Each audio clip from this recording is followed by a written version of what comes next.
What's going on, Fortnite fam? Welcome to the FNCS. We are here for the second day of competition here in EU, and I could not be more excited. Yesterday's action ramped up in some very big ways, and today we're back for more action. Reese, Shy, 6 matches today, and only 15 teams can go on through. Are you guys hyped? Tell me how you feeling. Yes, absolutely. It was so nice to watch these guys just duke it out in day number 1. Once again, one of the first times we're watching like a 2-day competition flesh out. And so far, there's so much to expect on this next day. I can't top Shio's physical excitement. I'm not a mime, but unfortunately, I am extremely excited as well. Extremely excited. 2 days is something new. Obviously, we've only really seen it over the FNCS Invitational, splitting these 2 days across. So I'm very, very excited to see how these trios kind of play out. Are they going to be as consistent as they were on day 1? Are some teams going to drop off? Or they're going to see some teams that kind of just jump to the top leaderboards? Very, very excited to see it. Yeah, man, they've had this nice reset to just kind of take everything back, watch the VODs, review what they need to do to try and place in that top 15 to push on through to Heat. Now, guys, of course, we know what you want. You want some games, and we'll get there in just a moment. First, let's talk about the broadcast itself. Don't forget, we're here watching the games in EU. We've got 6 left today in week number 1. We'll be back after an hour to catch up on NA East, where we have 6 more games there. Let's talk about the tournament format. So this, much like Reese mentioned, is something we've kind of seen before. We've had 2 rounds before this, and now we are tuning into round number 3. We've had 6 matches yesterday, 6 today, and the top 15 trios will move on to Heats. Now, Heats, we've got 6 matches over the course of 2 sessions, where only the top 8 can advance. And Shy, we've got that special wild card match as well. Tossing a little bit of spice into the mix. That wildcard match, there's only 32 slots that fill up the grand finals. So for that last slot, the 9th to 16th place teams from each heat get to play it out, and the winner from one match will advance. It'll be insane. I'm so hyped to see it. But for today, we're focusing on that top 15 cumulative over the last 2 days in round number 3. That's right. Now, moving on along, let's not forget we do have to talk about the point format. So this is a little bit different that we are used to seeing. It's pretty heavily favored on high placement. We do have the Victory Royale being worth 25 points and a single point for the 17th placing team, with every elim also being worth the point. Reese, we're seeing a lot of these teams come out of yesterday placing top 5 and above. They're up there in the standings because they're looking to try and aim for that Victory Royale that's worth the most points. A typical endgame playstyle is exactly what we're kind of seeing right now. Players just playing for placement, not really engaging in the early and mid game. And a lot of these really consistent teams that we've seen haven't had the huge amount of eliminations, definitely favoring placement more. Apart from Kezix's team, who in game 1 had 17 eliminations. So not even one team is anywhere close to getting equal elimination points when they get the Victory Royale. My, oh my. Now, of course, guys, you know what they're playing for. We've got prize money on the line for each and every region. Right now, don't forget, we're in Europe, so there is a prize breakdown as a whole. You do love to see it. Not bad for a couple hours of Fortnite. Now, guys, of course, there's a lot that kind of did happen. So there's a lot of things I want to talk about today specifically, right?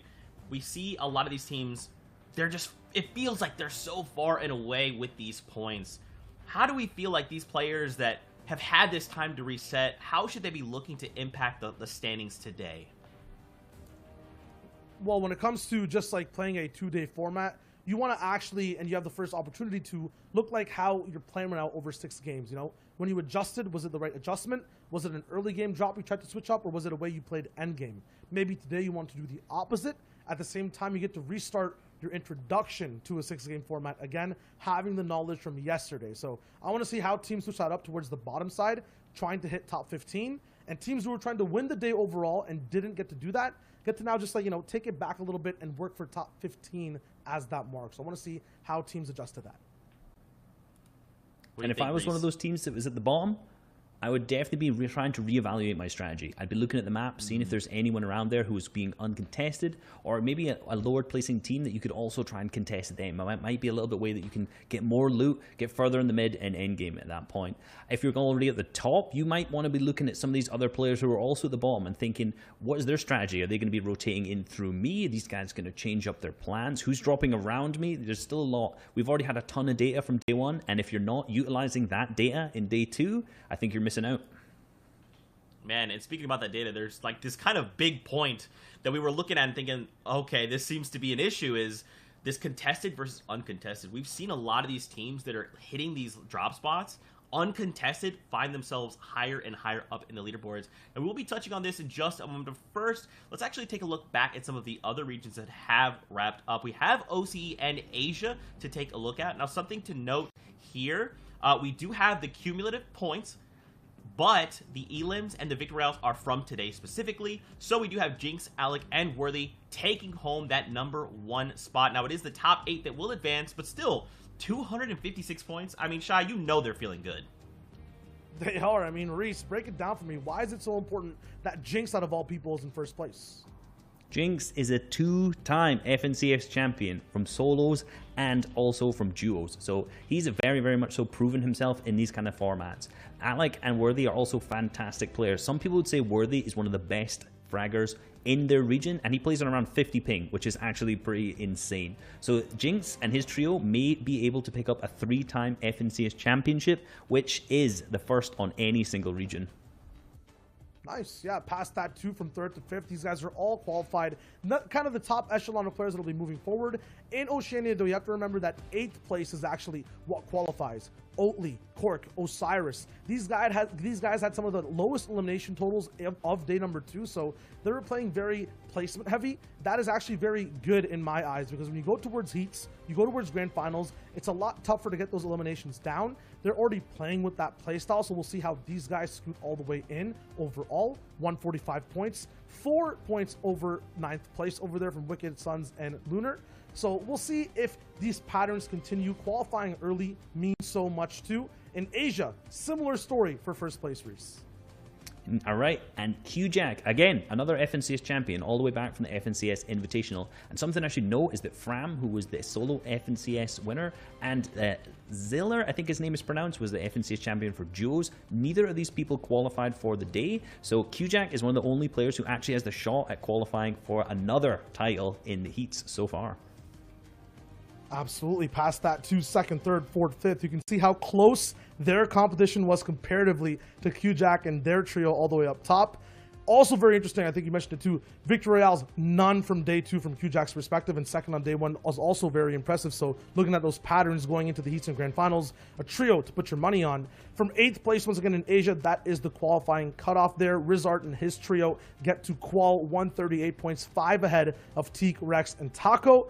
They had 21 elims. Once again, another trio you want to be focusing on in terms of playing a little bit more placement overall. I also want to shout out Lettuce and his trio. These guys were looking so good on day #1. Almost got there. Remember, if you're not qualified, those series points will also add up. So playing very well week to week is something to look out for. Yeah, they have to keep pushing that bar, right? Even if they don't necessarily make it in through week #1, we have 2 more weeks of competition after this. And like you're saying, series points, and there's that even special wild card match. So there's a lot of action to be keeping track of over the next several weeks leading into grand finals. But that's why you've got us. Now, guys, what we should do is talk about some of the actions we saw yesterday, right? Who were these trios that were fighting the Victory Royales? Game 1, we have Kezix, Nate, and 4ZR. My personal pick for the region, if anyone remembers, historic moment choosing them. And you can see Nate actually goes into the zone right here. He has floppers and he has splashes. His teammate have given him all of the heals, and he just wins the heal off just because of that. Yeah, also past game #1, even though they didn't win, even though Height didn't win this specific game, they held on dominantly for the next 4 games. Over here, though, I know we called out a little bit, maybe Height was very important. Because of that, there were 2 teams fighting up there. I think it was Become Legends versus Lanoof. And while that was going down, ADN, Amplify, and Matzo controlled low.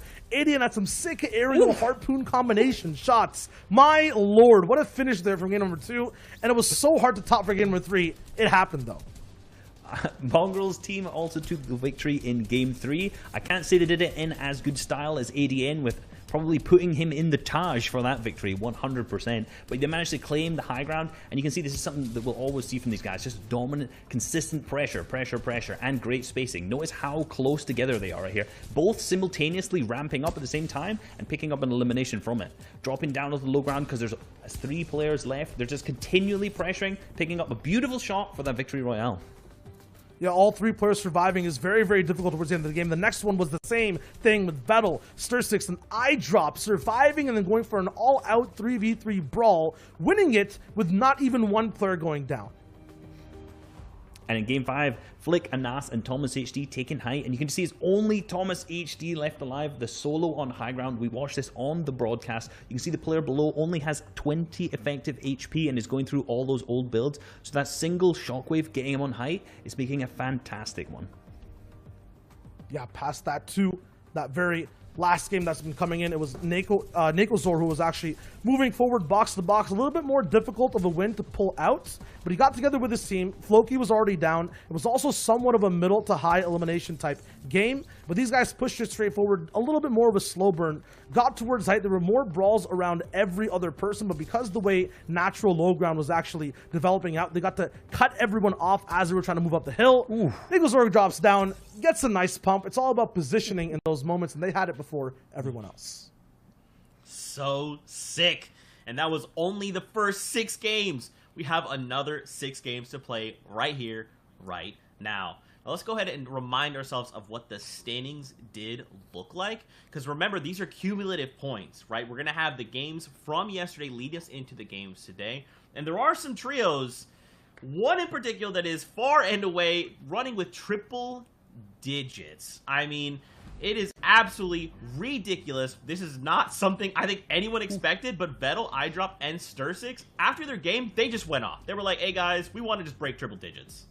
They completely popped off. Completely. 21 points ahead of second place, which is a really, really big lead for first. In the warm-up cup, we did see that Mongrel's team was around 50 points ahead at this exactly same point, and it even managed to become a really close game at the end of day 2. So, just because they're ahead now doesn't mean that one of these other teams that are in the top 5 can't catch up. Anyone here has the potential to take that first place slot. Absolutely, but the issue was, comparatively to everyone else, these guys were firing up towards the end of the 6 games. People like Kazix, 4-0, and 8, yeah, I know, Reese, you're hyped up about them, but after game 3 or 4, they started teetering off a bit, right? After the win that iDrop, Stir6, and Vettel got, these guys were just staying on top, 2nd place, 5th place. They were nice. Past that, though, you also have to remember on Europe, there was no individual team that had multiple victory royales, so all the VRs were spread apart. Getting one is so important. Thomas, Anas, and Flick got one. Amplify, Adian, and Matzo, as we just showed you. In this region as well, it's top 15, so everyone here in the top 10 is a little bit ahead of the competition. These guys are the ones you have to kind of watch out for, slightly being contested. What's the story with Mongrel's trio there, Reese? Mongrel's trio landed game 1 uncontested at Stark Industries, and it was looking to be a really, really good day for them, and then instantly they were contested by Jaspay's team. Now, they're clearly doing very, very well, still placing 11th at this point, but people were expecting them to go kind of up into that 1st to 5th position zone, so a little bit further behind where they wanted, but still a really, really good performance so far, and they can really continue this into day 2 as well. That's what it's all about, man. Making it happen right here, right now. Being able to qualify in the initial 15 would be awesome, right? Because then you don't really have to worry as much for the next few weeks, and you can just focus on refining your trio.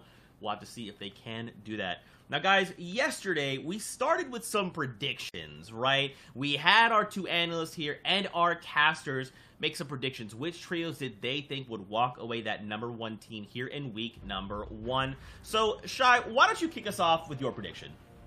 Listen, I knew coming into it that Benji, Savage, and Lechi would be contested off of spawn. Usually that team doesn't end up winning, but I pinned it that maybe they would, get a little bit better of that 50-50 trade, maybe win more often, and then use those extra eliminations to push towards first.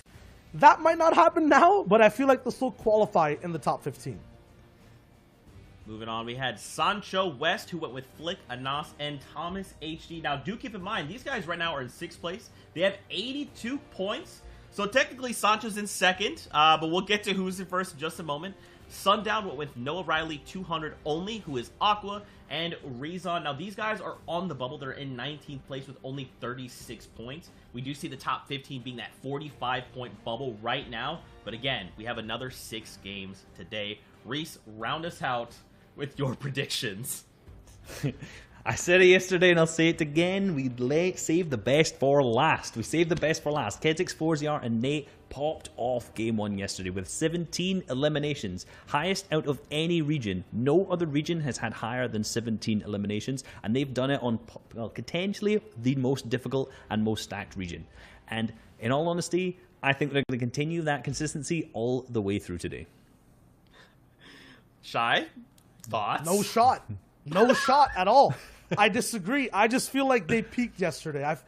Maybe they get contested. Maybe it happens again. I usually get, countered by game 1 with how the players play. So maybe I'm helping them right now. Maybe I'm giving you a bone, Reese, making your first experience here nice and luxurious. But yeah, seriously, they're a very good trio. They deserve to have first if there is anyone else because of the way they played the first 3 games. I just hope today they have enough fuel in the tank to take all 6. And I will add to that. All of the people that they've ticked have been fantastic. Any of these players could come in the top. There you go. Reese trying to be a good guy, taking the high road. I like it. Now, Fortnite fam, you know what time it is. It's time to hop into the game. So let's send it over to Sancho West and Sundown to take us into the first game on the day. Thank you so much, Zeke, Reese, and Shio. It is going to be an unbelievable day 2. Day 1 was already filled with so many highlights. The Twitterverse was popping off. But again, Sundown, what are you expecting to see in day 2 today? Well, what I'm expecting and hoping to see is somebody take charge and really push forward and seize the opportunity. Because the way I look at this, particularly compared to every other region, the top is really kind of dense. And any team who's realistically in the top 10 right now has an opportunity. If they're able to string together back-to-back a victory royale and then a top 2 performance, they could really push forward. As we see that first zone is pulling very far south. Probably the most southern zone we've seen out of the 7 games so far. I think one of the big things I want to talk about today, outside of those initial drop spots and whether anything changes, is just how much of a difference placing first and second compared to everything else is. We look at the format and notice it's very placement heavy. Well, 9 of those points are allocated into second and first, with a +4 difference going between third and second, and then a +5 from second to first. So clutching up at the end really ends up making a huge difference, and we can see it here, just like in the Duos World Cup, where those last 3 games ended up meaning a lot. There's an opportunity in this back half of the 6 games for a team to really charge up the leaderboard as we jump on over to Doom's Domain off of the start. Yes, the battle for Doom's Domain has been awesome, but now there is another battle that has been developing. It is the battle for Stark's Industry POI. Already, Mongrel, Mitro, and Tayson were all of a sudden, mid-day 1 almost, maybe like game 2 or 3, started to get contested by Jaspe, Lenouf, and Moraine, who is from the DreamHack Anaheim champion. So Gamma's Moraine has kind of threw a wrench in Mongrel's plan, and actually in games 4, 5, and 6, Mongrel's team went down to Jaspe's team, and that was a huge shakeup. But also, Sundown, I gotta point out that the power of this POI shows that despite the 50-50s and despite getting eliminated, they still came in 11th after day 1. And you can see Mongrel actually had an elimination there, only 1 going through, so it looks like they might have been able to force somebody off right away, but now going to flip on over. Here's a fight going on outside Coral Cove. Mythic had it uncontested yesterday, which means somebody else is now dropping over here and hanging out with them. You can see Mito trying to put some shots there. They already have 1 player kind of isolated out over in the water, but some shots coming through now as a high ground take comes through. That was the crash pad getting up and above. It's going to be a little bit difficult. Fighting with a charge from the low ground isn't necessarily the best position.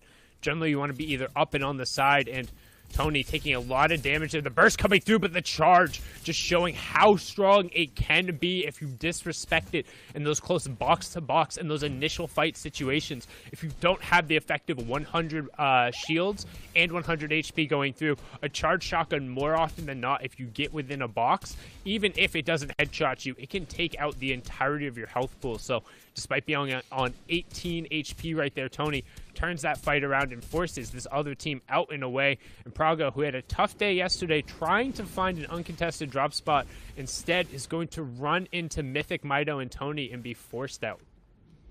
Now, we're going to go ahead and take a look at a replay that, and, you know, all the actions happening throughout the entire Fortnite island, and we're going to do our best to keep it up here on the FNCS broadcast. So let's take a look at the chaos here at the Slurp Factory, and it is a battle. What we've been seeing all in day one of Kiriachi, Rotary, and Stormy Wright able to capitalize and take over. Now, throughout the entire day in day one, they had very inconsistent rotations, always getting contested along the way. And if you took like a heat map and take a look how everything kind of shakes out Sundown, you see on those rotations, those diagonal paths in between POIs, having a lot of little skirmishes and kind of rattling up here and there in the distance. Yes, the initial drops are always going to be hot and heavy with all those kinds of battles happening and all those gesturing for the alphas and POIs. But it's the in-between game that we saw, especially in Weeping Woods. Remember, we saw a lot of our top teams falling down, but it looks like an ambush play is developing right in front of our eyes.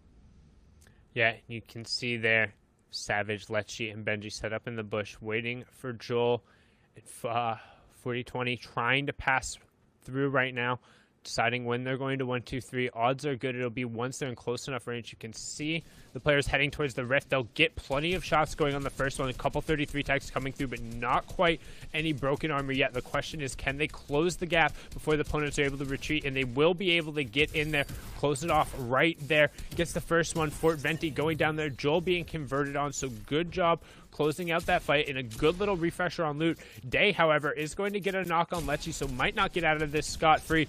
Benji, ooh, that got real close for a second there, getting knocked down to just below 40 HP, but the two siphons ended up coming out, and they will be able to stick. No, it looks like he actually, yeah, he ticked over to the storm, so they're going to have to find a reboot on their way through. So a good trade, but not necessarily ideal, because they're not going to be able to carry all of the materials they really need to get over to Lecce. I mean, they will have that rift to utilize and get out of there, but I mean, outside of that, they're going to have to take the time to reboot, and the map's shrinking at this point.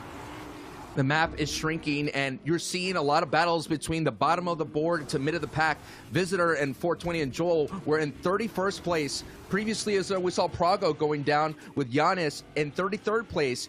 So all this is kind of happening, and 4ZR's trio that we're watching right now holds a single game record for 42 points and elims. So this is a team that's been staying hot, and Reese's pick is really doing well. Again, they were holding down the first place about first to fifth games, and all of a sudden they lost it at the very end. Now the question is, that mentality break, that halftime break that we have here between day one and day two, does this team maintain the momentum that is so important and so vital to have? To echo Monster D-Face, you got to show out in 4 out of the 6 games. And already in game 1, we're already seeing some little minute changes in game plan, Sundown. Yeah, minute changes in game plan, but it doesn't look like minute changes in swagger, as these guys are pretty confident on the rotates yesterday. And now, as they're going through the woods, generally we've talked about the predators who can lurk in there. That's where Wolverine has been spawning, the nice little new addition. Don't forget, those powers are not in the competitive game, but they're just straight blaring the horns and running up right into a fight. They're going to take on Dennis and Kitty over on the side, trying to get some rifle engagements, but they're not afraid to kind of utilize these cars to try and pick off somebody really quickly. We saw them pick off a number of players yesterday, getting free eliminations and just free refreshes on their mats. That's one thing I've actually noticed particularly about this trio. They don't generally prioritize getting maximum mats off of the start. It's more getting center, getting the rotation, making sure they have a little bit of space occupied for themselves. Then if they're able to ambush somebody, they'll get their mats from there, or they'll focus on farming and utilizing the car to move from high-valued resource to high-valued resource. And right now you can see Clement's trio had 5 games where they finished with 5+ eliminations, which in trios is really impressive, honestly. That means over the course of a game, on average, you're taking out basically 2 full teams, which at this level, we talk about kind of the 0.01% in just how good Europe really is. To be able to win 2 fights consistently is, like I said, impressive. But you can see all of these builds just acting as a scarecrow, trying to cover the rift. The French trio will take it and then begin their rotation towards center zone.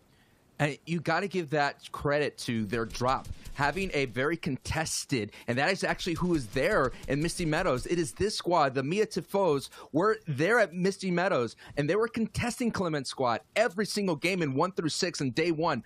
And winning those early contestants will very much get you those 5+ elims, and at the same time, those very valuable Storm Surge tags. And that is another piece of the pie they have to solve. Yes, you got to get mats. Yes, you got to get power weapons, but also you got to find the value and putting out that damage output to avoid that deadly Storm Surge sundown. Yeah, they want to stay away from that. You can see the pinch coming in. The Miatifos being pinched by the Grizzy duo, plus Kezix over up at the top representing Rams. However, the Russian trio trying to get a piece of that action there, and you can see Nate and Kezix just continuing to rain down Firestorm. We're trying to get a piece of the action like I talked about, getting around the opposite side, wants to control and funnel this player back into the fire of the Grizzly players. He'll catch a nice 200 pump as he's able to get the stare there. Also gets the 200 on the ground, so maximizing the Storm Surge damage. We have seen a significant number of players already go down. 19 have fallen, 5 full trios already out of the picture, so a good job pressuring so far there from the European teams, really kind of stamping their claim on a lot of these drop spots and starting the day off strong. And that's what it's really about, particularly as you come into day 2. You want to get rolling in those first couple matches. We've seen just how important it can be. Yeah, you know, the halftime point between day 1 and day 2, it's a chance to catch your breath, to reevaluate your game plan, to get the team refocused and reposition yourself mentally, emotionally, and definitely physically. And I mean, we saw players, with a nice pickup by Nate right there, kind of closing out the door on Mia Tifios, but we'll see how that happens. And you see them already, Sundown, 461 damage above the Storm Surge line. But my point is I was saying is, like, we saw, especially in the NA East as well, is sometimes these players, they didn't take any rest. They kept playing. I was watching Nick 830 continue playing solo arenas, and it's just kind of wild to me that, you know, you would think some players of these would rest or trying to, VOD review, go into the replay client that everybody has access to and take a look at what these other teams do. But there's a lot of these competitors that just love to play the game.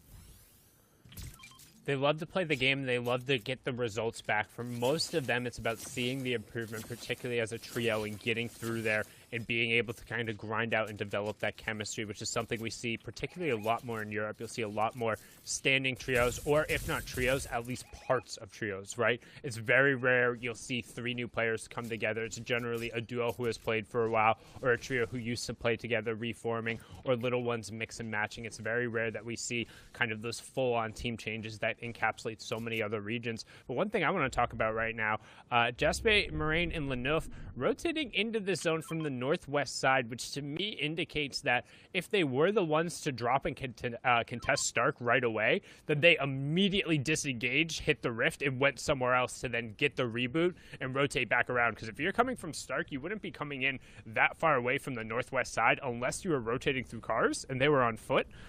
So it looks like maybe a potential change in game plan. However, it's important to note that yesterday they didn't start off contesting at Stark either.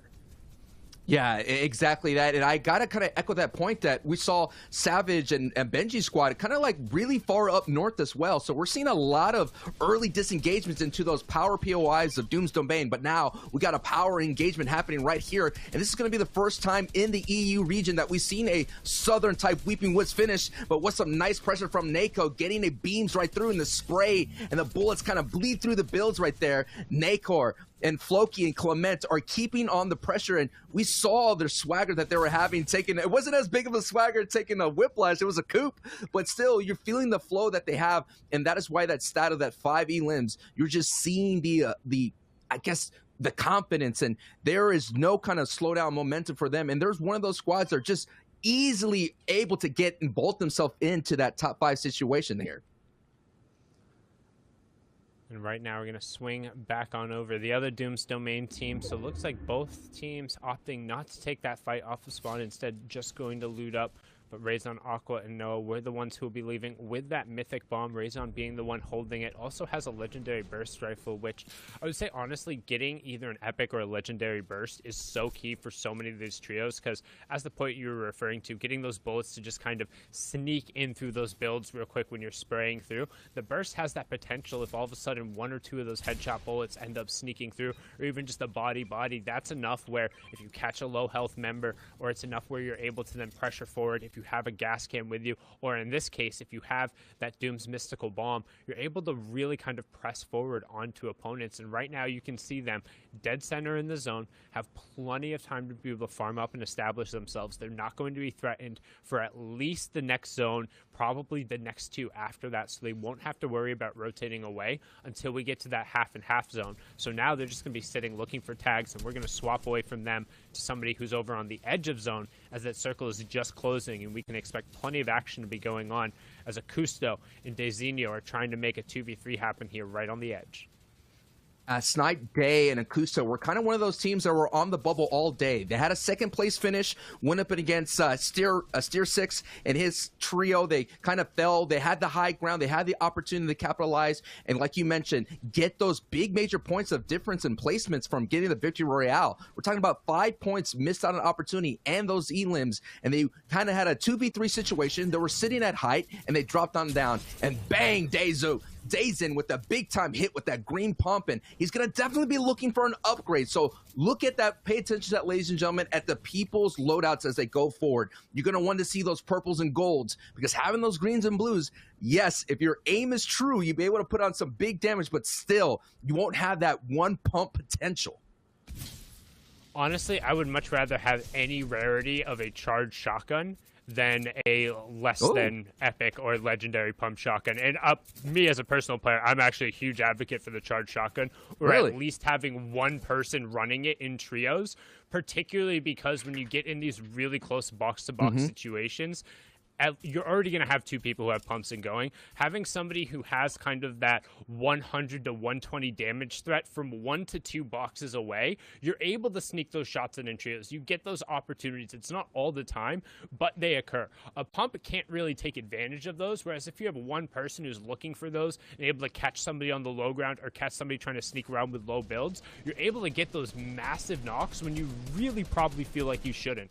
But right now we're going to switch on over with Jachu, Advise, and Paco. They've been doing kind of a scavenger route between the Sentinels and the Ghost Hill, as well as the old Ghost base with Hero Hill there. One of, I think, the stronger and only really now viable scavenger routes with the chest spawn change. And you can see they're also able to hold onto 2 gas canisters. They're right on the edge, currently sitting on the low ground, but the Storm is going to force this team into them. However, they're just going to rotate away, utilizing their utility from the high ground and shooting across. You can see him trying to locate him there, and he finds it. Some great bullets sneaking in there, and that's exactly what I just talked about. His teammates spraying with the regular ARs, and then the burst rifle able to sneak through. Jamside being the low HP one, gets taken out. A little bit of help from the Become Legends trio, who is also lobby focusing them just above. Anas also on the other side is going to get a piece of that pie, and Jaspe is going to get a knock onto Be Hard Mod. So a lot of players going down there. There's the first gas can. It's a double gas can, breaking it out instantly. Hellraiser gets raised himself in a brilliantly done play.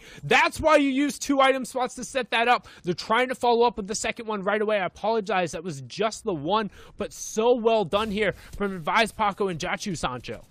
Oh my goodness, the technique that is kind of blazing out of the Fortnite competitive community, we just saw that kind of develop. I remember seeing it posted on the Reddit competitive post, and everybody was like, oh my goodness, that's going to be a fire thing to do. And you seeing the explosive results, you can't prepare for that. There's no indication. It just comes out of nowhere. And before you know it, a big explosion happens. You're kind of like flabbergasted. So you kind of knock back on your heels in that big knockout blow as Advise and Jachu and Paco, who had a great day in day 1, are starting off day 2 really strong here. But the question is, Sundown, how are they going to make this rotation? They have a lot of shockwaves into that, but we have seen the value of a shockwave, especially for a Mongrel who was able to take height and a victory royale with just 1 shockwave.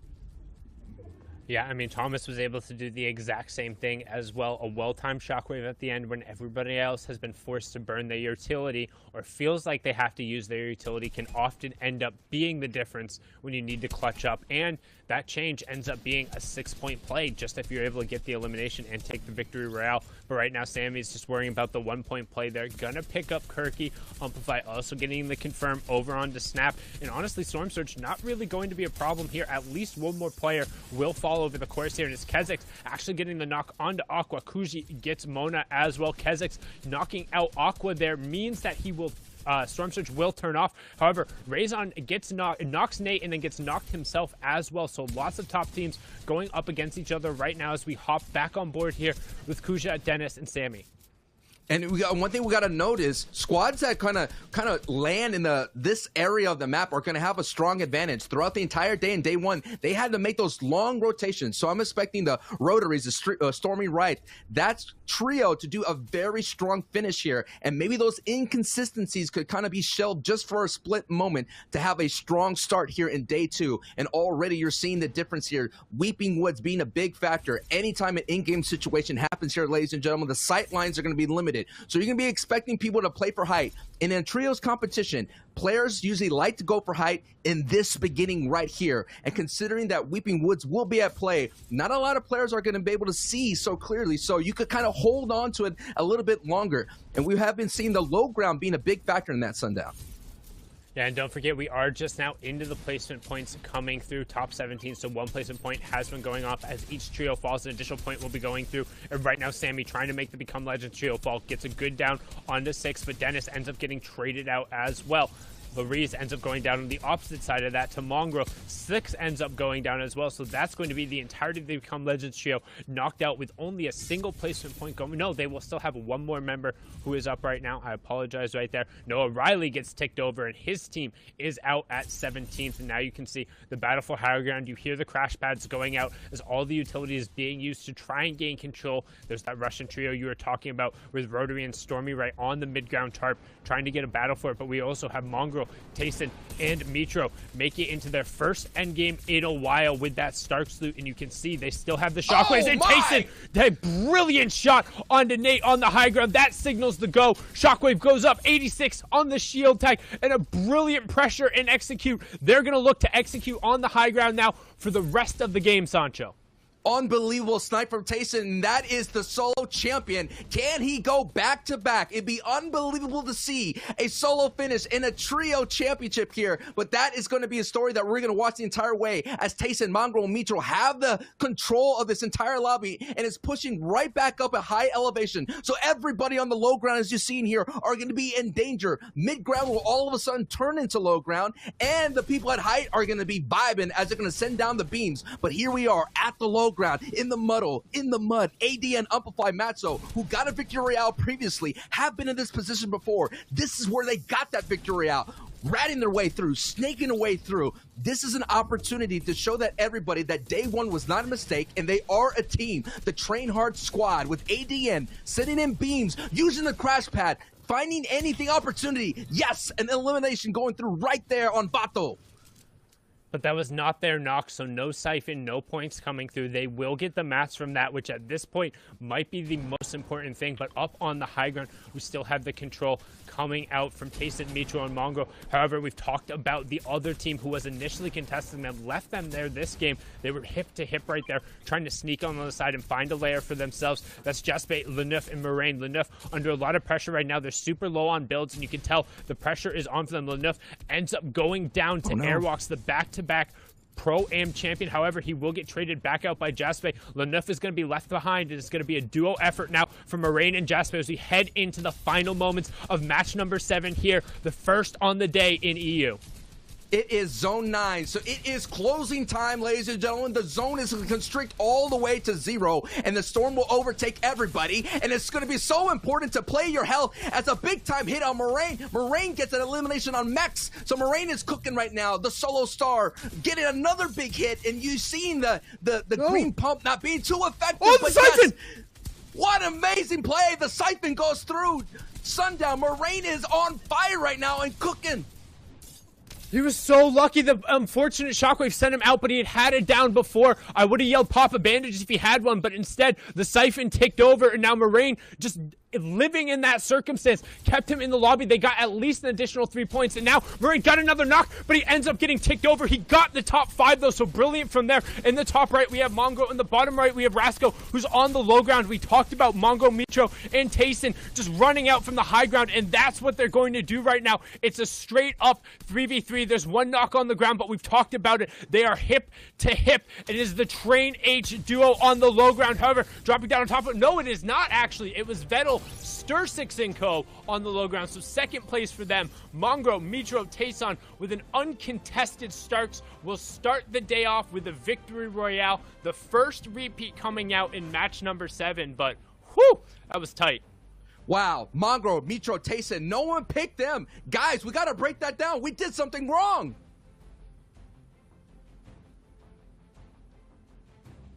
You know, I don't know that we necessarily did something wrong. They just said, hey, you forgot to mention us. Why did you sleep on us like that? Wow, Mongrel, Mitro, Tayson picking up the W here in the first game. And on top of that, they beat out the first place team from yesterday. iDrop, Stursix, and company. They placed second still, though. Second place. It's still 20 points. That is such a good start because you always want to do better than the last game. So next game, they have to be first. I mean, the standings will really show us exactly what that second place means, right, Zeke? Because, like, consistency matters the most. That's right. And just a very quick note on the standings. The victory royale and the eliminations are actually incorrect. We do have a little bit of an error on our side, so sorry about that. But what we are looking at are these cumulative points on the right. So right now, though they got that second place, they're still super far ahead of everybody, right? We're talking a 32-point lead. But that victory royale from Mongrel, Mitra, and Tayson, that's definitely going to be moving them up the leaderboards right now. I mean, Reese, this lead they have is a good start to the day, but can they hold on? I think they might be able to. They've been playing very, very consistently. Already with the lead yesterday, and then coming in game 1 of today, technically game 7 overall, but already with a second place with a ton of eliminations. That is very, very impressive. And you see from the winner of that last game, Mongrel, Mitro, and Tayson, now with two victory royales all together. How they won that was actually quite interesting because we saw Tayson snipe my player, Nate, off high ground, shockwave up and grab it. But what we didn't see, and maybe didn't pick up on, was the fact that Moraine's team was also still alive. We followed them quite a bit, and you can see that's put them up to 8th place. They were both contesting at Stark, so they actually didn't fight in the early game today. Yeah, and Vato's team is almost alive all the way towards the very end. They bump up from 15th to 13th, leaving room for Benji, Savage, and Lecce to move in. They actually won afterwards in Doom's Domain. That was really nice to see in the early game. Still, it just feels like we're seeing the same top 15 names after game number 1 survive and stand in the top 15. That's going to prove disastrous for some of these other teams. You know, Browners, Sammys, YZip, Noah Riley, Kriachi. Like, these guys want to move in. Man, there's a lot of big names, right? I feel like EU is just that who you look at, you're like, oh, I feel like we've talked about everyone. You look at the next year, you're like, nope, we can't not talk about them. You look at over there, and you're like, okay, listen, you guys are just as good, right? There's so much possibilities that can happen here on the second day. Now, do keep in mind, this is just game 1. We have 5 more games that anything can happen. And Shy, in the past, we've seen stuff like this. Hey, team's all the way on the front, suddenly everything changes. It could go either way, but what we do need to do is actually check in on this first place team of iDrops, Stursix, and of course, Vettel. Yeah, this team in total just looks so good in this game. This was the win, actually, from the game. They came second. Mongol triumphed over them. But let's look at some context as to how these guys drop over, how these guys actually start off their games, and why they were in first place from yesterday. They dropped at Lazy Lake, and you can see they were completely uncontested. They also have the Stark Jet down below there as well. And you can see their looting path, they just split this POI incomplete. And notice, we'll pick up on later, is the amount of AR ammo they have is absolutely nuts. Stursix managed to get a 700 from this entire looting path. He actually managed to get 500 AR ammo before he even found a shotgun, which allows him in that later game, in the mid game, to really utilize that to get Storm Surge tags, just spray, spray, spray. Yeah, and the new addition to Season 4, the Quinn Jets all around the map. These guys go all the way here and upgrade all the way to be able to have even more AR past Lazy Lake. So then, you know, we had 700 operating on Vettel, and then in total, we had like at least a minimum of 300 per player. Here's our feast frame for all the loadouts. iDrop kind of has that Hunter's loadout where he's looking for all those eliminations and to harpoon things in. Stir6 is like the Juggernaut, has all the shields available from all the spots, all the AR, and then Vettel is kind of like that Sniper, the Engager / Rotator. So some of these roles that we've defined are actually getting more complicated. They're more hybridy right now in trios, and people are kind of taking more than one job per person in the trio. And that's exactly what we discussed yesterday. Roles aren't something solidified. It's just whoever's the best at those specific things will do them. The guy who's the best with Sniper, it makes sense to give him the Sniper. But you can see, fantastic that Tayson is leading ahead. This is our team that ended up winning, right? We watched them at the start there, ended up picking up that victory royale. You can see them trying to look for that high ground position. They take it, like I said earlier, with that snipe and just completely dominate with the spray down, down, down. Yeah, both these trios actually met each other kind of in mid-ground and were side by side. The difference was that Stir6's trio chose to go towards low. That's where the Train H boys kind of just got completely dominated over and they controlled. And after that, you can see how on point Mongrel was. Their trio went up for height. So that is the difference between safety and then trying to win overall. And the win gave those guys the win, that type of playstyle. The safety amounted to a second place. So both teams prospered, both teams thrived. Man, it's crazy to think, like, right, yesterday we got that glimpse from when Mongrel and his trio did win that game. We thought, there's no way, right? Like, I even made the joke, who thought he was washed, not me. And today they're like, hey, look, we know the first place team is kind of ahead of us, but you can't count us out. We're going to take the first game on the day. Now, it is a first game VR with 9 eliminations, right? So it's not quite as good as Reese's trio, the 17, but again, they have that first day under their belt, right? They're like, okay, we can't let that kind of stuff happen again. We can't let teams push so far ahead. Now we're playing catch-up. Mongrel, Mitro, Tayson, can they do it, though? If they can find a second VR, what happens then? What happens then? Ooh, they can do good. They have the potential to jump up top 5. They're not. I don't think they're in place to get top first yet. But over the course of today, they really, really could put themselves in a position to get up into that first slot. Now, what we've seen, something a little bit funny from the end of the FNCS warm-up, was that they won over with 15 eliminations one game, and they actually made a joke. They said, we didn't win with 10 eliminations. We didn't win with 10 eliminations. And that was after Benji Fish's team won with two 10 elimination games, and they actually won this one with 9, so they didn't win with 10 eliminations either. Well, guys, we're going to keep talking about this, but for right now, the games are back up, so let's send it over to the casters to take us in. Zeke and the boys, Shayo and Reese. But Sundown, 10 eliminations, 15 eliminations, tomato. I mean, it all comes down to getting the victory royale. 25 points is a biggin. And this is game 2 out of the 6 that we have here for day 2. And we go from the opposite side, Sundown, from the south way up to the north. So expect teams that are landing in Doom's Domain and Stark Industries and Craggy Cliff to be a very strong position here going forward. Well, as well as all of those teams who are now up in that northwest corner to have a little bit more time to get over there.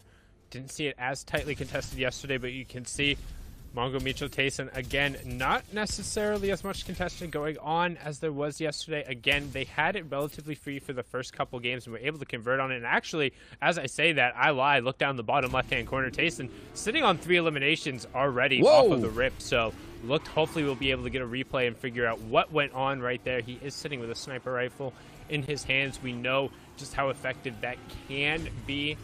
But one thing I want to talk about now as we start kind of getting into the back half of these games and what we're looking for. Yes, the victory royales, the first and the second places in terms of the points are huge. But the bigger thing at this point in terms of who walks away with the #1 spot is whether or not Vettel, iDrop, and Stir6 will have a bad game. Every single other team who is in the top 5 or even the top 10 has had 1 or 2 games where they're not able to get at least into the placement, not able to convert on a couple of eliminations. That's not true for the other guys. They've been into those top 2 and the top 3 situations more consistently than every other team. They've been able to convert onto one of them, and because of that, they're currently sitting at 2nd in terms of combined eliminations, tied with Kezix, 4ZR, and Nate, only being out-earned by Floki, Clement, and Nakors. So if they're able to continue getting those consistent drops and getting the space they need out of the Loot Lake area, then it's going to be near impossible for anybody else to overtake them, just because of how many points are based in the placement and just how hard it is. Imagine just every single second place. We've already seen them twice be forced out just because they were hip to hip and played cautious on the low ground together. Every single time they're able to do that, it adds so many more points to that lead. And one of the things is Sir6, 14 years old, coming from the Play Well esports squad. He tweeted out, "I'm aiming for top 1 tomorrow. Good night, boys." And that is the confidence that you're going to need as a professional player. You're seeing it done in the NA East region where they kind of put out a screenshot. This is where I'm landing. And you're right. Some of the things that they also utilize, Sundown, as this is about to break out here at Logjam, is that they use rifts really well. And we haven't seen a team on the broadcast use the rifts really well. And they kind of use it as a way to rotate in freely. But now, Snipe, Dazu, and Akuso is one of those other teams that kind of snip around the top 5 in day 1, is doing some big-time damage on Miro and his dog and Snap, from what I remember this trio's name.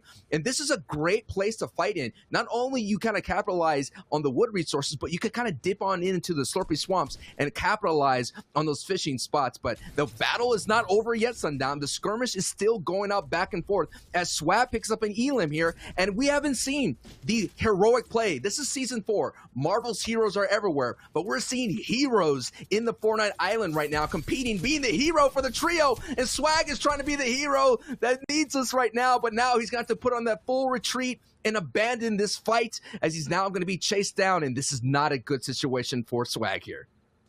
And that's kind of the sneak shot we talked about with that charged shotgun. That wasn't a headshot, but he was able to go through, and that fully charged shot from the uncommon charge was ended up coming through. But as you talk about it, Sancho, what do you see?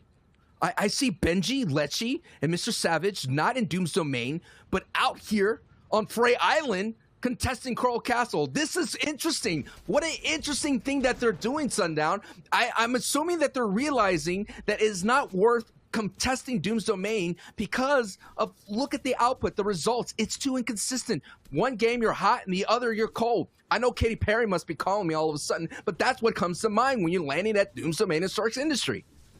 But I mean, if we're talking about one way to describe Lechi, Benji, and Savage's gameplay recently, it's been a lot of yes and no, and I'm sure they feel like a paper bag floating through the wind, particularly when they're not getting those initial drops that they need. What's actually happening in this situation is they're going off of the start, and if they recognize they don't have the low drops at Doom, they're saying, hey, we've fought this without the first drop and without the 50-50 advantage enough times to know we can bail out to the side and kind of hit a scavenger route and maybe take advantage of the lesser teams that are in the Northwest. However, what they don't know, as we're the analysts sitting back here, is there's now 4 teams landing in that Northwest. So they've just thrown themselves into that Clown Fiesta as we hop into another Clown Fiesta of the fight, driven by the French trio here, Forziart, Kezix, and Nate. And again, just as a reminder, we call him the French trio, with Grizzly being the French org going through. Forziar is a Swiss resident right now, and I believe of Vietnamese descent, unless his flags on his Twitter profile are lying. But he's doing a good job of keeping the pressure up on the high ground, trying to utilize that charged shotgun. Again,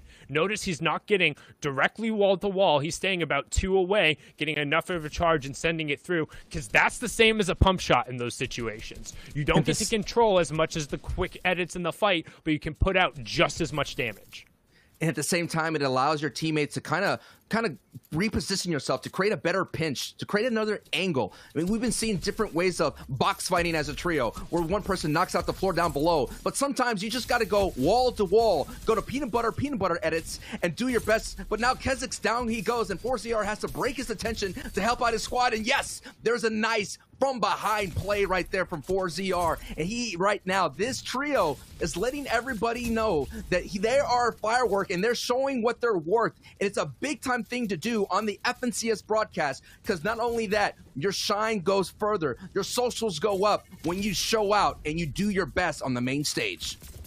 And good job recognizing they needed to double back to his teammate who's trying to stick the revive. Forziar is the only one who really has the HP and the loadout to aggressively be taking these fights. And as they do that, he gets taken down. And he turns around. Forziar is able to finally clean up that fight. Florini put out a good effort, was able to take one with him, but Forziar should be able to work back in. He'll get the revive on Nate. They'll be looking to get a reboot right there just to the north of them, considering there's at least one team, probably two, a little bit to the south. They have a decent amount of utility here in terms of the heals to get themselves both up to effective shields, but they need to be quick in terms of rotating out of here because they're going to be on a number of teams' rotation paths. Man, what a battle. And just look at the aftermath there. All the mat resources used. But at the end of the day, it is Reese's prediction that continues on. And these are the kind of engagements that you definitely need to have. You need these because you get those abilities to avoid the storm surge later on. And not only that, you get in those elim points. And those elim points are going to be a huge difference going forward. Because again, only the top 15 progress here today. And that is going to be a huge weight off your shoulders going forward, knowing that you qualify for heats, but it's Airwalk right now. And what a big time knock on Tayson. Now we have the old school two battles going out right now. And this is going to be a big thing. And you know that Airwalk is not going to let that go because he is the one that loves to talk it. And when he talks it, he has to back it up with his walk. And he's doing it right now. And this is going to be a big time player out of this match here in game 2, Sundown. What a great snipe from Airwalk. Yeah, and the headshot snipes giveth, and the headshot snipes taketh away. Tayson hitting the huge one that enabled them to have the high ground advantage there, but getting caught by a quick little reaction shot there from Vitality's Airwalks, and then they're able to convert on it. You saw they tried to get Tayson's body out and away, throw it kind of down towards that river to break the line of sight. However, the relentless push coming out from another French trio, Vato and Airwalks being kind of the long-standing veterans. They've been around the scene as long as there's been a scene. Honestly, since before there was a scene, with the French snipes community being kind of one of the first organized practices to even exist. But then Leo adding onto it and a good pressure to pick up the elimination, the refresh, and part of Stark's loot coming out there. Now we're going to flip on over here. Anas, Flick, and Thomas HD recently signed there to Gamma, and he's been having a really good performance as of late. Now the squad is in 6th place coming into this game. That is the cumulative standing going in right now with 96 points. They're looking very strong. They got one victory royale, got about 36 eliminations in between the 2-day spread. But now we're looking at the remnants of that fight. It continued in a different way. Already Mitro squad is already in trouble, but this squad, Lechi's Benji and the Savage, are looking very, very strong. And they kind of brought this up in the analyst desk where you could kind of VOD review, look into the replay client, and look for other trios that may be easier to take up. Now, granted, everybody's at 0.01%, but we're talking about the elite going against like the super elite. And Mr. Savage and Lechi and Benji have a lot of ground to take up, considering that they were going into this around the bubble. They're in 14th place at the moment right now, going to this match 15. So as it stands, they barely qualify. And for someone that the whole world has been placing their bets on Benji, Savage, and Lechi to definitely like make waves in this trios competition, that has had to be something that they thought about. And you're already seeing the fruits of their adjustment paying off.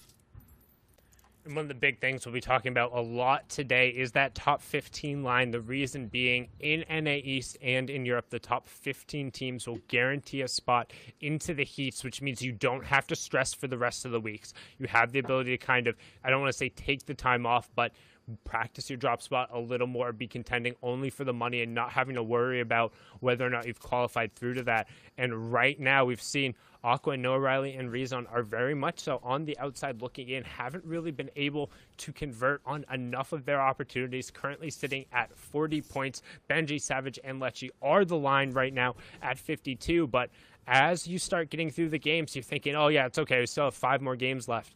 But then all of a sudden it's, oh, there's only 4 more games left. And then it's, oh, well, there's 3 more games left. And if you're not really able to get kind of that signature game where you're able to get that top 3 in a number of eliminations or sneak into that top 2 and get that big +4 placement points, then all of a sudden it becomes that much harder to really realistically contend. And right now they're going to send a little mystical bomb hello to become Legends neighbors over on the other side of the domain. And right now we see a little bit of a rotation, a potential fight coming out from Rotary and Co. Trying to hold Sipe on the edge here. Nice little exercise in gatekeeping, knowing that this duo looks a little bit in shambles. What a better start to the day for Rotary, Kirachi, and Stormy. They're having clean rotations out of their Slurpy Swamps area in the Slurp factory. And all day yesterday, if you missed out in the broadcast, they were having so many struggles out of there, often leaving in shambles, often eating a lot of storm damage. But right now, they are gatekeeping and have a strong opportunity to pick up an elimination. And this squad is kind of in the middle of the pack. And you kind of mentioned it, Sundown. It is a trio as low as like 28th place. It's essentially in striking distance to qualify. Nice big time hit right there on Sip. And the power of the Victory Royale is really strong, and especially the top three. So getting that Victory Royale like Rotary and Stormy Right and Kiriachi that haven't gotten one could essentially put them into qualify. And I kind of piggyback on your point there, Sundown, is it also gives you an opportunity to try out new strategies, to make mistakes.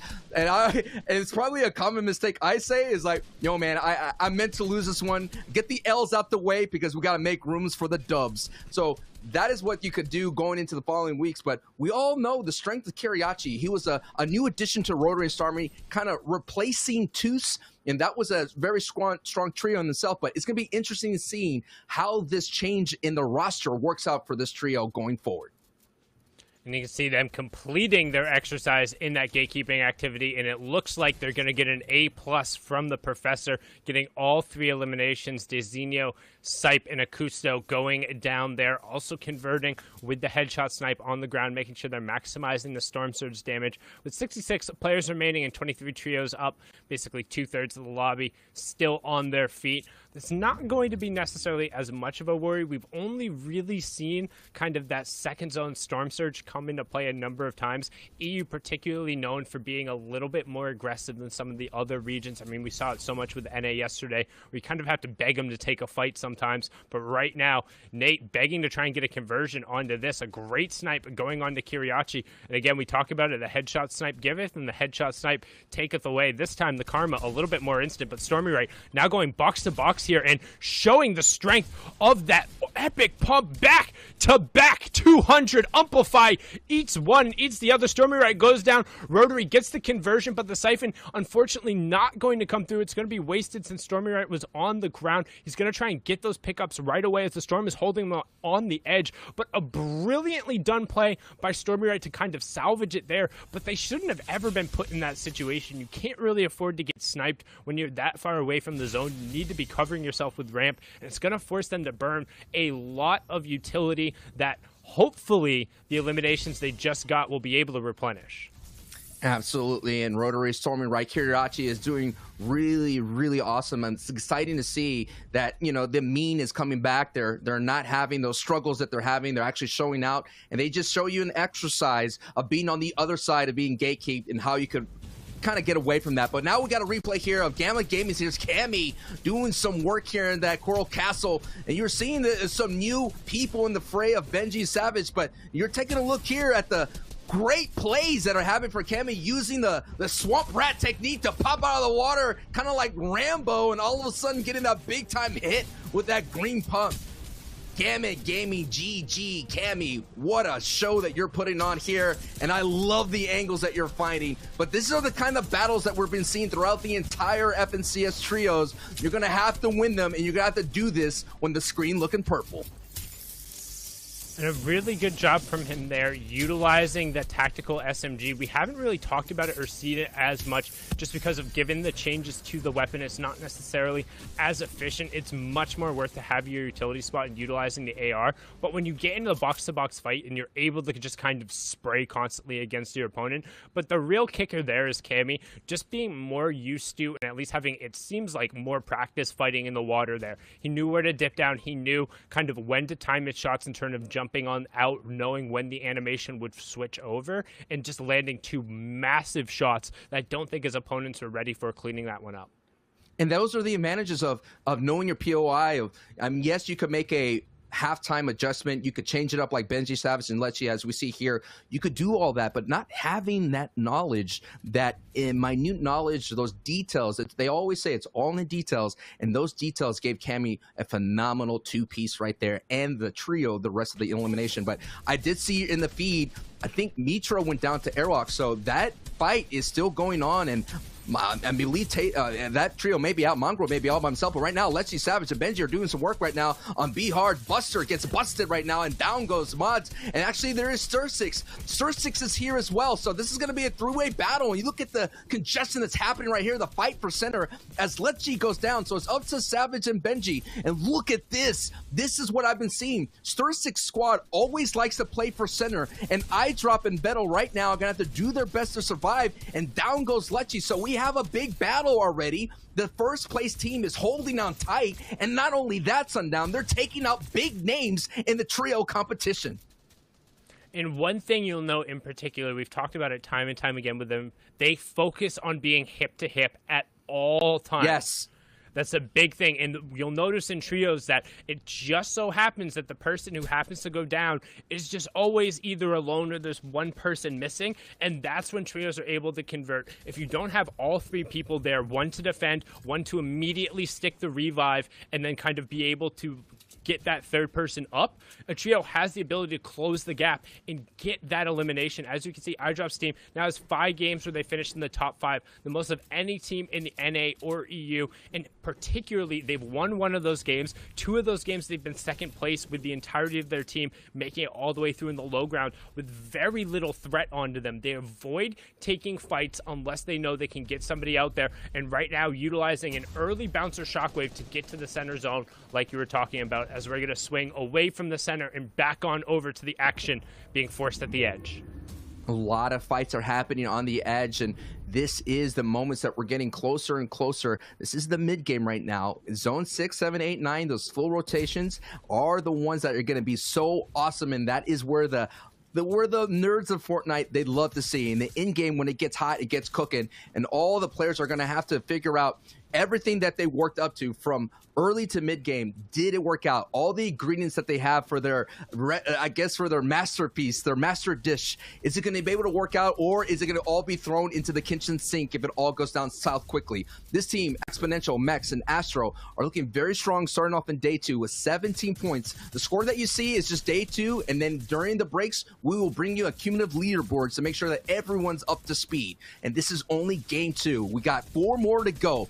Bato picks up 1 as well, and you're seeing that there's not a lot of elevation here in the distance. So just like Monster and D-Face and Ozzy Antic said, it's going to be a good old-fashioned Fortnite fight.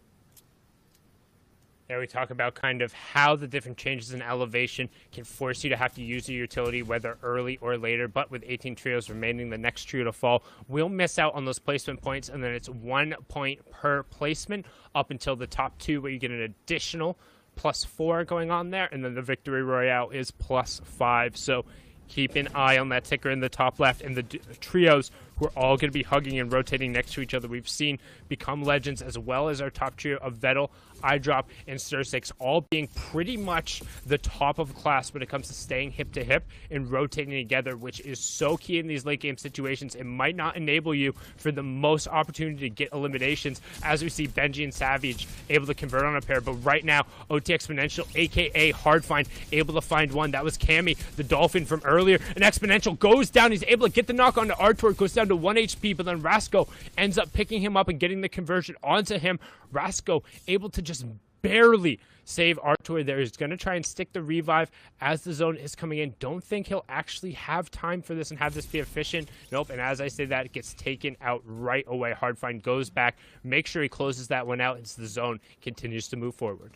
That was a battle between 12th place and 4th place on the cumulative leaderboards right now. But look at height is Noah Riley, Aqua, and Reason, who are doing very strong. And we know right now, considering that Benji and Savage kind of left Doom's domain, that they will have those powerful weapons, especially Doom's mystical bomb. We haven't seen a lot of use of it here in the EU region, but it creates so much chaos for the people down below. If you're looking on the top right, that is Noah Riley at height. Right now, there is nobody sitting above them, so there is an opportunity for someone to take over with one shockwave or a bounce pad.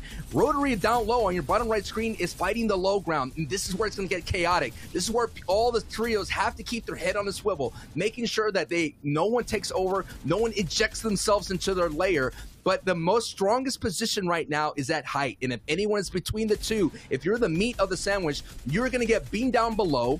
And the height is essentially going to look for anyone that's building out of wood or soft materials, because those headshots could kind of sneak their way through. So right now, Noah Riley, Aqua, and Reason are doing very strong, considering already Benji's down, Clement's down. And look at this overview, and you're seeing why it's such a dominant position, Sundown. Yeah, though the only thing that kind of scares me is the fact that they only have single tarps. There's one connection relatively far back, so if somebody does decide to go, they could be a little bit under threat. However, Noah Riley is sitting on the extra shockwave, and with the build circling mostly back over that single tarp, they should be relatively uncontested. This is their match to win unless they mess up the execute on the drop down. However, right now you have Rotary trying to do it all in the bottom right-hand corner. The French trio, we talked about them putting a stamp on the game. It's been a chaotic one for them so far, but 11 eliminations. Make it 12, make it 13 even. Nope, just 12. Not quite able to get the conversion on the next one yet, but top 4 from them. Rotary's in your bottom right. Noah Riley in the top right with the high ground control. That's Dooms with Aqua and Rezone as well trying to work on the bottom. You can see Nate, 4ZR finally going down. Kiriachi will get knocked as well, so it's largely going to be on the back of Rotary. And can he make these plays on the low ground just with all of the pressure? Let's keep an eye on him and see what he's able to do. Stormy right, still with him as well as we get into our top 3. It's 4ZR, Nate, and Crow. Oh no, it's not actually. I lied. It's Dennis, BTS, and Sammy. But Noah Riley, Rezon, and Co. are going to be able to clean it out, dropping down from the high ground, and a little bit of skeet shooting action there at the end, Sancho. There you go. What an unbelievable finish. We got 7 elims and the victory royale for Noah Riley, Aqua, and Rezon. And you're seeing that is a big time need for them. Going into day 2, they were basically around 20th place. But now with that pickup, we're seeing Mongrel. We're seeing that squad there with Noah Riley and Aqua. They are heating up. So yes, they had some new faces on the top of the board, but Sundown, the old names are making a return here in day 2. And I think the Russian trio being able to kind of push forward and make the end game is going to signal a change in confidence for them. We might see a little bit of shift of what happens in the Southwest, but those 32 points is going to be that signature victory that really kind of pushes up that other Doom's Domain team into the top 15. However, we're going to toss it back on over to Zeke, Shio, and Reese to break down match number 2/8 of the day. My oh my, Sundown's predictions coming up big here on the second game of the day, but also, as he said, technically game number 8. You like to see it, a pretty clean victory royale, all things considered. Absolutely, yeah, that was very clean. Vic Roy, also very impressive that, you know, these guys have been contested time and time again over 2 days, and they're still finding the strength and, like, the strats to be able to make endgame, even if they don't see it half the time, and then winning it out. Yeah, we have to take a look at the standings, see how much these points have done for them. Don't forget, for you viewers at home, it is the top 15 teams at the end of the day that will advance. Now, Vettel, iDrop, and Stursix still holding on, but here we go. In second place, Kezix, 4ZR, and Nate. Reese, your trio prediction still holding on as well. Indeed, they did. 8 eliminations they had this game, actually. A little bit under the radar. They came 4th, so they were still in and around all that kind of chaos on low ground that was happening, but still clearly managing to frag out and pick up 8 eliminations, and that's why they're consistently staying in that top 3 slot. It is very, very close, though. Only 1 point difference between them and Floki, Clement, and Nikozar. Yeah, you have to be scared of Flick, Thomas Aishi, and Anas as well. These guys have only really held their spot or gone up, which means 5th is what they're declaring is their space to control, and they're shooting now up towards 1st. Still, there's a big chance that that could go a little bit messy as we move forward. Look at all these other trios behind them. ADN, Matzo, Amplify, always controlling low. The Become Legends trio is also so well at controlling height. Sometimes, though, it doesn't always go as planned towards the end of the game. I hope they hold on to that. Top 15, though, Vato is back there, but he's clinging on for dear life. Remember, that is the qualification threshold. Noah Riley with that win bumps their trio up to 13th, which right now is the lucky number for these guys because they have basically at this point qualified for the heats if they control and hang on. My, oh my, boys. I can't believe, and this is kind of what we see a lot, right? is in these moments, these clutch moments where you have to make something happen, having that great game to just put you into the standings. It's all about hanging on. It's all about relying on your talents as a trio to just continue to earn those little bit of points you need to hold on to your current placement spot. Now, guys, you know, I gotta say, that last game was pretty dope. And I think, actually, I got word... hold on, let me grab it real fast. There's actually some evidence that Victory Royale was super incredible. And I think I need you guys to break this down. So I'm Shy. I'm just going to go ahead and pass this on over to you. Here you go, my friend. You can take that. Thank you very much, Zeke. Gentlemen, break this down for us. Now let's look at the replay real quick. At Detective Agency Analyst Desk, it's your first detective, Shio Wager, analyzing exactly what mysterious things went on down over at Height. How did Noah Riley get all these beams with his position, Reese? Well, Assistant Detective Reese coming in. They managed to grab that high ground early on by using a shockwave play. And you notice they've got the Doom's Mystical Bomb off spawn. They're just consistently pressuring second height. Pressuring all of these victims down below.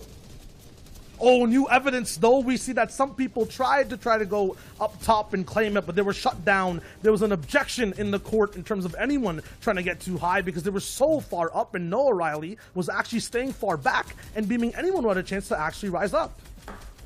Indeed, and they can manage to consistently keep this high ground. The players below stand in absolutely no chance. Pressure in the court. Maybe they're going to give up their accusations.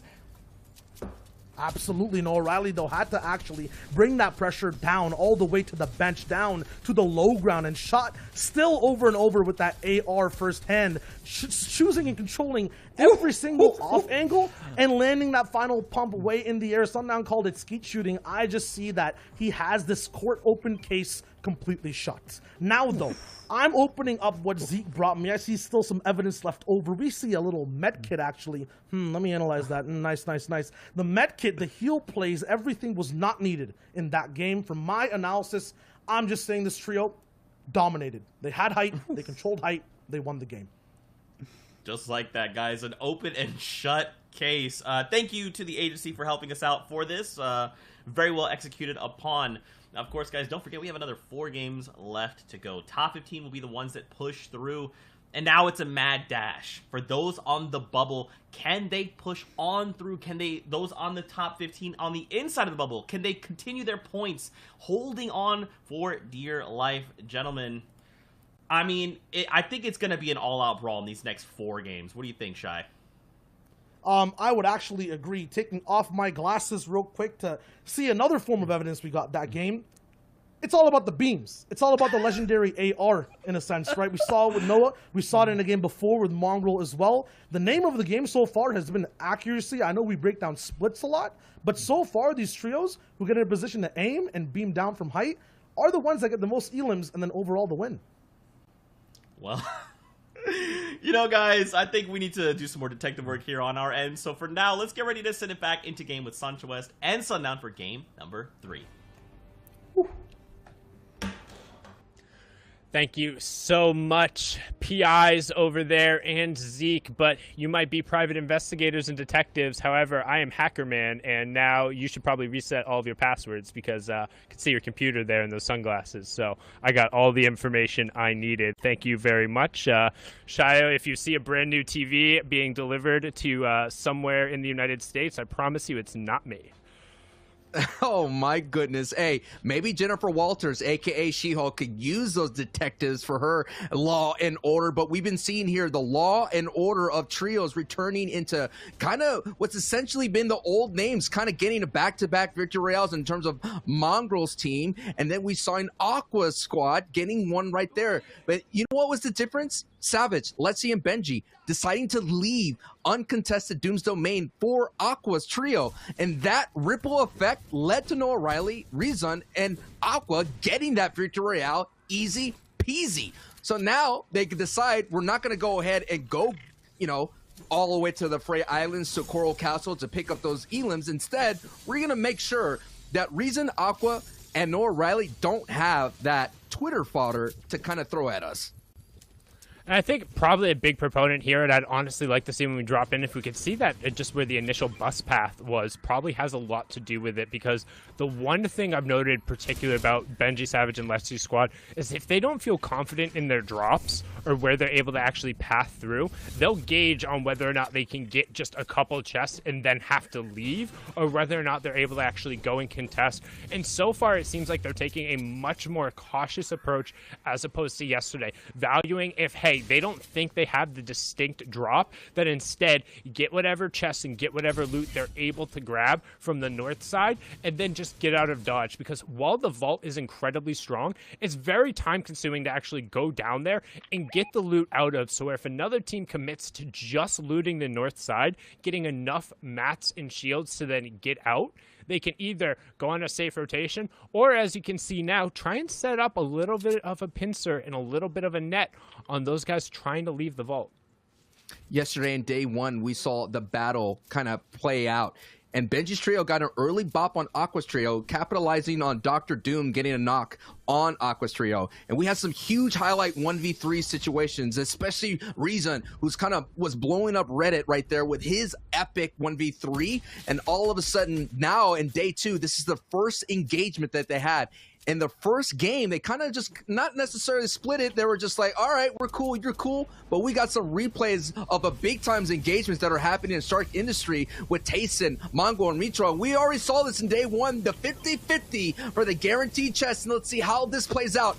And we're going to go ahead. Tayson does get the floor loot and opportunity to go ahead and assist the people up top. And bang! Moraine gets greeted with that green pump from by the backside. And here's another opportunity to get the two-piece 72. And right-hand peek action. It's going to come eventually. Get it? Come on, Tayson.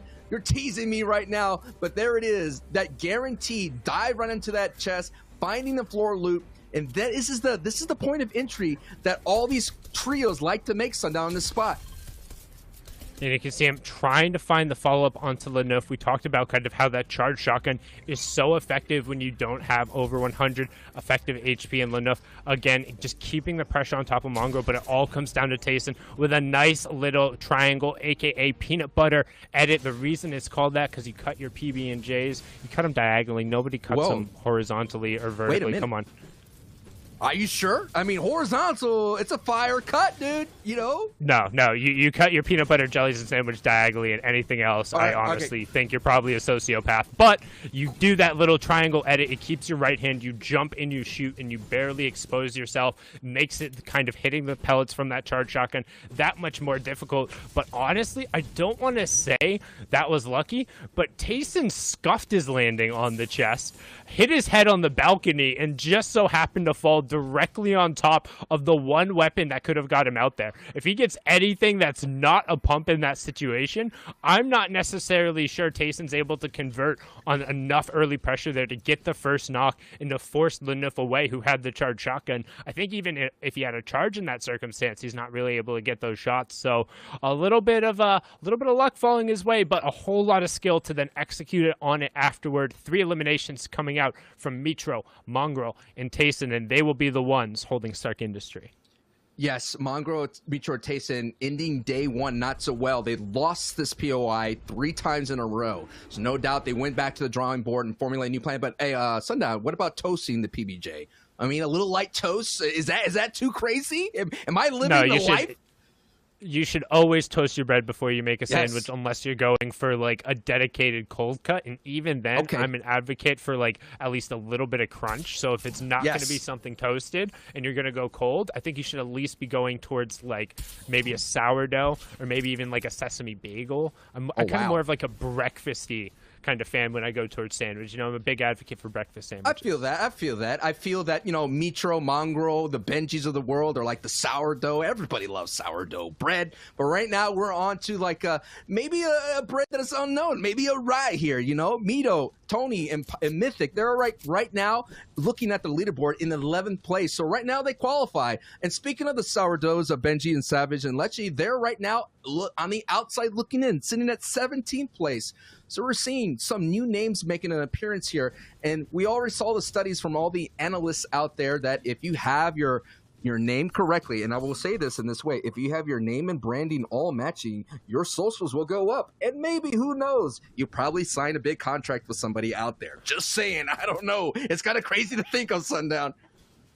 Well, I mean, I'm a big proponent. I've been Sundown for, I think, now longer than I haven't been Sundown, picking up the name right around when I was 13. And, I mean, you can then guess the older part of my age from then. I'm not going to reveal it here. But, I mean, we just saw a number of players also swap their name back to kind of clarify their branding, recognizing that, like, hey, I'm on this final cast. Maybe I should have my full name in there now. However, if you're someone like Mitro, he just doesn't really care. Instead, he puts his binds on there, letting him know that not only are you getting beaten, but you're getting beaten by somebody who uses those function keys. As right now, 4ZR, Kezix, and Nate trying to close the gap again. And honestly, one of our top trios who we see consistently taking early fights and executing on them incredibly well. Kezix already sitting with one elimination. It looks like 4ZR and co are trying to clean up the rest. They already have this player boxed in towards the side, getting the cones over the top. This is Dovin, who is currently under pressure from just 4ZR himself, kind of waiting for Kezix to catch up and help him out there, which I think is going to signal the end for Dovin as his teammates trying to provide a little bit of support fire, but from a distance, AR fire at this range is only going to do so much. Dovin going down there. Looks like 4ZR, Kezix, and Nate now have to solve a trio that is kind of making their way through. Dazin, Akusto, and Snip are in the distance right there. So as you see, that's why Kezix takes that high ground dominant position. And Dazin now is realizing he's made a mistake, mistiming that third-party opportunity on the bottom of the screen is in the full retreat. But I don't think the aggression of Nate and Kezix are going to let this go right now. And, you know, I've been seeing Dazin and Snipe be like an opportunist squad, but this may be a situation where they kind of stir the pot too early and they kind of ruin their souffle opportunity. This is a horrible fight.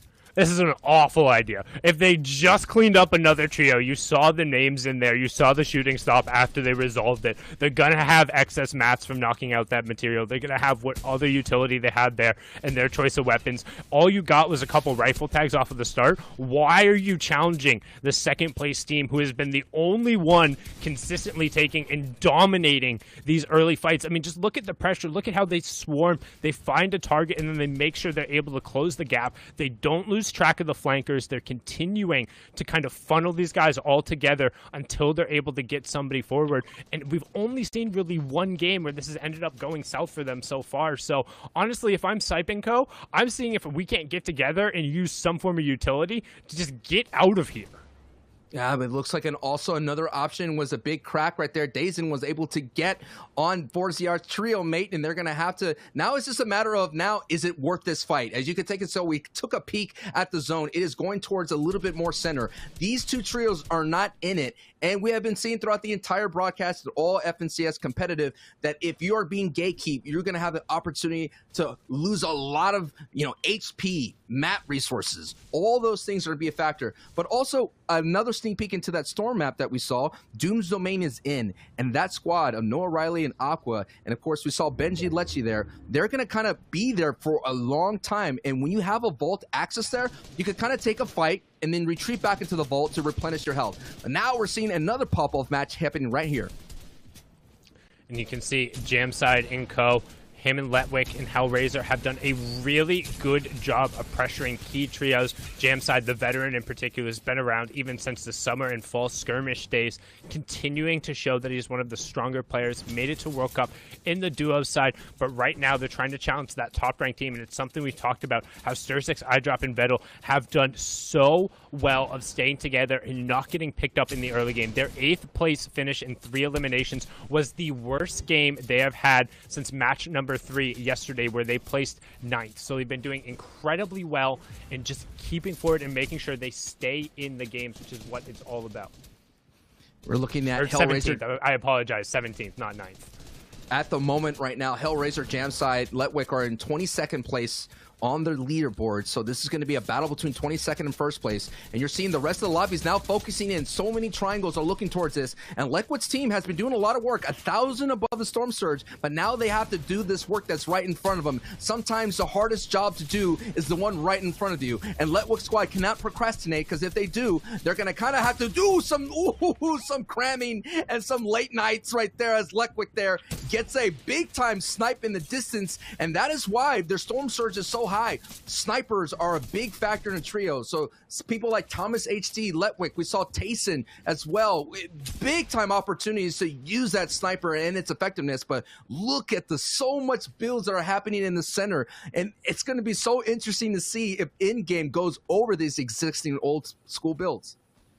And one of the things we saw there right as he was able to get the shot onto Astro was Paco was actually able to pick up Vettel and get the conversion onto him. So that's the first time we've seen a member of that trio actually be stripped away. So how much can iDrop and Sturzix with limited resources, limited extra shields, and limited builds now do? Particularly, they pulled zone again, so they're not necessarily going to be under pressure, but this is the first time we've really seen that team really be forced to it, as Tayson now forces Mechanical Yoda to go into blue light country, takes him out there with 2 of the legendary Stark rifle shots, the 53 body damage being so high and that first shot accuracy reset being so quick. So good shots from him there. We know just how accurate he can be. His teammate, Willowjack, trying to create some distance for him, but it will be converted on eventually there. Milo picks up a nice double for himself, but Tayson looking to get aggressive. Mitro, however, meets the other side of it. Tayson going to immediately equalize that with a 200 pump himself. Mongrel and Tayson trying to close the gap here so they can make sure they convert before Mitro goes down. They will close it out. It's now a 2v1. Wow, just some moments of everybody going, just to breathe right there, to stop it, hold on. Mongrel, Mitro, and Tayson, who went down a little bit early here. Now I'm going to close this out on Abuelo, and then they kind of had some shambles situations, and you can't be afraid when you're going toe-to-toe against a big name in the community. X-Flash, during the interview during DreamHack, kind of said that at first these kind of nerves got to them, and sometimes the nerves do get to you when you see the feed and your teammate goes down to a Mongrel and Mitro, as Mongrel was able to close out the door on that trio of Abuelo and Yoda and Antu. Now have to go back into the drawing board and wait again. But you're looking into the distance on the north side of the mini-map as we have a replay real quick. This is what I was talking about. Noah Riley and Aquas and Reason holding down on Doom's Domain. And there it is, using that utility of the crash pad to kind of get their way into a box. And this is extreme pressure. We're talking about 3 people diving right in, and they get the check-down, sundown. I mean, you don't want to see that if you're Benji, Lecce, and Co. Savage getting taken it out right away. Noah, again, making sure you get that shakedown. And the benefit, too, if you're the ones who get the vault, look how much excess utility he has to the 4 shockwaves, the extra crash pad, able to use the shockwave to then close the gap on Lecce, making it his turn to then effectively 1v3, one of the strongest trios in the game there. Noah Riley showing up huge there, but having control of the vault means you're able to burn those crash pads and burn those shockwaves, knowing that, yeah, most times you can't really afford to have one of your shockwaves and crash pads be used in an early game engagement. He had 3 more in an extra crash pad sitting in the bag, and I promise you, if you circle back to the vault, there's more sitting there. So very well done from them closing it out, but we've seen why Benji, Lecce, and Savage have opted to audible away from taking that fight, and I think maybe it's time to go somewhere else. It's going to be a tough one to ask right there, changing it up so late into the game. We're already in game 3 right now. They have 3 more games, and already they're on the outside looking in before starting this as the triple beams are happening right now. We're seeing a big-time congestion here in Salty Springs, so the people at like 4ZR's Reese's pick are going to have to figure out how to rotate us, considering so minutes of the lobby is sitting right and directly in the path, and I think they kind of take a rotation a little bit more, spiraling towards the north side as you see zone pools a little bit more. And this is going to be the situation here. We all know that center's at play for our first place team. We already saw so many players kind of playing for that. Now you're seeing Rotary, Kiriachi laying down some beams on the outside looking in. But so many builds are being exhausted right now. It'd be interesting to see what happens in late game as we see Airwalk, Bato, and Leo coming all the way from upstate New York, have a nice prime metal base right there, looking down on Artor, Cami, and Raxo.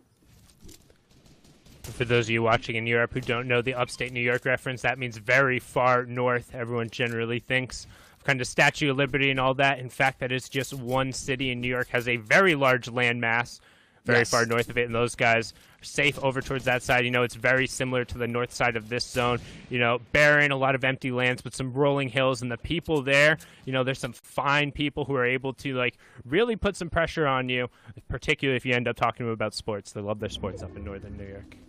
who doesn't love sports right now, and who doesn't love esports? And right now we're watching Fortnite competitive, and this is going to be an awesome month. We're talking about every weekend stacked with action in all regions, and right here on the Fortnite broadcast we're going to be covering EU and NA East. A little bit later we're going to have day 2 action with NA East with Aussie Antics and Monster D-Face. You don't want to go anywhere. A lot of the big names, a lot of big personalities going here, but we got a lot of big names here. Gamma Gaming Cammy right now, who's been putting in the work already in the replays, popping off right now, and now we're watching it live. And it's currently has the 2 elims for his team. You can see them calling out the marks, pulls out the burst rifle, able to hit a couple shots there. 35, 35, 35. Tony catches all of those with his teeth, and Cammy sees that the pressure is going to be put on them. Looks to see if he can't get an angle to potentially get some more shots going in, because Storm Surge will be a pressure. Those shots, however, putting them up above it, sneaking in some light bullets there, but the 9 HP is only really going to serve as kind of an annoyance and a way to help take down the builds. Notice he's relying on that because he has 300 plus light ammunition, so he's really, without the damage fall off applying to walls, he's going to be able to kind of keep the pressure going on. What I'm curious as to what's going on with our top teams. We saw the Russian trio be able to put out a really strong performance last game. They pulled zone again this game, and Rotary right now is holding on to one of those legendary charge shotguns. So having, based off of where they passed, it seems like he's opting to take it, and that's a big part of the reason why. Unfortunately, not connecting solidly there, but still a nice 83 charge shot coming through. Somebody looks to crash pad in, going to immediately end that. And I didn't even see that shot come out. That was Sturzix, and that was an insta-clear. And what that means is, for the first time in the entirety of the tournament, it takes 9 matches, but our number 1 team has fallen outside of the placement threshold. This is the first opportunity for everyone else to be able to kind of close that gap a little bit and squeeze up here. Match number 9, match number 3 on the day, and now all of a sudden there's a little bit of a ray of hope for whoever can capitalize on this clearance.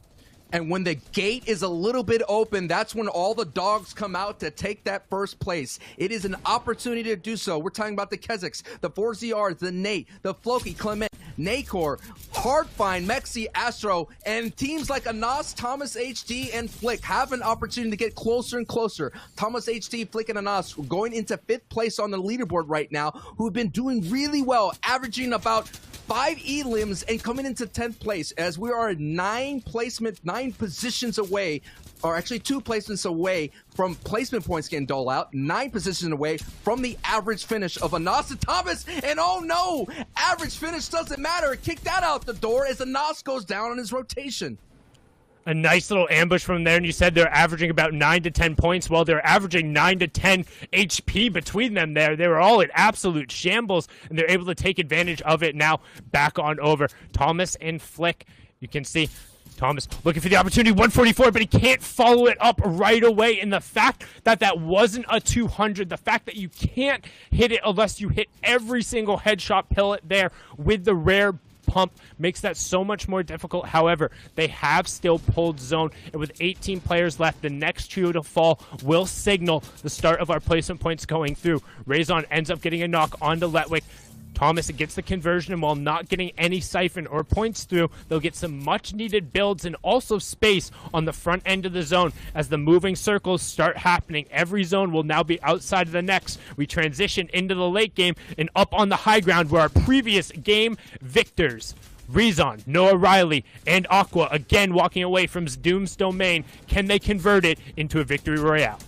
And teams like Sammy and Dennis are now in the mid ground, and they have to be careful because Noah Riley and squad are going to be able to rain down so much firepower with Doom's mystical bomb. But that's not going to stop Sammy and Dennis and Kuji. Can kind of do those edits down below to looking for those beams. And yes, they pick up some nice loot pickup. It's going to be a strong opportunity though. The only thing that's missing is like a shockwave to be able to take height, but they have to be careful. Being on the mid ground, you have to watch out above. As you see in the beams coming up above, unbelievable pressure from that height, and that it's gonna push you down low. And we've been seeing squads like Matzo and that train hard being so deadly down there. So you got to work together, stay hip to hip, communicate, find the layers, and watch your backside. As Cammy goes down, the 6 was protected, but they do lose a member. So now it's up to Sammy to kind of clutch this by themselves. This is what we've been seeing in solo stream. Oh my goodness. The Caster's curse is real, but Mona, making a first-time appearance here in a kind of round 3 stage, is still cooking and vibing.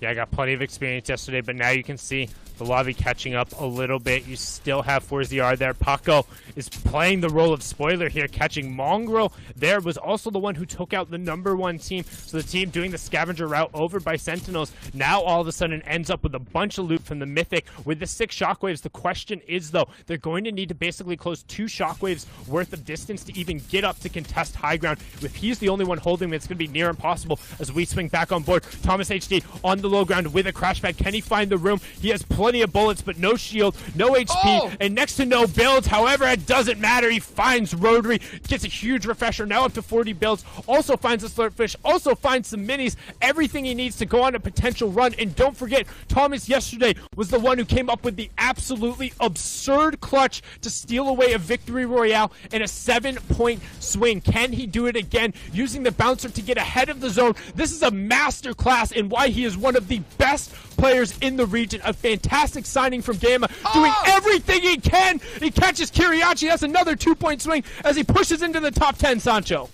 The heroic plays are happening for Thomas HD as he's trying to hold on tight for the trio right now, but he has to overcome the deadly villains of a Height. Height, he got Aqua and Rezon doing the thing right now, laying down so many bombs down below, but it is Thomas who's laying down haymaker bombs, knocking out so many trios, and you know Flick and Anas are cheering him on. They're saying, you got this, you clutch for us once, but his builds are limited, so he's gonna have to put some major accurate shots here, considering that he only has a blue pump. And taking a look at the chaos that's happening, the fight for height as Clement is challenging Noah, Aqua, and now it's Thomas right now who's going to go for another fight down below, but he has to be careful. He has no builds, ladies and gentlemen, completely out, but he does pick up another one, and that was a big time Elim, and another one. Toos, Leo, go down. Thomas, he got shockwaves. He's got shockwaves, sundown. It is an opportunity, but he can't find the height. Oh my! Thomas, can you do it, brother? You're trying to drop the players down. One player ends up falling in front of him. He gets no siphon going through there. Didn't get the knock, but now he is outlived as a solo. He's pushed all the way through into a top 3, and not only is it top 3, it is a winnable top 3. He finds the 100. Can he find the second? He needs the siphon. Switches to the bandage cannon, and the siphon comes through. All of a sudden, Gamma's Thomas HD on the low ground. 90 HP. Noah dies. The lead goes to him. Thomas HD clutches up. That was absurd. Don't care if my mic is peaking. I'm gonna scream because that was the nastiest solo clutch I have ever seen, period. That was gross. And Sancho, you gotta be feeling good right now, man. Holy Thomas HD with the big time performance right now. Shio, Zeke, Reese, good luck breaking that down, brother. Woo-wee! Oh, man. Bro, Thomas HD. This is just something I always like to joke, if I speak something out of the universe and just ask for the region to do some incredible stuff, this happens. But Thomas HD just said, hold my slurp juice. Check this out. That was just, I don't even know how to describe that. That was on a whole other level, Shy. It was calculated and it was spontaneous at the same time. And if that happens, you just have fire and ice mixing together, making a new element, completely non-handleable by anyone else. If you touch it, you get burned, you go down, and Thomas is the only one alive at the end of the day. I don't even want to break it down. It was too crazy. It was too crazy. The hype was too real. I was watching some insane stuff go on over and over again. I can't wait to see it again, honestly. Man, well, guys, let's take a look at the standings. Did this clutch win from Thomas and crew rocket them up the standings? Ooh. You can see right now, after that game, they're in 4th place. They're pushing on that top 3. Flocky, Clement, Nakos are right in front of them. Reese, your prediction still holding strong in 2nd, and Vettel, iDrop, and Stursik still holding down this 1st place. I mean, Shy, we thought they couldn't make that run, but they're still holding strong. Yeah, I mean, consistency is key when it comes to 12 games over 2 days. So, Kezix 408, they're holding strong too. The first place team, impressively, is still in first after day 1. So, that huge boost they got there is amazing. Paco, Advice, and Jachu, these guys were all the way up on height in this game. Using that, they bumped themselves up all the way over to 6. Mongrel, Mitro, and Tayson are now moving up all the way to 7th. Noah Riley is still here after that big win that we just saw last game. The Become Legends trio is also active, but these guys are so close together in points race.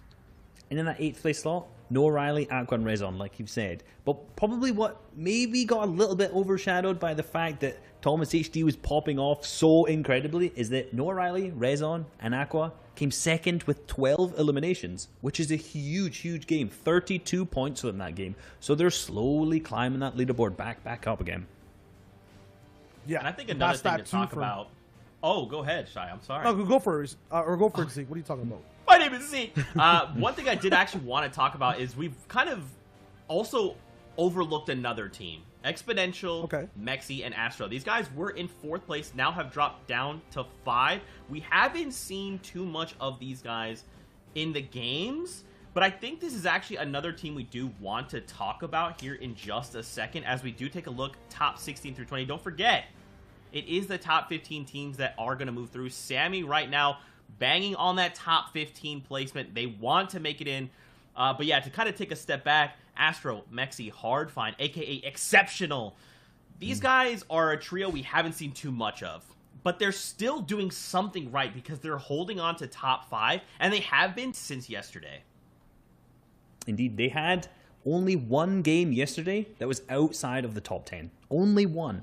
Not actually clinching up at Victory Royale at all, but still some really, really big consistency. And then again today, those first 2 games they had, really, really close. Still top 10 as well. Yeah, from what I see from these guys, they're playing kind of to get to 5th and hit 5th overall every single game, and they get close. Very, very close. Sometimes there are a few errors, but I would say one of the most consistent trios we're seeing over these 2 days. They are indeed. We've seen Astro drop all the way over at the weather station. Sorry, his trio member dropped the weather station. They're splitting Catty, weather station, and the camp. You can see, with that uncontested drop, the amount of loot that they get out. Chug splashes on 2 of the teammates, peppers, tons of mini, really, really good ammo. Actually, chug splashes on all 3 members, which is huge, huge healing potential, right? So this is something that's already going to be consistent. You can see from Letwick's perspective now, where do they go wrong? They've been so consistent, but where are they going wrong here?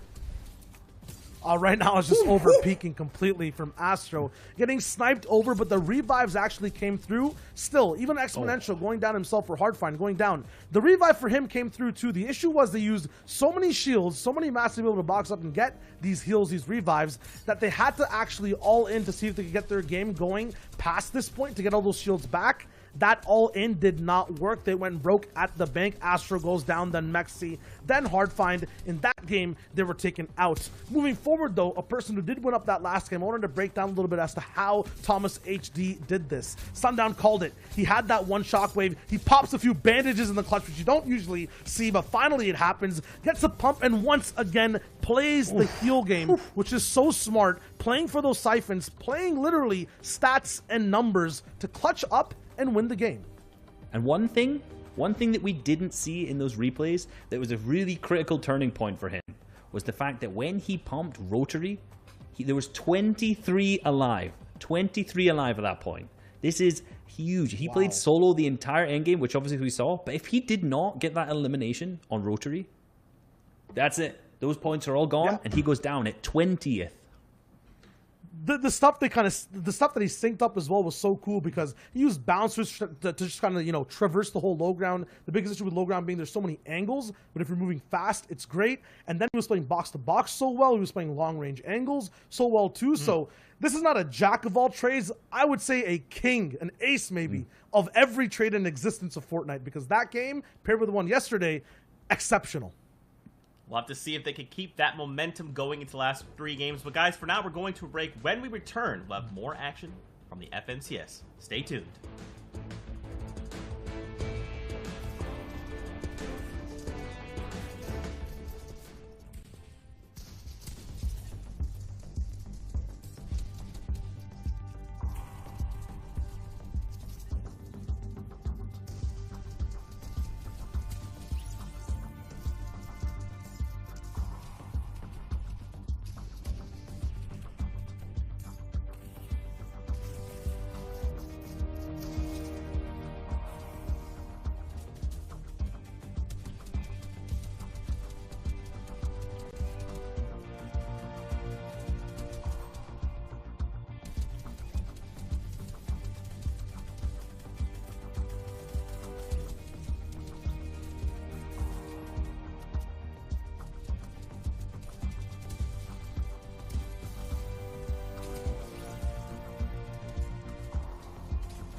What's up, Fortnite fam? Welcome back to the FNCS. If you missed that last game, we are still reeling from Thomas HD going on a solo run to clutch up a victory royale for his trio. It was absolutely insane. If there is one game you go back and watch, make sure it is that last game. Now, of course, with that being said, we still have 3 games left to go here in EU before we can crown the first 15 teams that are pushing on to heats later on in the competition. Shy Wager, Reese, I'm sure you guys are excited. That last game, I mean, Thomas, bringing the heat. After that last game, maybe renaming everything to FNTH might be the wave, just for Thomas himself. Because it just, as once again, encompassed everything about Fortnite Endgame, about just Fortnite, about how everything is possible when you're playing. So it was insane to watch, Reese. I know, and what's great is Thomas HD has been a fantastic solo player through nearly all of the seasons, nearly all the metas, Cash Cups, Solo FNCS, Solo FNCS Invitational, and he's put all of that use right here. Man, so good. Mad props to Thomas. But guys, the ball must continue rolling. We're getting ready to get into game number 4 on the day. Sancho, Sundown, take us in. And here we go. Thank you, Zeke. Game 4. It's going to be awesome, and it's already happening. The break is over, and now we're going back into the fray here. Thomas HD might as well just change his name to Thomas 4K if he's going to come out the gate like that, laying down some fire. And this is Thomas HD, the heroic moment that he had there. Unbelievable. And what a awesome way. I just love the kind of the social tweet that we had there where he started literally sitting on 16 HP and able to close out the door with 5 elims and the victory royale. And that's what makes trios so cool, Sundown, where one person can do that. One person able to rule them all right there, and it was Thomas HD sitting up in his high tower. But we're going to switch on over to another perilous place. It's Doom's Domain, where, again, 2 of the top trios are just battling it out in what can only be described as an utter clown fiesta, as Rezon will get Lechi. Aqua going to go down. In return, all the crash pads being used, all the utility, because that's all that matters. However, on the other side, we talk about doing it all for his team. You can see Thomas executing on a down up there, trying to keep the hope and dream alive by putting an awesome flick effectively into his backpack right now, as Reason puts Benji back into the lobby, picks up his second elimination right now, and honestly, it's an absolute cluster over at Doom's Domain now, as a third team has now joined the fray, with Joel, Fort Venti, and Day all popping in to say hello. And the most interesting thing is that the battle for Doom's Domain, it seems as though it's going towards Noah, Rezon, and Aqua. I haven't seen Benji, Lechi, and Savage kind of take that away or have a moment where they could just say, you know, put it in question. And already, this is only week 1. We still have a whole month. And if Benji, Lechi, and Savage don't qualify here, there's going to be a big question mark for them to answer is, do we continue to try to alpha or contest the spot? Because if Noah Riley and his team continues on, they're going to have the ability to kind of flex it as much as possible, to experiment, to put in all those theory points to see what they can do, as Savage was the only one standing up, and it looks like the third party from Joel comes in and cleans that up there, Sundown. Yeah, but let's be honest. I was really ready to give up on my prediction for Noah Riley, Rezon, and Aqua yesterday after seeing the performance. I didn't think they would be able to come back and kind of turn around Dooms as strong as they were able to today. I'm of the opinion that the line, well, one, if you're going to go on Twitter, claim your drop spot, and then also circle exactly what spot of the place you're dropping on and which chest you're going for, you better be able to defend it. And you better not complain once if somebody comes in and has a game plan and tries to out 50-50 and fight you. Because if you're going to tell them exactly what you're doing every single time and where to find the 2v1s and where to find those isolated members, and you're not good enough to defend it, then you deserve to lose that drop spot. Straight up. However, if you're contesting a team back and forth and you're going relatively evenly, I think over the course of the weeks, it's worth it to get the spot consistently enough to challenge you, because eventually one of the weeks that team won't be there, or you'll win it enough where you'll get the qualification spot. And even if not, you're going to be able to qualify through on consistency just because we've seen if you're able to get one of these mythic points and get control of this bomb that Noah Riley is able to press forward here and get the eliminations that come with alphaing up this spot, you'll have enough points to go through.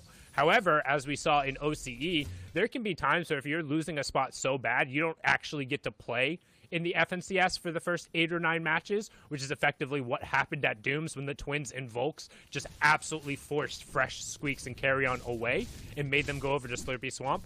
Then that's when you kind of have to reevaluate. If you're not actually in the same conversation as the people you're contesting, then you need to go somewhere else and you need to figure out a better game plan and find a trio that you match up more effectively against. However, if you're able to take away the spot a couple of times and you feel confident there, as we saw Marion, Leneuf, and Jaspe do, and then all of a sudden you have the option of going there and contesting or going back to where you were successful before, which I think over the course of these 12-game setups is going to end up being infinitely more valuable than just being able to alpha up one spot.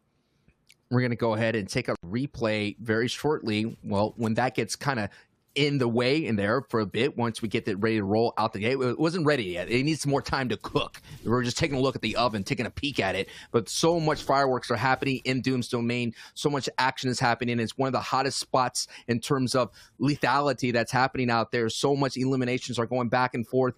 And again, it's you know, Fortnite's one of those games in terms of the esports scene where people are, you know, have this social media presence of putting clips out there. You know, no doubt people are saying clip it, send it over to them, tag that person. There's no other pressure in kind of esports where you could have this, you know, this friendly banter going back and forth. And that kind of play is, you know, the people like the Zates in the world could kind of get into the mental of a top tier elite players. And we're seeing players kind of like not necessarily respect the game so much if someone's kind of taking over that spot, but realizing how dangerous it is to continue that. And you don't necessarily could ruin your entire run here, but I don't know. I hate saying the word throw, but sometimes I can't find another word at the moment to express it.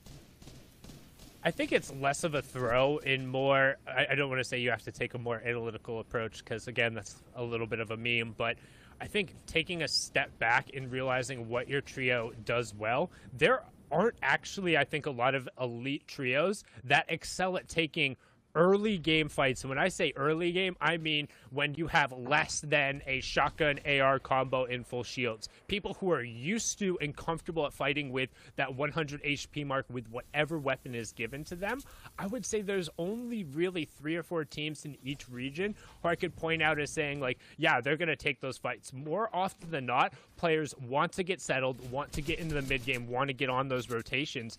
And I think that you need to find a way to do that more effectively based off of how you're dropping, which is why I liked what they were doing before, where they were gauging whether or not they could fight the vault and then going over to Coral. However, they needed to be doing that yesterday before 4 teams realized that nobody was up in Coral, and then everyone decided to go over there.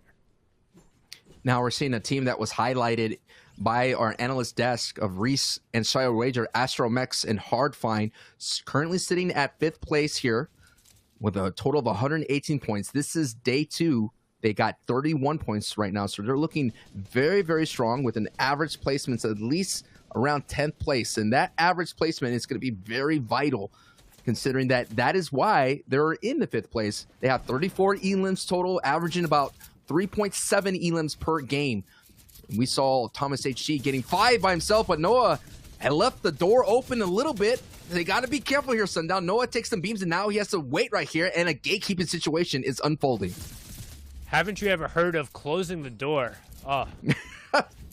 God, need to make sure he closes that one up, otherwise it's going to ruin more than just a wedding here. This is a key game where they need to combo through, and Noah Riley instead going to use the aggro shockwave to go straight into Letwick's box, clean that one up, and get the siphon. Raisin was converted on, however, 6 points already coming through, but we've talked about it time and time again. The biggest detracting factor is getting taken down outside of the placement threshold, and Noah says, well, I'm going to try and take it down and equalize again. Horizontal shockwave coming through, but not quite able to convert on it. What does Jamside opt to do? We've seen so many times that his team has done a good job of playing spoiler and picking up key eliminations in the mid game, and right now he has 2 shockwaves, so if he decides to go aggressive, he could get in the back of a box, and as I say that, he picks up Aqua right on the other side as they get a little help from a third party, Mida and Co. End up getting Noah Riley, and they're going to walk away from that as the Doom's Domain team. I mean, adding a third team to that mix makes it that much harder to exit out. We saw them storm fighting, and they're going to get cleaned up on the edge and are no longer in this competition. Jamside and Hellraiser survived right there. They survived that panic at the disco that was happening. Oh my goodness, I can't believe Doom's Domain squad's going down, and Sundown, your pick, started off very hot. I mean, I think they're having that free Doom's Domain that's given them very high placements, but I'm just not sure what happened there. I mean, sometimes the confidence of having that Doom's the mystical bomb and all that kind of bite you there at the end. But, we still have a couple more games here. We're in game 4. We still got 2 more to go. This is the first week of the FNCS Trios. All month, we're going to bring you all the action, so don't worry. But someone that's been bringing all the action, having more than 5+ elims is Nako, Floki, and Clement, who have been landing at Misty Meadows, have been doing really well. And we've already been seeing in day 2, Sundown, finding those early engagements and doing really well at closing it out very quickly and not getting caught in the third-party situation. Yeah, this is another one of those teams who's actually been really good at executing on those early and mid-game fight. Again, another one of those full French trios.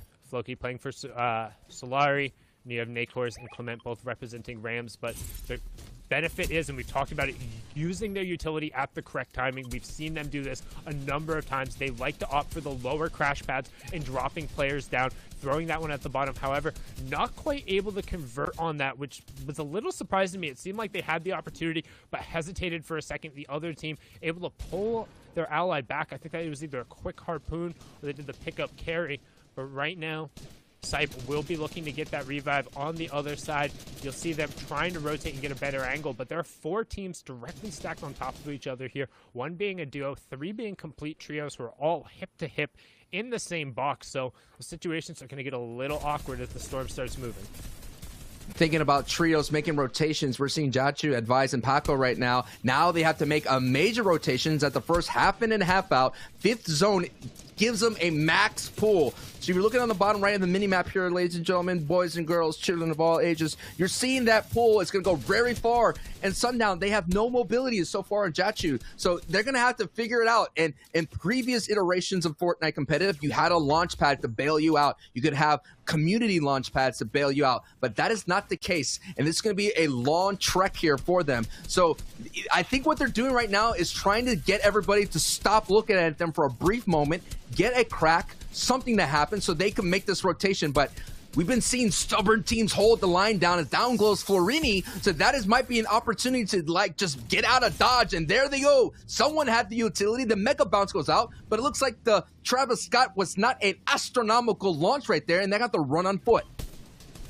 Yeah, and also while all of that was going on, Vettel got downed, picked up, downed again. iDrop also got down. So our number 1 team under pressure and potentially not making placement points for the 2nd game in a row, where at least every other time they've gotten 1 point. Last game was the first time they had dropped out. Now under the pressure again there, but it looked like they might have been able to escape it as none of them have been confirmed. Still 53 players remaining, 21 trios left. Right now, Rotary will get confirmed over. Kiriachi trying to be the playmaker as Stormy Ray gets taken down, and unfortunately, they are going to fall there. Just ticked right on over. Actually, that might have been Storm Surge that ended up taking them out because no one got the credit for that elimination going over, and Storm Surge did just turn off. So, unfortunate they're unable to really find the damage they needed to find to get taken out. And right now, you can see Sammy has control of the high ground, but probably not going to be maintaining it. So we need to keep an eye on who ends up making their push forward for it towards the end. And while we're seeing everybody was kind of jockeying for position on top of the mountain, that north side, the elevation, but now the Storm decides in zone 6 to kind of push on down south. And already you're looking forward. There's so many builds on there. And the Become Legend Slicks, down he goes. So Sammy right now doing it all by himself, maybe could have a repeat performance here, what Thomas HD did, a repeat performance of what Benji did in the opens where he was able to clutch with 10 HP on the low ground. But we're seeing no one really has a strong position right now. No one's really playing for height because zone pulled so down south, and you're not going to have the Mets to expect that, so you're going to have the mobility to kind of go down. But we're sticking with Sammy's story. We're sticking with his ride. Can he have that finish that we're all expecting? You have to clutch out. Dennis and Kui are no doubt cheering on their teammate as he sneaks right in, ejects himself into a tarp, and does get a big hit, but it was not enough. Didn't get a clean hit, just grazed the chin right there, and Sammy's in danger here, Sundown, of going down.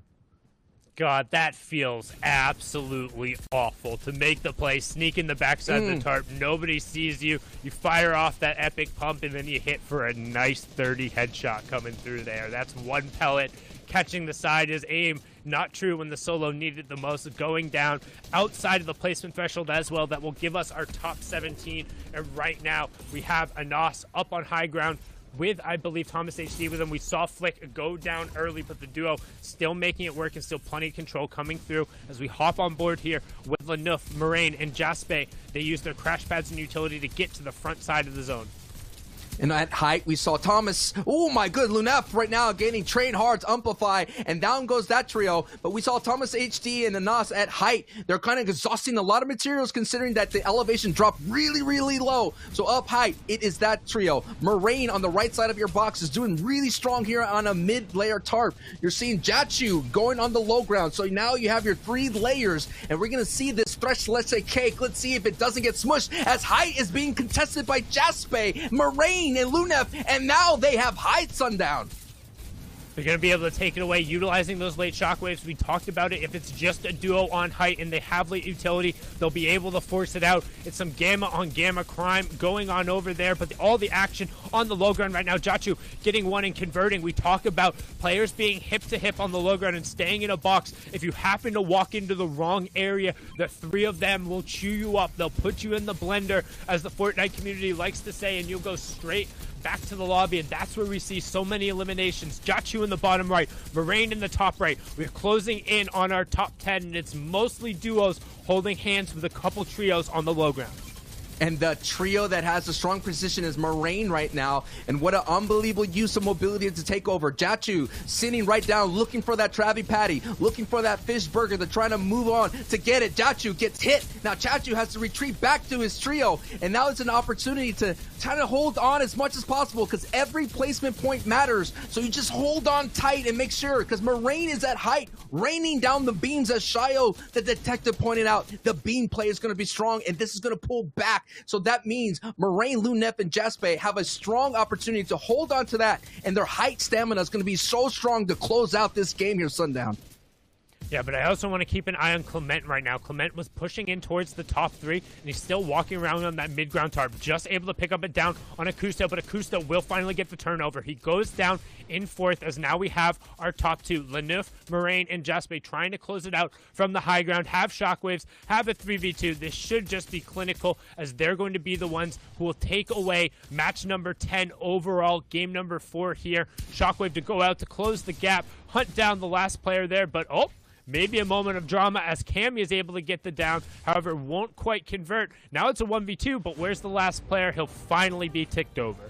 Yes, Lunef, Moraine, and Jaspe get the victory royale. The team that was sitting in 11th place with a big-time victory royale, able to vault their way, hopefully closer and closer to top 5. But we still have a couple more games left, and that was just game 4. But look at all those builds as we're moving on to the beautiful faces of me, Sancho West, and Sundown, calling all the action right here. But Sundown, I mean, that was one of the very textbook finish right there, holding on at the very last second, using mobility, taking height, and then beaming on down for the victory. Well, and it's showing the key of being able to keep your trio up and knowing when to execute on that push. You saw them take the high ground away. But for the second game in a row, we've seen our top trio go down and not really able to make it into kind of that top 10, top 7 area where they've been so accustomed to. So again, what does that mean for the leaderboard? It's going to whoop. And with just 2 games left, realistically, there's an opportunity for some heroics. All right, let's go to our heroes of the cast and kick it over to our analyst desk. Man, you gotta love these 2, and you gotta love the technical term. Whoop! There you go. As technical as one can be. Now, again, massive props to Lanouf and their trio. Like Sancho said, they were in that 11th place spot. And now with this awesome, incredible game, they're able to continue pushing that momentum forward and just cement themselves. And as we take a look at the settings, we'll see how all of these teams are kind of starting to round out with only 2 games left. It is do or die time. They have to be looking at what they can do. If you're on the outside of top 15, what do we need to change up to earn these points? If you're inside 15, you're like, what do we have to do to either stay at the top or stay just inside of the bubble? Taking a look at the breakdown, Floki, Clement, they are coming in now first. Sundown pointed this out to us, Shy. Vettel, iDrop, and Stursix, they just keep falling at just the kind of worst time for them. It's a marathon, and maybe they already had their first 2 sprints. The third one might not have enough juice in the tank to push forward. Maybe other people are learning a bit more. But Nakazor had one of those wins earlier on in day number 1. Now in day number 2, it Seems was like actually Shy games has 5 been and 6. completely speechless over these leaderboards. But, as we can see, still top place, completely dominant. My pick, Kizix, 4ZR, and Nate down in 4th. They're doing still really, really good. Game 5, they had 11 eliminations. Really, really popping off. Absolutely. And taking a look, we do see that team in 5th. We did talk about them, and they're still holding on. 136 points up in that number 5 spot. Now, Freeze, Kizix, 4ZR, Nate, they're still here.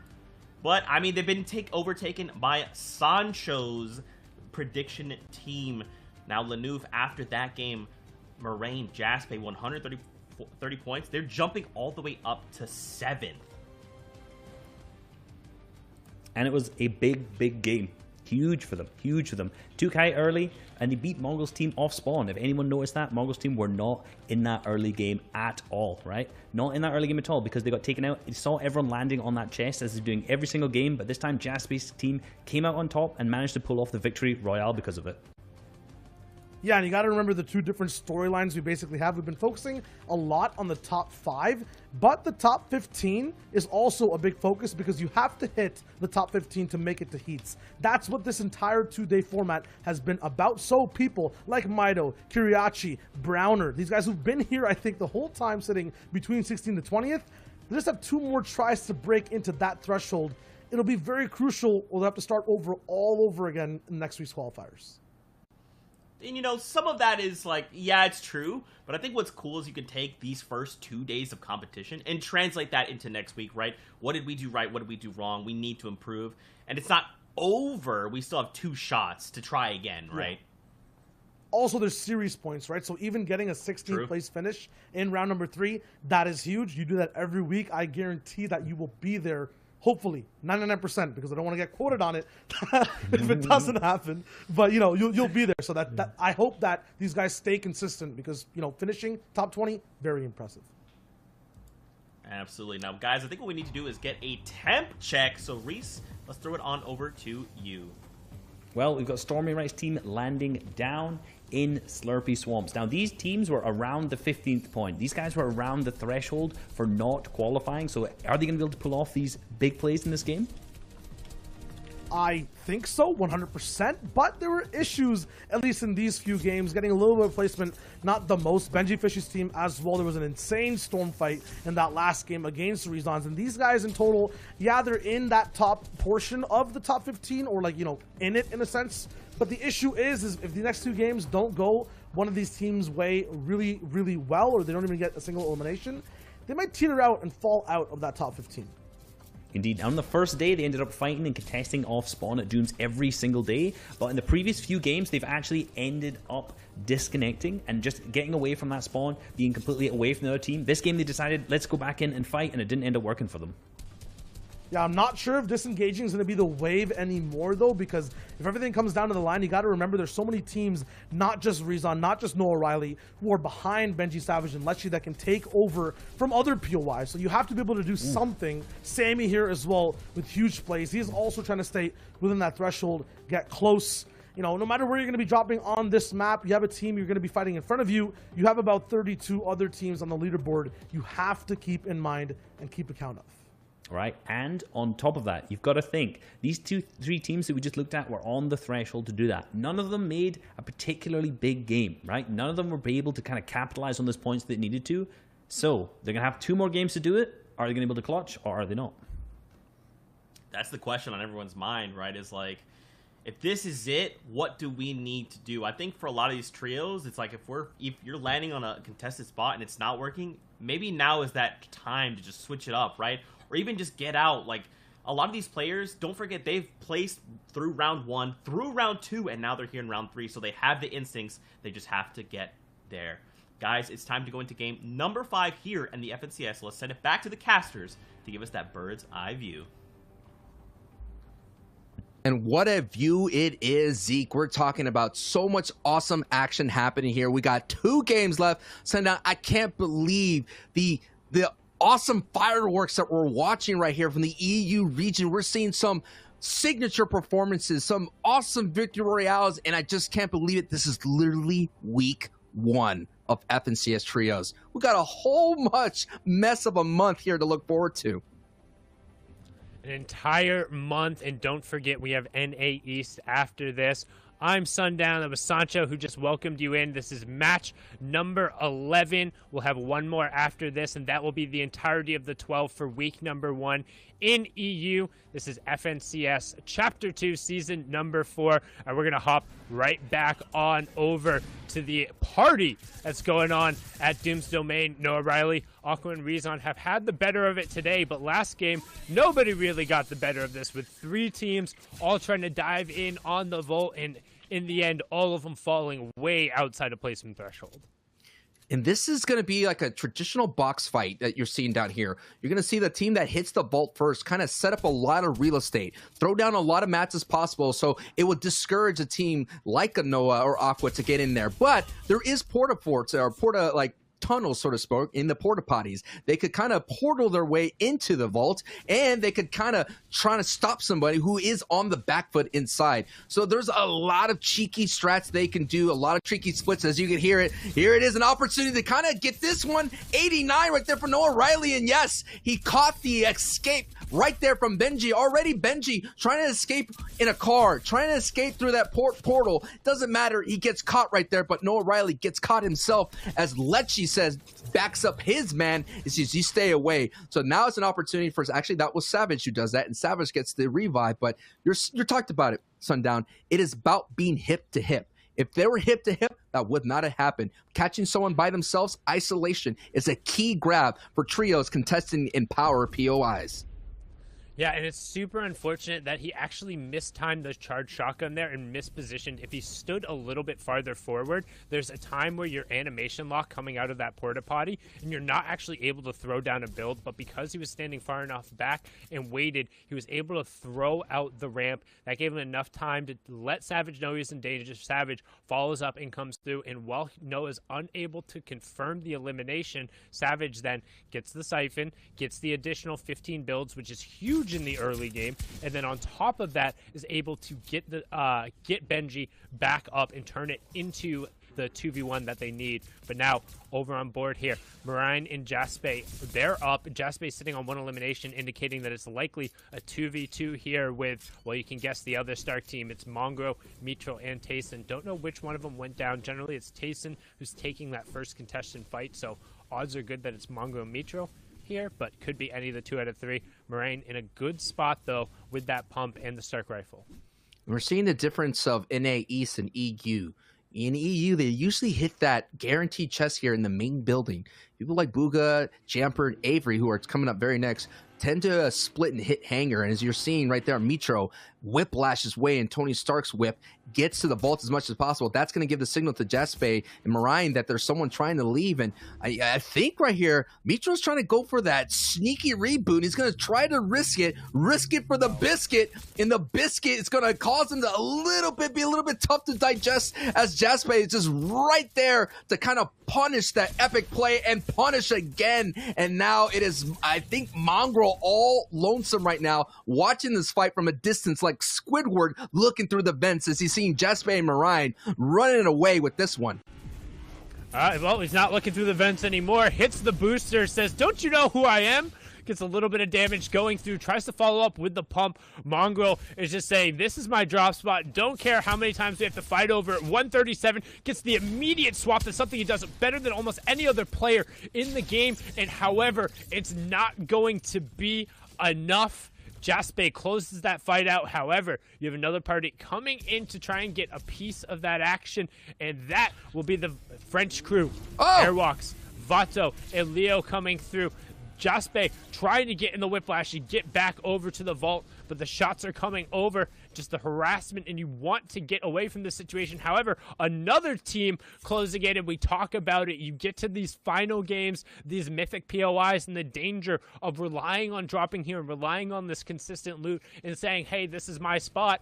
Everyone knows where to come find you. Iron Man getting in on a piece of the action. Don't want any of that 90 damage that ends up coming through all of the builds. Those blasters hurt. He's got those things refined. We've seen a number of players go down to that one. Shout out Lumen. And now we're going to swing on over to the Steamy Stacks fight.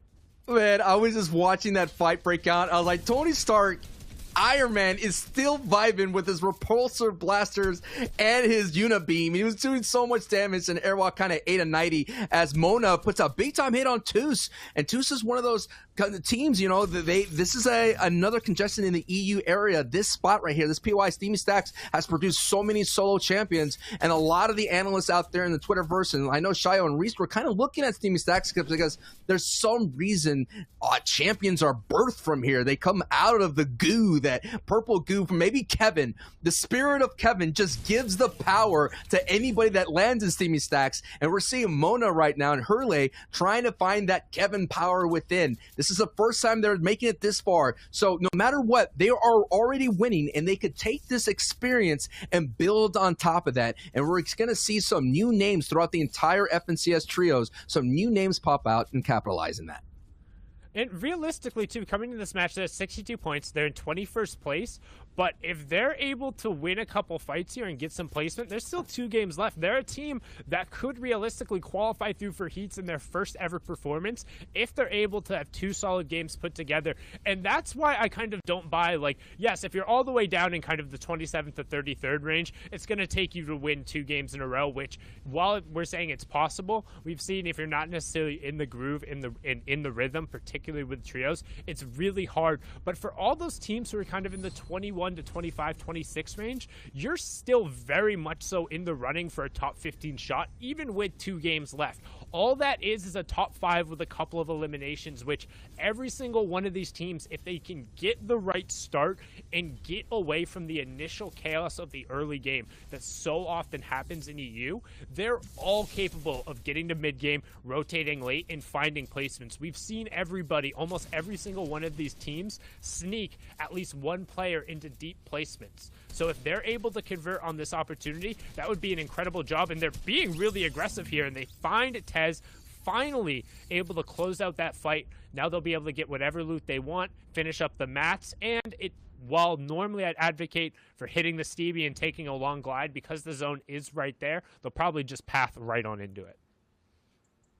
Great 2 trios absorbed by Mona. The primordial goop of Kevin is within. The power is strong.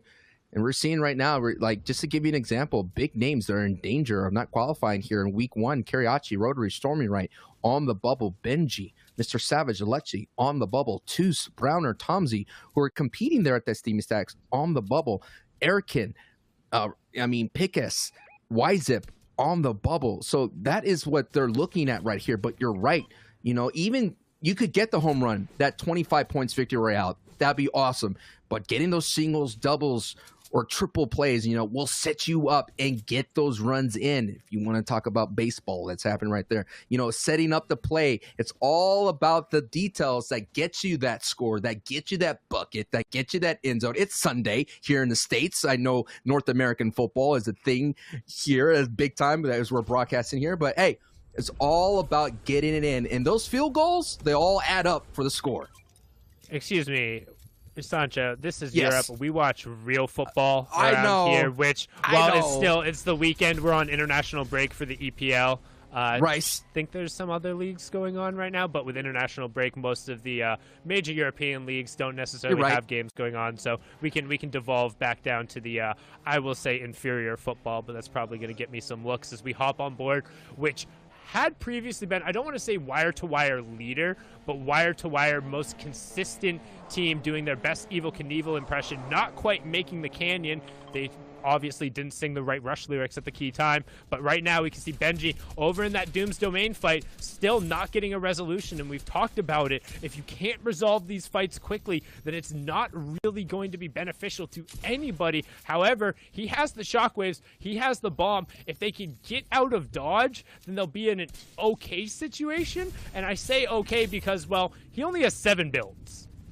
Yeah, and it looks like the Marshals here to wrangle up these desperados right now as Benji's in a desperate situation. Does pick up a beam on Aqua there. That's a big time. That's why Height's so strong. You get that multiplier when you get the headshot. Benji now completely out of builds. He's going to have to work his way. He does have a shockwave, but you know it hurts him every single time he uses it. Down goes the mystical bomb, which is going to create some fire area of effect, and all the fire is going to catch as he does get a white tag right now, but he just cannot just get in. And you're seeing some people looking into this fight as Rezun goes down, and that's going to be only one that's going to be up, and that's Noah Riley. But the third party is looming in the distance. You can see it as they're swarming on through. So this fight, yes, they're going to be able to kind of get an opportunity. And yes, here's the third party already here, putting a plate down and looking for some scraps. And Benji has to scrap on out of there and retreat. But that leaves Savage behind. And oh no, Savage might be in trouble here, Sundown.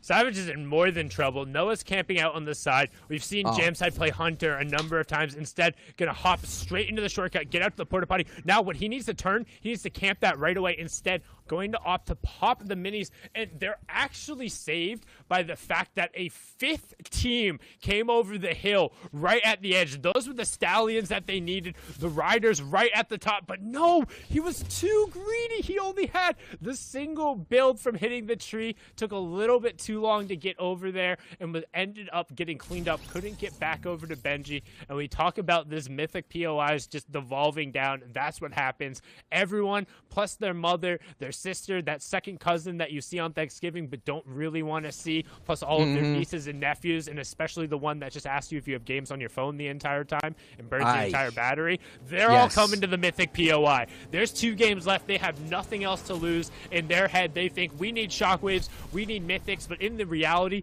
when everyone goes there, everyone loses because there's not enough to support the 5 or 6 different teams, as Swag doing his best to hold off the Russian trio of Rotary, Stormy Right, and Kiriachi on the side. Kiriachi getting a piece of it with the rifle fire there, trying to get some coverage down, but again, regardless of what happens here, everybody is posted up on the edge of the zone, just firing shots back that way. You mentioned the North American holiday of Thanksgiving, but over there on the EU side of things, it's Boxing Day, and look at all the boxing that is happening here. I know it's a much more joyous and jovial holiday, but here in Fortnite, you see nothing but box fights all going out right now, and it is going to be so vital for here, because we're talking about it. Let me give you a number here, Sundown. 20 points. That's how many points Benji's squad is out from the top 15. 20 points separates that squad from qualifying, and having the struggles that they're having at the wrong time is going to be a big factor if they do not qual. And yes, there's plenty of time to do that, and yes, they could rely on series points as well. It's another way into the dance, but you know that the pride and that all their fans out there throughout the world want to see them qual, and they want to see them place at least into week 1. So you're seeing all these riders of the Storm right now coming in late into the safe zone are putting some big time pressure, and Benji Fishy is now on by himself, and he has to do his best. And no, Kiriachi does pick up a nice elim right there, so that's going to give an opportunity for Benji and Kiriachi, both on separate trios here, a moment to breathe as a full trio is pushing into this house. You can see him. He sees that the bomb is down there. However, as a solo, I think your priority on that mystical bomb really drops, because you have to kind of expose yourself to use it. Instead, trying to just bait it a little bit, knowing that the players want to come forward towards that shiny object. However, kind of whiffs the pump shot there, only really catching the side of the pellets, despite it being a headshot, not getting the damage he need. And with the Storm closing in again and him out of white HP, he's going to let this team rotate past. However, he's in a really bad spot. He desperately needs to get one of these siphons. Otherwise, the Storm is going to end up taking him over, or at best, he's going to get gate kept right on the outside, because these are all the teams who have already posted up inside the zone.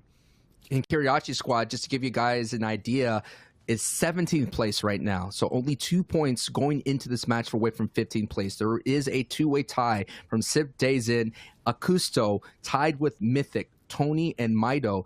who are at 82 points apiece. So just keeping that in mind. The score that you see is the day 2, and we're keeping a track on the accumulative leaderboards for you, and it's going to be a great finish. We got 2 games left. This is 1 out of the 2 going into the final. Again, we've had 12 games of action here leading up, and we're going to do this every weekend. Later on, NA East is going to kind of step up to the plate, but looking at the plate right now on the mini map, you see a lot of water, and that's going to be the puzzle as we see it. It does update, so a little sigh of relief from our competitors, but still, there's a little bit of elevation here, especially the beachfront that to work with. So that is the puzzle that there's going to be facing our competitors right here, Sundown. And what a nice overview, getting the vibe. And there he is, Kiriachi, the lone trio, not afraid to take a fight.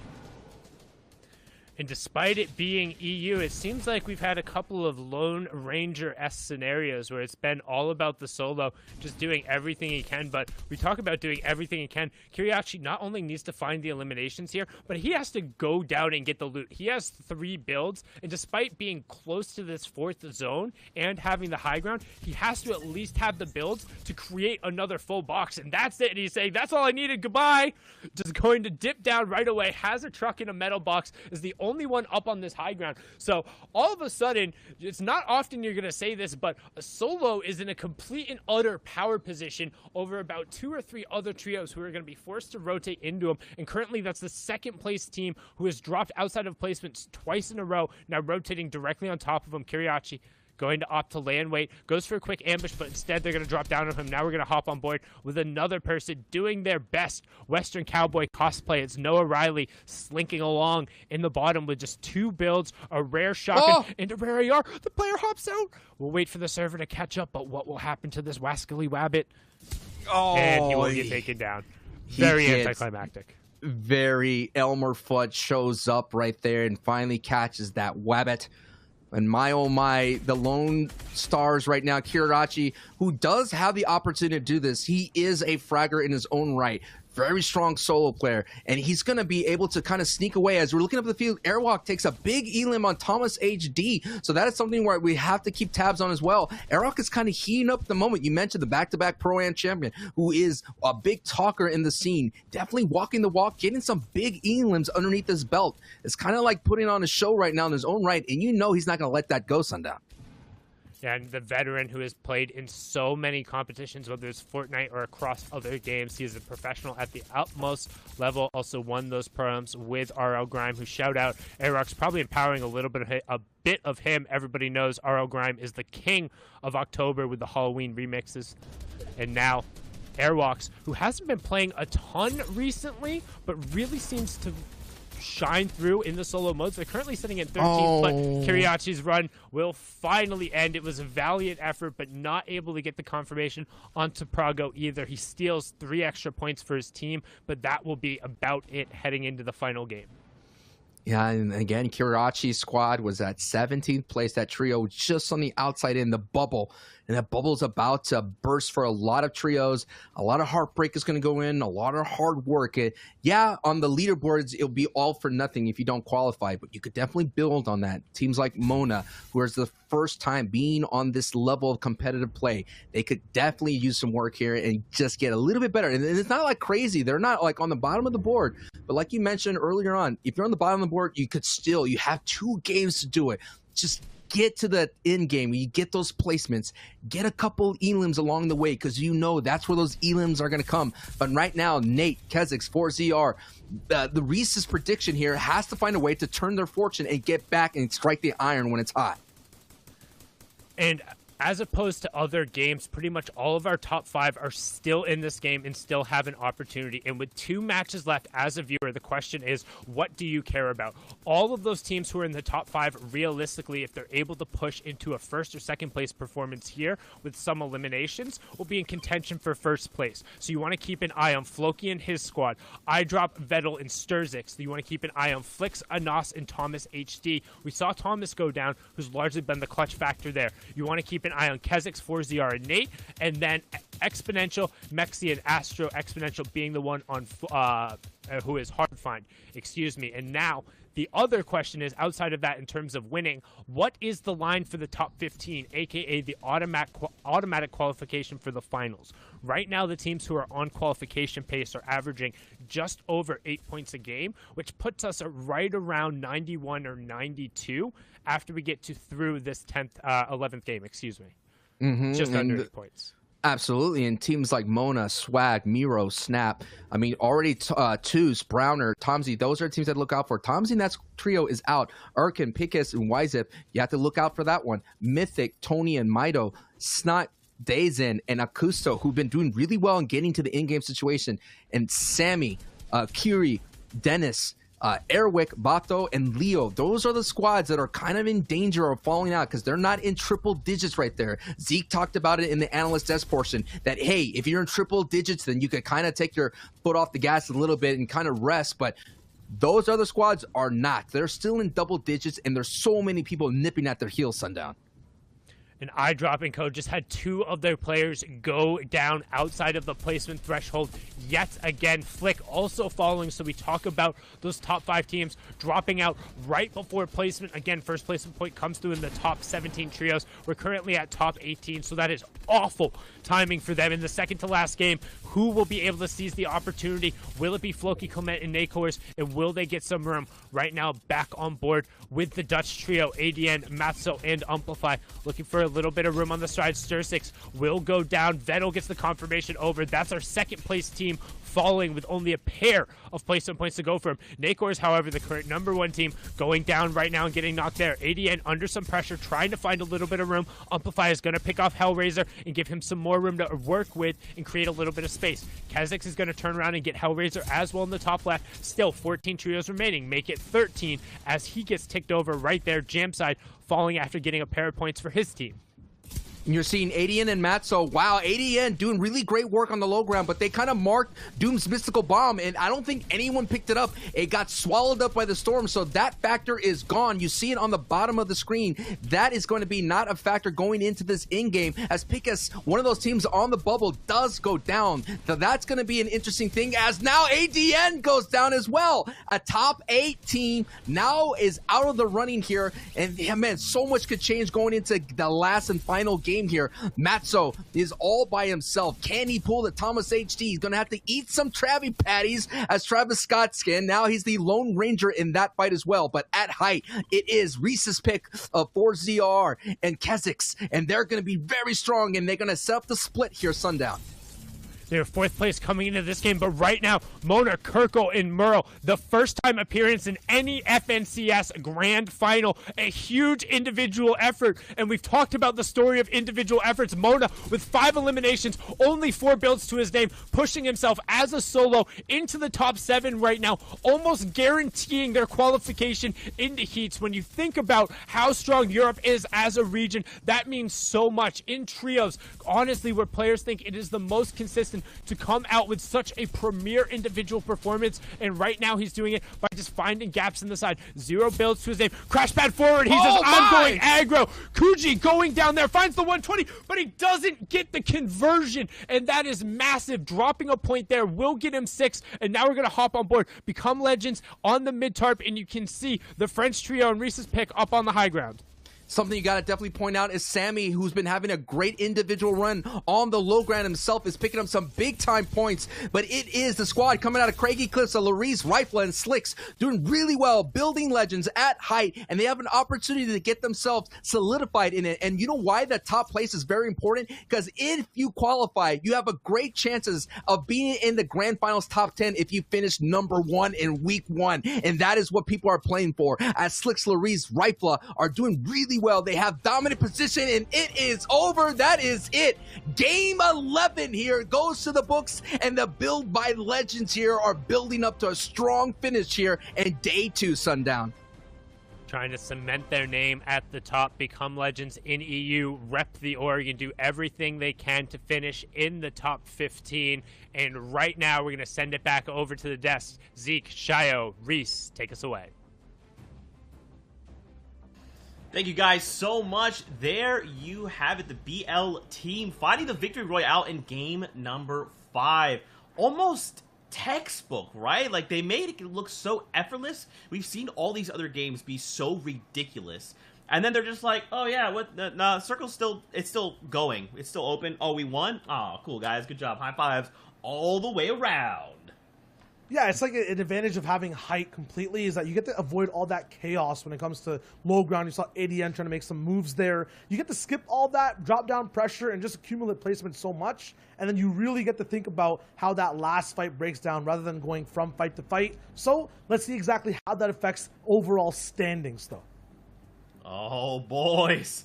We got ourselves a tie here at the top. Floki, Clement, and, oh no, Reese. It's Kezix, 4ZR, and Nate. Oh, Shy Wager. We predicted them to fizzle today, but we may be being proven wrong. You know who won that last game was Larice. But I'm going to say the real winner is Larice, because I'm always picking those victory royales.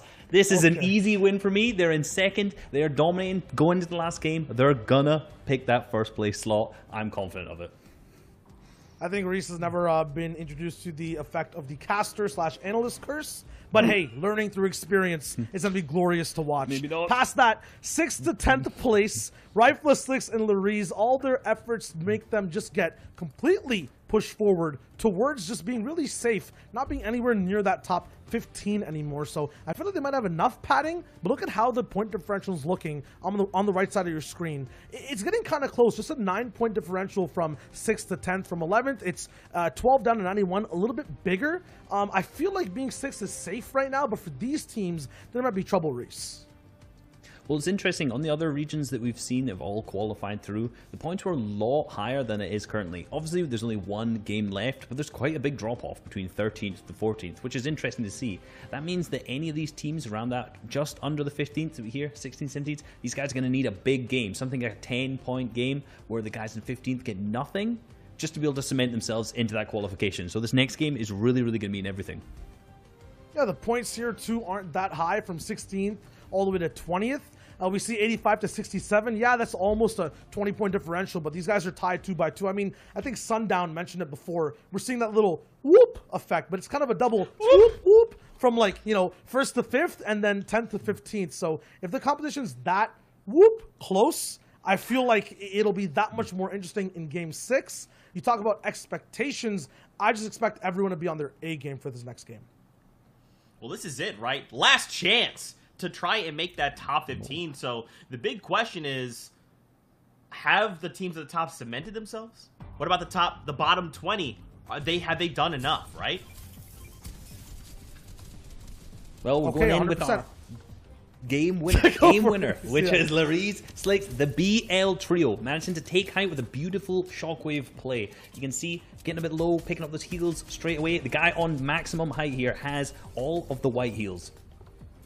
Yeah, and to answer that question that Zeke posed out, this is one of the ways that a team kind of at top 15 can say they've done enough for game number 5, right? Getting forward, making sure you have padding for game 6. They played height. They took risks now rather than leaving it to the last possible moment, rather than leaving it to all the way to game 6. So I think BL have done enough. You got to remember that is one of 33 trios. So have the top 5, you know, teams like Grizzy, done enough to, you know, get there. It's a tiebreaker 100% and stay as winners. Have the top 15 done enough to push themselves away from 16th to 20th, make that point gap high, because if not, game 6 is going to spell a lot of trouble.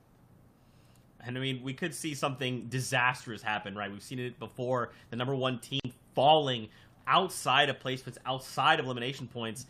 Literally anything can happen, right? And even teams on the outside of the top 15, they could have this game. They could get the victory out, the 25 points that will just shake up the standings.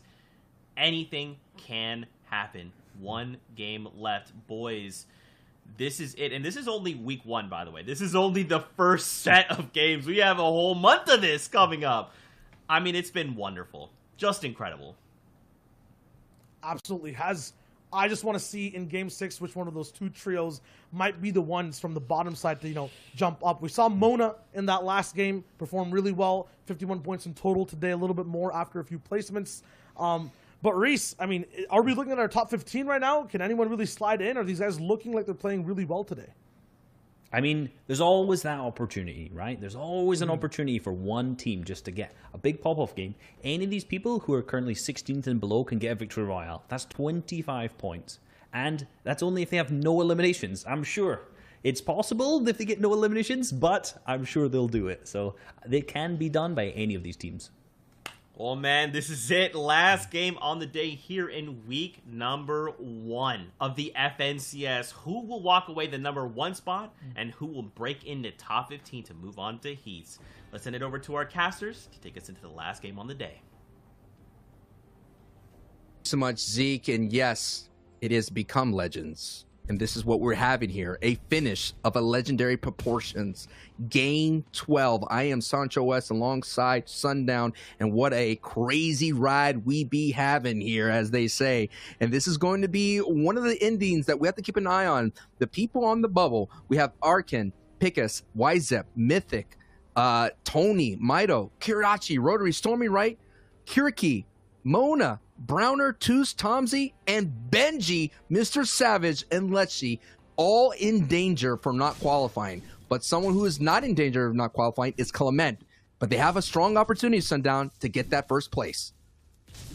Yeah, they're within the top 4 teams, currently sitting at a 94% chance to really take home the title. About 5% then belongs to the 5th place team, and then everyone else is, well, really much on the other side, looking to toss not only a Hail Mary, but whatever other sports analogy or religious thing you need to toss in there to just say you need one heck of a game. But we'll see for the first time in a while, Benji, Savage, and Letchi queenly and succinctly clean up that Doom's Domain fight, fully eliminating that other trio, being the first one who is out. So Raisin, Aqua, and Noah Rila will be completely done with their tournament now.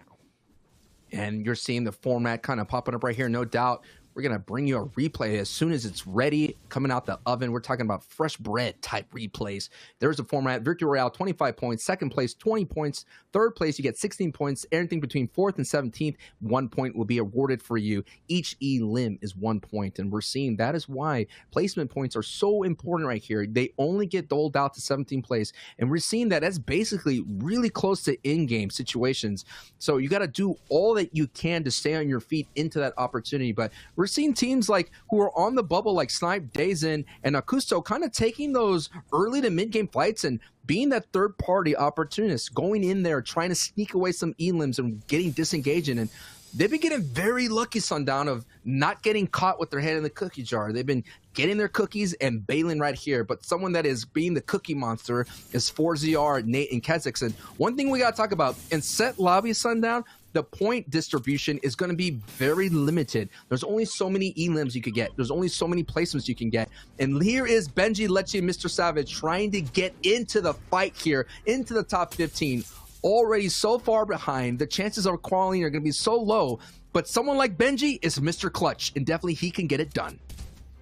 Yeah, and this is one of those situations where, yeah, you kind of have to alpha up on Dooms and win the match if you really want to get into that guaranteed top 15. And Benji just putting in work with the burst rifle, the 2-tap coming through, going to be able to pick up Noah Riley there. And honestly, I want to see more of this stuff from Benji, Letchi, and Savage, where they're going aggressive onto the opponents and trying to kind of cycle out those 1v2s and those 1v3s. I think they're the slightly better pair if they go aggressive right away. However, they usually aren't doing that, and that's given Rezon and Co the opportunity to spread out a little bit more and get control of the vault. However, the 3 points here, we'll see if it's enough to keep them in contention, because again, they're about 25 points off of the pace to qualify right now. That's the Victory Royale, plus whatever eliminations they can get in. So it would take a whole lot, but they're more than capable of doing it. And they definitely dropping down that say so TikTok emote. One of my favorites out of the core right there. And it's just the vibes are there. So you see that they're still vibing. They get a big time. And again, it's always the last envelope that you leave. Game 12, you know, Aqua and Noah Riley have been doing really well. But finally, game 12, it is Benji, Savage, and Letchi able to walk away from that. And now we're on board, flying right over Mongrel here, Tayson and Mitro. And we're taking a look at their elims. They look like they were able to get Jaspe and Marine out of this for a temporary moment. who knows who is left out of that trio to kind of solo dolo it. And that is the opportunities there. If you at least survive and walk away, you get another chance. And that's why a lot of people out there have been enjoying trios. We've been seeing that chance pay off, getting you those crucial placement points, getting those crucial eliminations, getting those highlight social media plays that Thomas HC has been doing. And those are the things that's really cool about trios, that your ride's not over. You could use the reboot ban. You could come back into the fray. Granted, you'll be in shambles, but you could find something, some leftovers to get you into a better position and ensure that you're going to have a better run here. Again, this is Game 12, ladies and gentlemen, Week 1 of the FNCS Chapter 2 Season 4 Trios Edition. We have been waiting an entire year of Trios competition to return, and it is here, and it is in full force. And we're seeing another team that is on the bubble, basically coming in at 16th before this battle here with a truck rotation, and they got to be careful now. One thing I've noticed here as well, Sundown, Storm Surge, not really a factor here in Dame 2 as much. Yeah, there's been enough aggression coming through both in kind of the first couple circles off of those initial drop spots, and then also before kind of that fifth circle. Generally, it's kind of the gatekeeping that happens during 3 and 4. But we've also seen teams just pressing fights in the mid game. I don't want to say for no reason, but it feels like kind of just like a skill check, being like, yeah, we can get these guys, when in most circumstances that hasn't really been the case, and it's resulted in a lot of partial trios. If you've noticed that generally towards the end, with the exception of kind of Thomas and his couple of clutches, the games have been closed out by either the full trio on the high ground or a full trio on the low ground, just staying hip to hip. And I think that's having to do a lot with players just getting picked off during the mid game. But right now on board here, Wyzit, Homino, Erkin, Homino, Pickus, Homino being another one of those French orgs, this trio, another full French trio, I believe all of them communicating and utilizing that part of the French community. There's a number of them. I believe we have 4 that are majority French trios who are in this final. There might be a couple more who are like partial splits going through, but they've done a really good job of having consistent games. They haven't had really that kind of signature game, really that top 5 performance, but they've been getting their placements. They haven't been getting knocked out early. I think they can really put that down to this reliable scavenger route that they have. It's one of really the 2 on the map, and they've been able to kind of assert themselves over the course of the game on this. And we're seeing Dazen and Kuso again. It's like, I just feel like every time we're tuning into them, Sundown, they're in completely different areas. They're just kind of flexible with their fights, and they're doing their best to kind of close this out as well. They're definitely very comfortable with this Storm fight. We're talking about 12 games across the board. They know their opponents. They know the switches that they've been doing. They can kind of read the chessboard right in front of them. But it's a very important right now in Game 12, the last opportunity to accrue points. And considering this team is literally at 15th place, they have to be careful. And already the disengage has already happened from that team out there, that Swag, Snap, and Miro, who are in 22nd place. So that is one of those squads they know that, hey, we need to not mess around. These couple of points are not going to get us into that threshold of the top 15. Let's kind of take a step back. Let's kind of look for more placement points and hopefully that Victory Royale, because that Victory Royale definitely will get you into that conversation of best barely squeaking in. And you talking about rats looking for cheese, Sundown, they're going to try to get it as much as possible. Yeah, and just trying to find whatever resources on the side. Again, we talk about kind of those desperation plays and what you need to do in the final game. And largely it's going to come down to taking these safe rotations, being as safe as possible, and not getting caught. Because if you do get caught on one of these quote-unquote safe rotations, it then automatically flips all the way around, which is why I kind of like to call it like a 90-10 in a lot of circumstances, where 90% of the time, super late Storm rotation, you're not going to run into anybody. You're going to be fine. You'll have enough room. However, the 10% of the times when somebody sees you on that rotation, you are just absolutely have no control anymore. You are completely at the mercy of the other person who is sitting in that zone, and they're able to put the pressure down on you. And right now, Rotary, Stormy Right, and Kiriachi up on the high ground, trying to put a little bit of pressure on this opponent beneath them, and instead going to opt to hit the rift and head center zone. I think actually another team, a team hit it before them, and they wanted to ensure they got the rift and didn't get locked out. That's Advise, Jachu, and Paco, who have been doing that kind of sentinel scavenger rotation, one of the other very few kind of viable scavenger rotations in trios. And Jatu, Paco, and Advise are that 5% chance of walking away with the #1 spot here in week 1. They have an opportunity to do that, but they definitely have to get the victory royale. Toos right now, Browner and Tomsey are trying to change their stars, and you could go ahead and cue the Duel of Fates right now, because this is going to be an opportunity that if they come out on top here, they'll be able to qualify, but they're going to have a long road ahead of them. But you got to start somewhere. You got to put one foot in front of the other, and Toos, Browner, and Tomsey, who have not had a strong opportunity out of Steamy Stacks, look like they decided to pull down south just a little bit and push the team down in dirty docks, and that might be a fruitful opportunity, because right now this squad going into this fight 20th place with only 67 points, and the team that we saw there that were in that took that rip of Stormy Right, Rotary, and Kiriachi right ahead of them, right behind them actually by a couple of points. So we're seeing the bubble teams kind of dedicatedly, making sure the bubble doesn't burst right now in the early game, Sundown.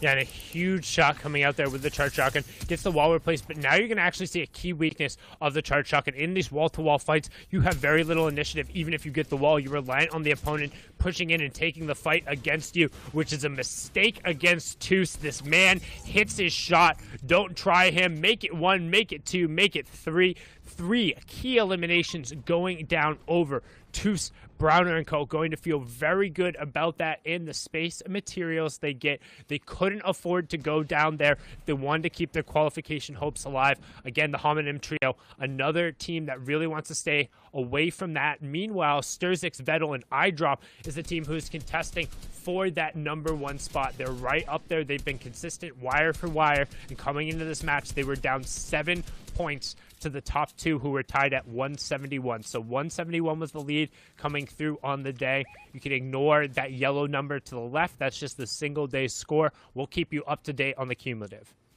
And here it is. Storm Surge finally makes an appearance. They are 62 below. Everybody playing it slow. Everybody making those safe rotations, as you're pointing out. And this is where it's going to rear its nasty head. The Storm Surge does so much damage to the passive teams. And Sturix, Vittle, and iDrop are one of those passive teams. When you VOD review, you watch them closely. This is the puzzle that they always have to figure out in this situation. Where do we get our tags? They use the rifts very intelligently, and this is why they're so far into this rotation, because they were able to get to that rift coming out of Lazy Lake. But right now they're in danger as they're getting beamed from up high, and down goes Sturzix. Sturzix goes down. The 14-year-old coming from Playwell Esports is in trouble, and luckily he does have his squad right now playing hip to hip and saying, I got your back, brother. I'm going to go ahead and get the revive. But here it is, Sundown, game 12, and we have a finish that's involving Stark Industries POI.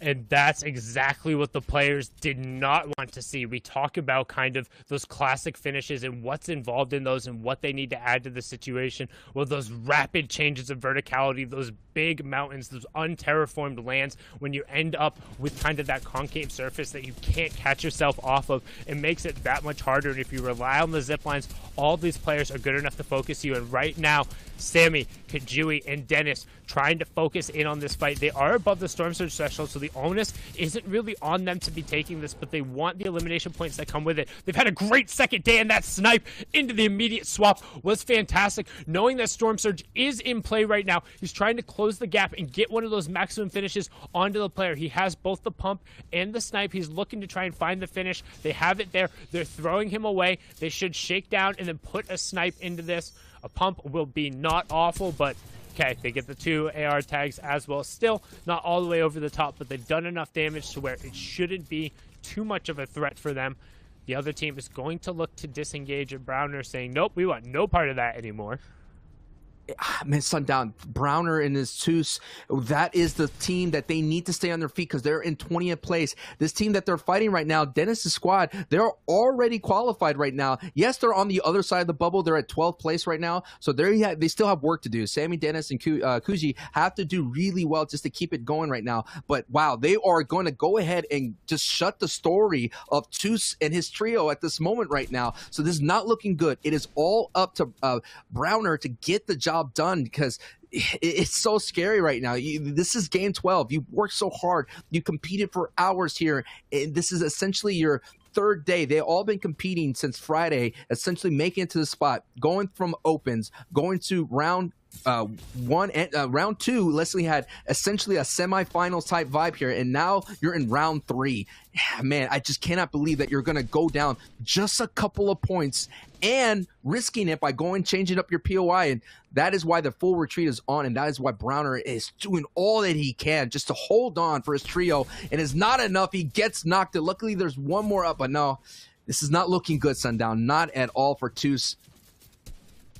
I mean, but the story of the day has been the Lone Ranger antics, and Toos takes the storm fight, says this is what we do best, pushes forward, gets the siphon when he needs it, gets a tag on the Kujui as well, getting some help over on the side. That's the second one he's going to convert on, and that was Nakor's? Who was over there? Was that a secondary, I think? Unless I missaw that. Denis going down again there, and another siphon coming through, and all of a sudden, Toos making the plays he needed to make. He's getting some help over on the side. Kujui also going down. I'm not sure if Toos actually ended up getting the siphon. Would have needed to see if he took the damage there, but he's going to be the one walking away from it, at least for now. We're going to swing on board here to Benji, Lecce, and Savage, who are doing their best to tunnel in. You can see some excess mats coming out from them, so likely we're able to just pick up an elimination. Now they're going to use whatever they can to kind of dead side rotate into the zone. Nobody else is over there right now. We will see Toos fall in the elimination feed.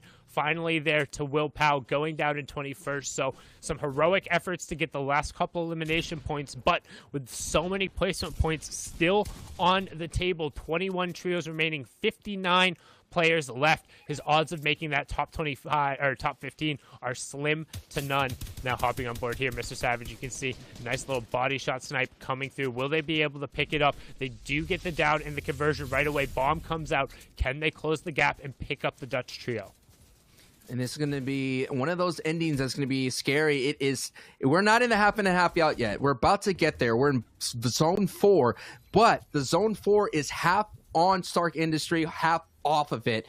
And anytime in a competitive setting, it is Polar Peak 2.0. You're going to have to find a way to get out of it. And it is not like on a low elevation here. It is a high cliff right then and there. And considering that there's so many people like Benji Fishy, Mr. Savage, who are on that cusp, on the border of not qualifying, it's going to be a big-time fall from grace for them right now. And the question is, if they do not qualify, does this squad stick together for the remaining weeks? We all know that EU, they kind of solidify all that as Lecce picks up a big one. And Lecce is going to be that part of the trio, Sundown, that has a lot to prove. Already, Benji Savage, really well decorated. Lecce coming in as all those people have basically a lot of pressure on him to kind of pull through and compete at the same level as his decorated duo. I mean, Lecce's been around the block a number of times. He's no stranger. I think he very much so belongs in this with this pairing in this trio. I think it makes a lot of sense for them. I think they just need to game plan a little bit stronger together, honestly. But right now, as we come down to the final moments, we're going to spend a lot of time focusing on that top left and seeing when we see full eliminations, when players go down, and the key names from the players who are in that top 4 and the top 5 and the ones who are on the bubble. As right now, we see that half in, half out zone, and it's about 95% on top of Stark, which, if anything, is okay. But if that next zone pulls down into the right, we're in for a whole bunch of fun. And I say that in a real sarcastic way. It is one of the roughest zones for the players. They're forced to use all of their utility just getting up kind of that sheer space. And that's why you see them right now getting so much priority on this outside southern part of the zone, because it's the easiest to rotate off of. And if you can establish a route back down, it should theoretically be the one place where players look to retake. And right now they're trying to secure some space over on the side. And, you know, these are the things that the people that kind of land in Stark Industries, the Mitros, the Mongrels, they're going to have a strong advantage. As right now, a high team right now, a new star into the trio scene, Vettel, Steer 6, and iDrop lose Vettel right there, and a big-time beams from Benji. So the old guard is trying to hold on and not let the newcomers take the stage, but it's still Benji's, Lecce, and Savages are still in danger of not qualifying, so they got work to do in front of them. So I'm wondering, where is Mitro, where is Mongrel and Tayson? They have that ability to hold height.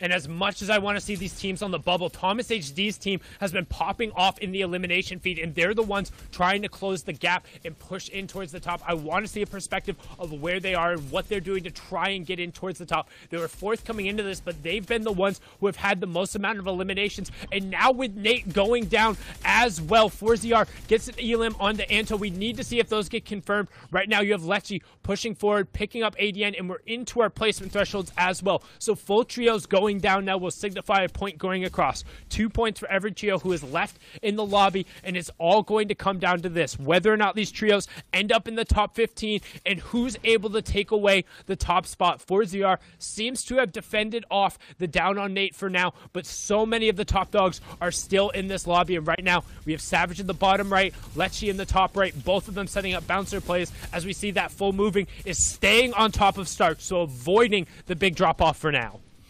Yeah, and it is about to go down. Game 12 here. Placement points are doling out. Momentum is happening right now. Rotations are popping off. Elims are popping off in the feed. Mongrel, Anas picks up one. Nate goes down. iDrop goes down. So that is that trio completely out. A new star on the scene, like I mentioned, who was holding on to first place after day one. Hey, congratulations. You competed with some of the best, and at least you qualified in the top 15. But this story that we're watching right now is Lecce, Benji, Savage trying to do their best to get back into the top 15. After game 5, they were down by 20 points. So now it's the pedal to the metal. It is time, like Zeke said, do or get eliminated, and Lecce is putting on the eliminations right now with this backside control, being the fragger for Benji and Savage. And he's the one who's patrolling the backside of the zone. You talked about it perfectly, but keep an eye on that top left as 4ZR is still up and on his feet. Cammy being taken over. That's a full elim coming out from Lecce, and a nice little bouncer combination, keeping the team mostly together. Lecce now up to 70 elims, 10 for the entire team as we close in the top 10. Really well done from them. 4ZR getting another elim right there. Savage also being able to clean it up. 4ZR getting the confirmation on there, but Savage closing the gap onto 4ZR. That'll be a full cleanup. Thomas HD still picking up eliminations in the feed. Anas finally going down as well. Thomas will finally be cleaned up going on there. You can see the rest of his trio going out there outside of that top 5. We have the Become Legends trio there, and right now, Mongo, Mitchell, and Tayson up on the high ground, but can Mr. Savage put the rest of the team on his back? Benji is still there with him. Uses the shockwave to get together. Uses a second shockwave to then just be ripped out of the sky from the high ground. Tayson sends his regard and says, good luck on the bubble. It's all down to Benji. He's in the bottom right, and you have Mitro in the top right trying to shut him down. We have so many things developing. We have the Become Legends trying to get the back-to-back, the first time done here on the grand stage right now. Mongrel, that answer has been answered. Where is he? He's at height right now, but the story is Benji. Can he clutch again? Who's able to clutch in the opens with 10 HP and a dream. Benji's ride can continue, or it could go down right now. On the outside, goes for a mega bounce. Does he get all the way to height? No, he gets very close to it. On your bottom right, Benji is cooking and going on all cylinders. But he's going up against the god tier squad right now, and Tayson is taking so much damage as this goes back up north, and now it's going to be a battle between Benji and Mongrel in his squad. Leo still holding out, but Benji gets eliminated as Mitro closes that door right now, and it is Leo all by himself. Mongrel, Mitro going toe-to-toe, the duo, and yes, getting the victory royale. Wow, what a way to close out this game 12, going to Mongrel, Mitro, Tayson. What a big time finish, Sundown, and look at all the builds and all the chaos that unfolded with this desperation zone here. Finally, Stark Industries showing up and proving to be a monstrositous ending.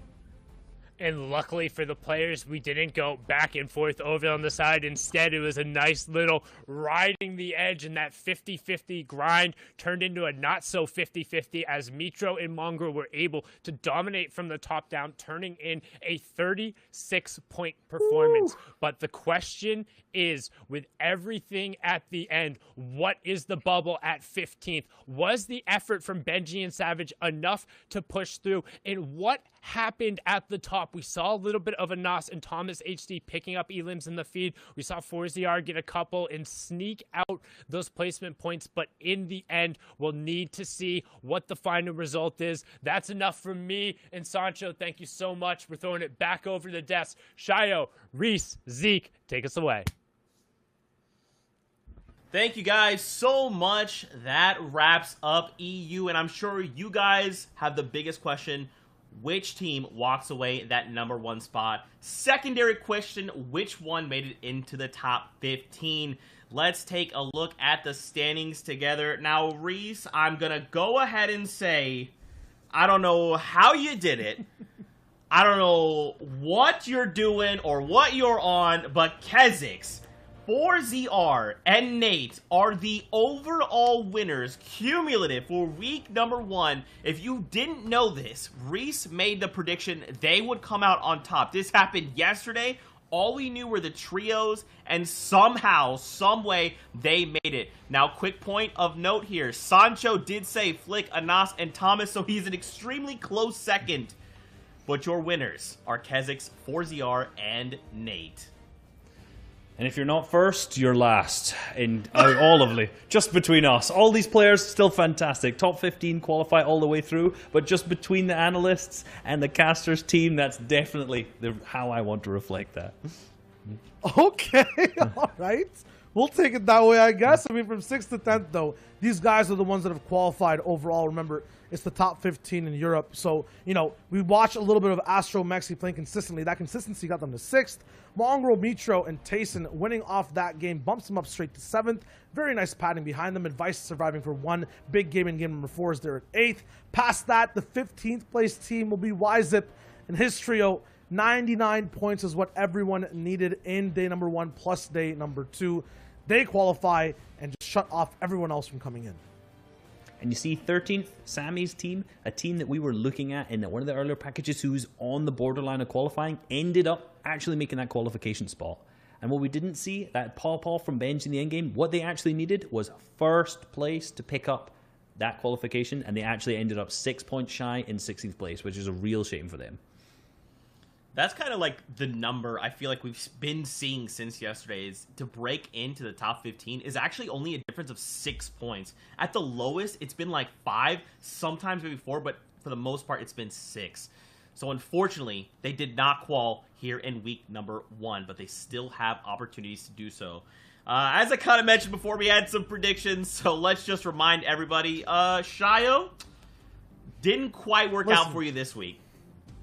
I picked the 50-50. Sometimes you guess heads, you get tails. Either way, I'm looking at the overall picture. When we're going to grand finals, might have the drop spot for Benji Savage and let you all figure it out. And in that case, I'll stick with the prediction. But until then, we'll see. They have serious points to qualify. Past that, we have Sancho and Sundown. Zeke can break that one down for a little minute. That's right. I mean, Sancho started with Flick, Anas, and Thomas HD, and though they had a little bit of a mediocre start yesterday, today they ramped up really, really well. Thomas clutching up an unbelievable victory out puts them in 2nd place. So Sancho is right behind Reese. Sundown's team, Noah Riley, 200 only, who is Aqua, and Rezon. They did make it into the top 15, placing 14th, of course, breaking triple digits. Pretty impressive stuff. And Reese, you know, asserting your dominance the first time ever on official broadcast, making the prediction and coming out on top. I'm happy, but I don't want to make it about me. Kezix and 4ZR and Nate played a phenomenal game. Sweaty Sands, every single game, uncontested, every single game. They played that to the absolute T. You have to capitalize on these situations. If you're landing a major POI, tons of loot there, without any other teammates there, you have to capitalize. And they did exactly that, and that's why I picked them. This is the scary part of it, right? Is this contested versus uncontested. Mm-hmm. We've been hinting at it for the last 2 days, and that is what will carry us through the remaining of the weeks. Now, Fortnite fam, you're looking for more action. We have more after this long break. We'll be diving into NA East, where they have 6 games, and only 15 teams will push on through there as well. Till then, Fortnite fam, we'll see you guys on the Battle Bus. Stay tuned. Beep, beep.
What is going on, Fortnite fam? Welcome back to the FNCS. Here in week number 1, we are back for action here on day number 2 of NA East. Earlier on, we wrapped an incredible set of games out of Europe, where, well, Reese's designated prediction team walked away in that number 1 spot. And now we're back for the second 6 games here out of NA East. I mean, Shy, he can't be right twice in a row, right? There's no way. Might be able to, might not, but like in NA East, I know that Starks is on top right now. We'll see if they continue their complete dominance. It's up to you, Reese, man. What do you think? What's your pick looking like? They're looking good. They're looking good. Not as good as my pick for EU, straight away. But day 1's done. 6 games are over. 6 games left to go. Still bring it back. They could still bring it back. All right, now, of course, we know you want some games, and we'll get to that. But first, let's talk about the show itself. Don't forget, guys, we're back here, same time, same place, every weekend for the next 4. We watched EU earlier on in the day, and then right now we're back for NA East action. Taking a look at the overall tournament format, we are looking at games in round number 3. 6 games today. 6 games happened yesterday. From here, the top 15 trios will be moving on to heats. Now, Shio, break down these heats for me. Yeah, for the heats, it's the top 15 in EU and NA East. We're going to be watching NA East today. In those heats as well, there's going to be 2 sessions, very similar after round 3, 6 matches per day. The top 8 advance there. Wait a minute, 8 times 4, 32. Yes, the wild card match. There's going to be 1 team that will qualify there out of 1 game. That's going to be amazing to watch. And those grand finals will be 33 trios in total. 2 sessions over 2 days, 6 matches per day. Classic grand finals of Fortnite. And we can't forget, with trios back on the table, we're going to have 3 new FNCS champions and 3 axes to give out. You love to see it. Now we're going to move on over to the format. Victory royales are worth 25 points, and you get a placement as far out as placing 17th, which nets you 1. And every single elimination is worth 1 point. Reese, we've seen the Victory Royale be so powerful. And even placing as something like 2nd consistently just ends up finding you at the top of the leaderboards. And that's exactly what Booga, Avery, and Champ have done. They are first by a mile right now. Not a mile, 6 points, but it's a mile once you come down to where they are ahead of 4th. Their average placement is 3.17. I can't even comprehend how consistent that is. 6 games being an average place of 3rd? Nuts. Absolutely nuts. And they only have an average eliminations of 5.5, which is actually a lot lower than some of the other players who are around their threshold. It shows that they're just playing that placement a lot more than they're going for their eliminations. Oh my, the stats. I like it. That's what we're going to be breaking down for you guys. Of course, don't forget, what are these people playing for? That's right, we do have prize money on the line. We're looking at NA East, breaking it down right there. You like to see it. Now, guys, obviously, yesterday in EU, we only had a single team breaking it triple digits. Now here, we have 3 teams breaking into that triple-digit numbers, and it's a very, very steep drop-off. Let's take a look. I mean, I joked about this in EU, and maybe people didn't see it, and this is for you, the people that don't know. I like to speak out to the universe. Hey, I hope people bring it today. This is what I want from NA East. Like, look at this steep drop-off. 128 points. 3rd place, Slacks, Acorn, and Jacques. They're leading by 50 points?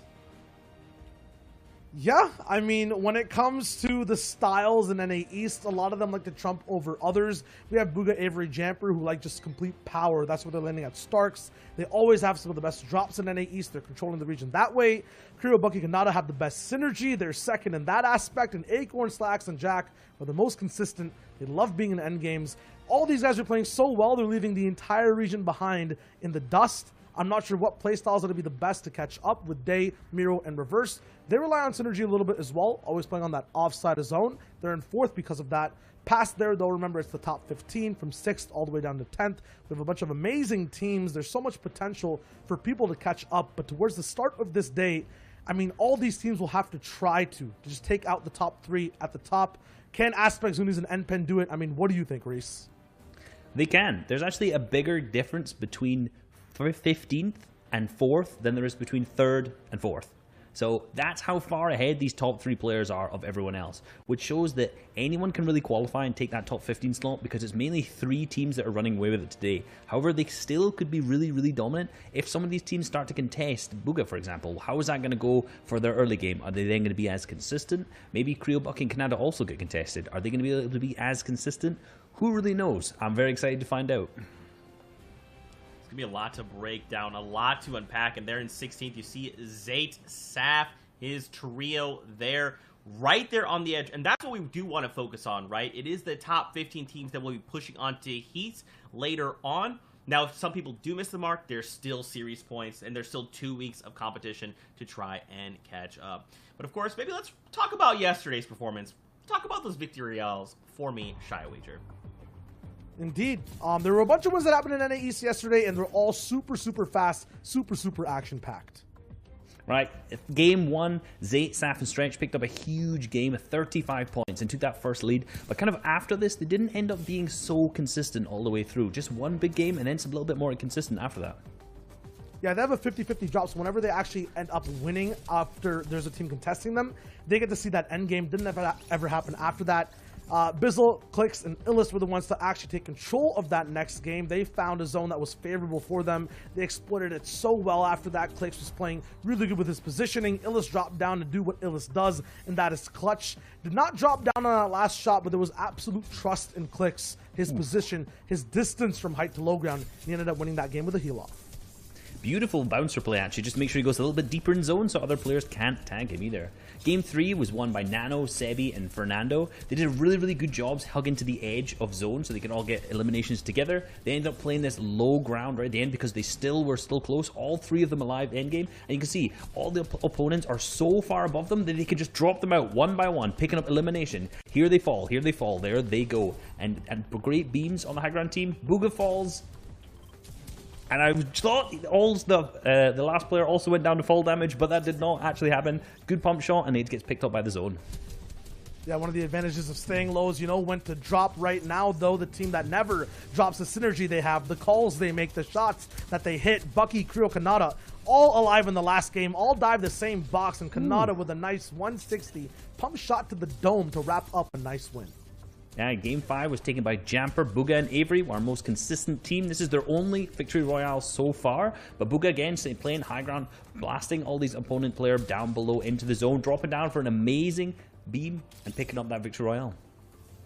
Yeah, Acorn, Jack, and Slack. So if it's a day 1, if it's all about custom type of lobbies or set lobbies, it's all about these guys getting a win at some point, and they did. It was the very last one. It was defensive. It was decisive.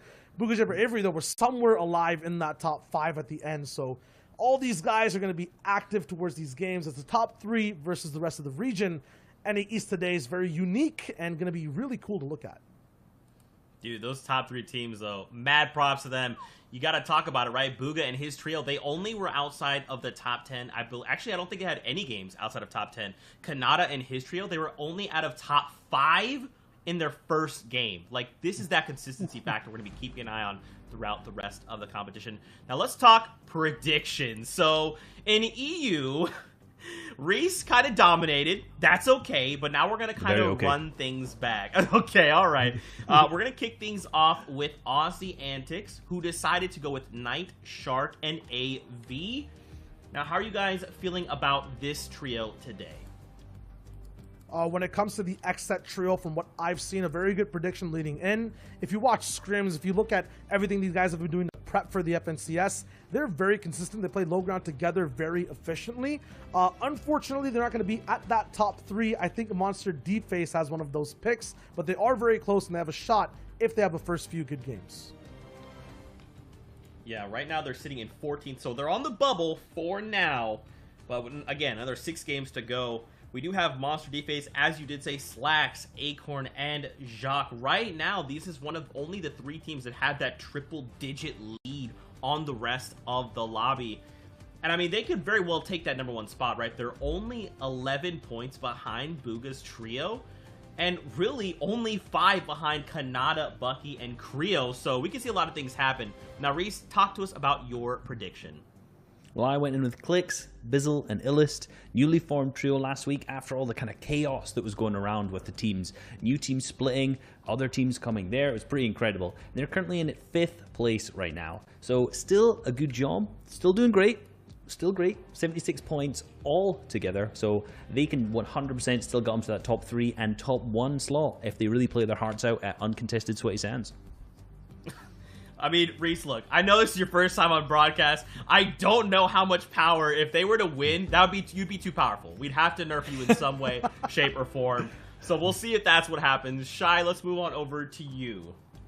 Yeah, I believe Zexro, Calc, and Mac are in 17th right now. So a day one, consistently staying almost outside the bubble. They were in and out a little bit of the top 15. Got to remember, though, that the reason I picked these guys is because they were the Season X champions. The last time Trios was a main mode in the FNCS. So that was what my pick was based off of. For me, even if they don't get first overall in this week, I guarantee they qualify and hit those grand finals.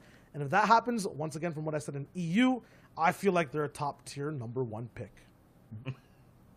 That's kind of like, it's interesting because we have to remember they've already played between rounds 1 and 2, and now we're finding ourselves in round number 3, right? And that's going to have its own contained meta per round. And then if you make it to grand finals, that is going to be its own meta as well, right? These guys may be hitting somewhere that's uncontested right now, but that may not be the case in grand finals. And this is kind of what we're always talking back and forth about, and it's going to be pretty heated in grand finals. Now, guys, we're going to be hopping into the Battle Bus here in just a tiny little bit. What do we think? Is NA East going to bring it today? Shy, obviously, you know, the whole thing usually is they're a little slow to start, but when they get going, NA East is just absolute fire. Yeah, and I think today is going to be absolutely top heavy. It's going to be these 3 teams just taking away everything by storm. If it was a car, the front 2 wheels will be spinning so much faster than the back. It's 4-wheel drive, but, you know, pushed forward. The throttle's there. Random analogy for speed and references. Anyways, I think that's what it's going to be like. I want to see how Starks looks as well off of game number 1 for Booga Jamper Avery. If they somehow continue to get it uncontested, I think that's unprecedented, and they're just going to take everything away by storm. I agree. How do you feel about it, Reese? I agree. That does worry me a little bit. A completely uncontested Stark Industries for a team who's already first. I would definitely consider potentially landing there if I'm a team who is in that contention spot and is very confident on fighting in the early game. If you're a good early team, that might be a play for you to get that great loot and continue on with your early, mid, and late games. Picking up Victory Royale that maybe you wouldn't have got if you didn't able to contest and get this fantastic loot already. Now, Shy, you were making some faces. Do you agree? Are you trying to say, like, yes or no to this? Contesting on Stark? What do you think? You know my brutal, honest opinion here, Zeke? Always. There was a dog barking in the background, and I was trying to search if it was actually coming through on the feed. But from what Reese says for the top teams, for me personally, I feel like they will have the utmost advantage. It'll be like these guys are rock, and everyone else is forced to choose scissors right now in the first game in terms of where they are on the leaderboard. So I want to see exactly, you know, if they can actually smash down on those scissors, or if these teams get a chance to switch their selection coming into this game. For me, I just feel like it'll be a decisive victory. These 3 teams will still stay at the top. I mean, they just have that lead, you know? It is so strong. We'll have to see. We're getting ready to hop into our first game of the day. Let's send it over to our casters to say hello. We've got Aussie Antics and Monster D-Face standing by. All right, thank you so very much, Zeke. Yes, sir. Monster D-Face, Aussie Antics here. We covered day 1. The action was ridiculous. Obviously, Aussie, the leaderboard, the standings. It's been a crazy day of competition already, and we talked a lot about how mentally resetting day 2 means so much for these players. Yeah, they can go back, they can check the replays, they can see, hey, things weren't working day 1, let's make them work day 2. And you got to remember, yesterday also had semifinals. They played a lot of Fortnite yesterday, so some teams are better at handling that than others, so I'm expecting a bit of a shake-up, but that top 3 is really heavy. Yeah, and just to kind of extend the conversation a little further into the cast here, a team with first place like Booga, Avery, and Jamper, they have had Starks uncontested for quite some time. They had it in Ninja Battles. They had it in previous tournaments before that, like the Enterprise Gaming Community Cup, where they were contested. They got smashed out completely. But what I want to say is they've had times where it was uncontested and they did not do very well. So the fact that they're doing well now, it could have just been yesterday was their day. Today is a brand new day. Today, game number 1 now for the second half of the competition of round 3 is underway here, Ozzy. So we're going to see if they can maintain that momentum. Yeah, exactly. Like you said, sometimes it's not as easy as people make it out. It's insane loot, but sometimes you still got to have those things click together like they have, but they're definitely clicking today, and I'm looking at the map. It looks like they're uncontested again, so I don't know. We're all saying that maybe like another team on the bubble should kind of contest there, but obviously some teams don't think it's as easy as what we do maybe, so I don't know. This map's looking pretty good for me, Monster. The map is definitely looking pretty great here. I'm looking at different POIs, and it's looking like a nice spread. Most of those major drop spots were completely uncontested, so not a lot of battling going on here in the early game, at least from what we can tell. Great job from Booga Avery here to set up their early poise here, looking for shots down in the distance. And you can see they have a clear, beautiful line of sight down there. And this is already a new strategy from Booga and crew. Yeah, I was just about to say, I haven't seen them do this too much. Obviously, Storm Surge is going to be an issue for any team that's uncontested. So, guess just like, even if they got like, 50, 100 damage there, that's just a lot of damage they don't need to get later in the game when it was so free. Big sightlines on top of the builds. There's no retaliation. Even if one of those teams down there still miraculously managed to knock them, they were never going to get the finish. So, yeah, already adapting their playstyle and learning. And maybe it's these things, Monster, that are making them perform better with an uncontested start, where before they were struggling, like you said. Yeah, and just to give you guys a little, idea of how Storm Surge works and the way the tags actually correlate. Most of the time, that first Storm Surge that pops up around that 70-plus player mark, all it takes is one little bit of damage. So, yes, those tags are very, very much significant in this early game. Looks like they're now looking to beeline over to that vault here. The vault is going to just spit out all kinds of amazing loot. Let's see what these guys are going to walk away with. They already have maxed out shotguns. This is a popular spot to even late rotate for some teams to kind of swing on through and pick up some goodies. So, a lot of different ways Starks affects the map here. And, of course, Booga, Avery, and Jamper are off to a very strong start, just from what we can tell in the wide shot. Already seeing cars come into so much use here to cover more distance, and that's what a lot of teams are going to have to do. We keep talking about these major mythic POIs, but there's a lot of really good drops on their map that are more of those kind of shamble routes. You have to maybe get in a car, you have to head a little bit further away to get more of the chest, but in trios, it's less likely that an entire team's going to drop there. So if you know how to get there quickly, you can get some decent loot, but when you compare, Booger's inventory to now seeing Leo's, you can kind of see the difference of why we talk so much about these major POIs, but at the same time, there is a lot of consistency from going these shamble routes, and it looks like we got two different teams here, so maybe going to set up for some tags, or maybe I don't think this player behind the tree is his teammate. I don't think that's a teammate, Monster. I'm not sure. Maybe I could be wrong here, but I think this might be an ambush. He's actually going to farm the tree. Leo reacts so quickly, and it's not quick enough, though. I'm surprised he even reacted fast enough to get the stare up. And I was just talking about these shamble routes, and we talked about preparation, Monster. That is definitely a case of going back, checking the VODs, and seeing how Leo rotates, and then being ready for it. Yeah, not only that, just what can you actually do rolling up that close? And guys, to give you guys a little idea of where Leo here and his team, Donnie and Sully, were standing on their leaderboards coming out of yesterday. I mean, they're in the 27th place, so definitely at the bottom of the totem pole here, and they're not looking too hot right now. So Pertz is just wrapping things up, taking one, taking two, now looking to follow up, and it's all pretty much said and done here. Pertz is going to get this revive off, and his team's back in action. Vanish Perta, very well played, beautiful ambush. I'm noticing a bit of a shakeup in the elimination feed though, Monster. I'm seeing Illest and Glaze go head to head, which means I believe we have our Nick A30 team dropping at Sweaty Sands. So looks like someone's going to contest Clicks, and I know Nick A30 and Clicks are quite good friends as well as Ops and Clicks, so I hope there's no love lost there, but that's going to be an interesting fight to see it kind of pan out, because Clicks' team in 5th has been doing that with uncontested Sweaty, so I don't know.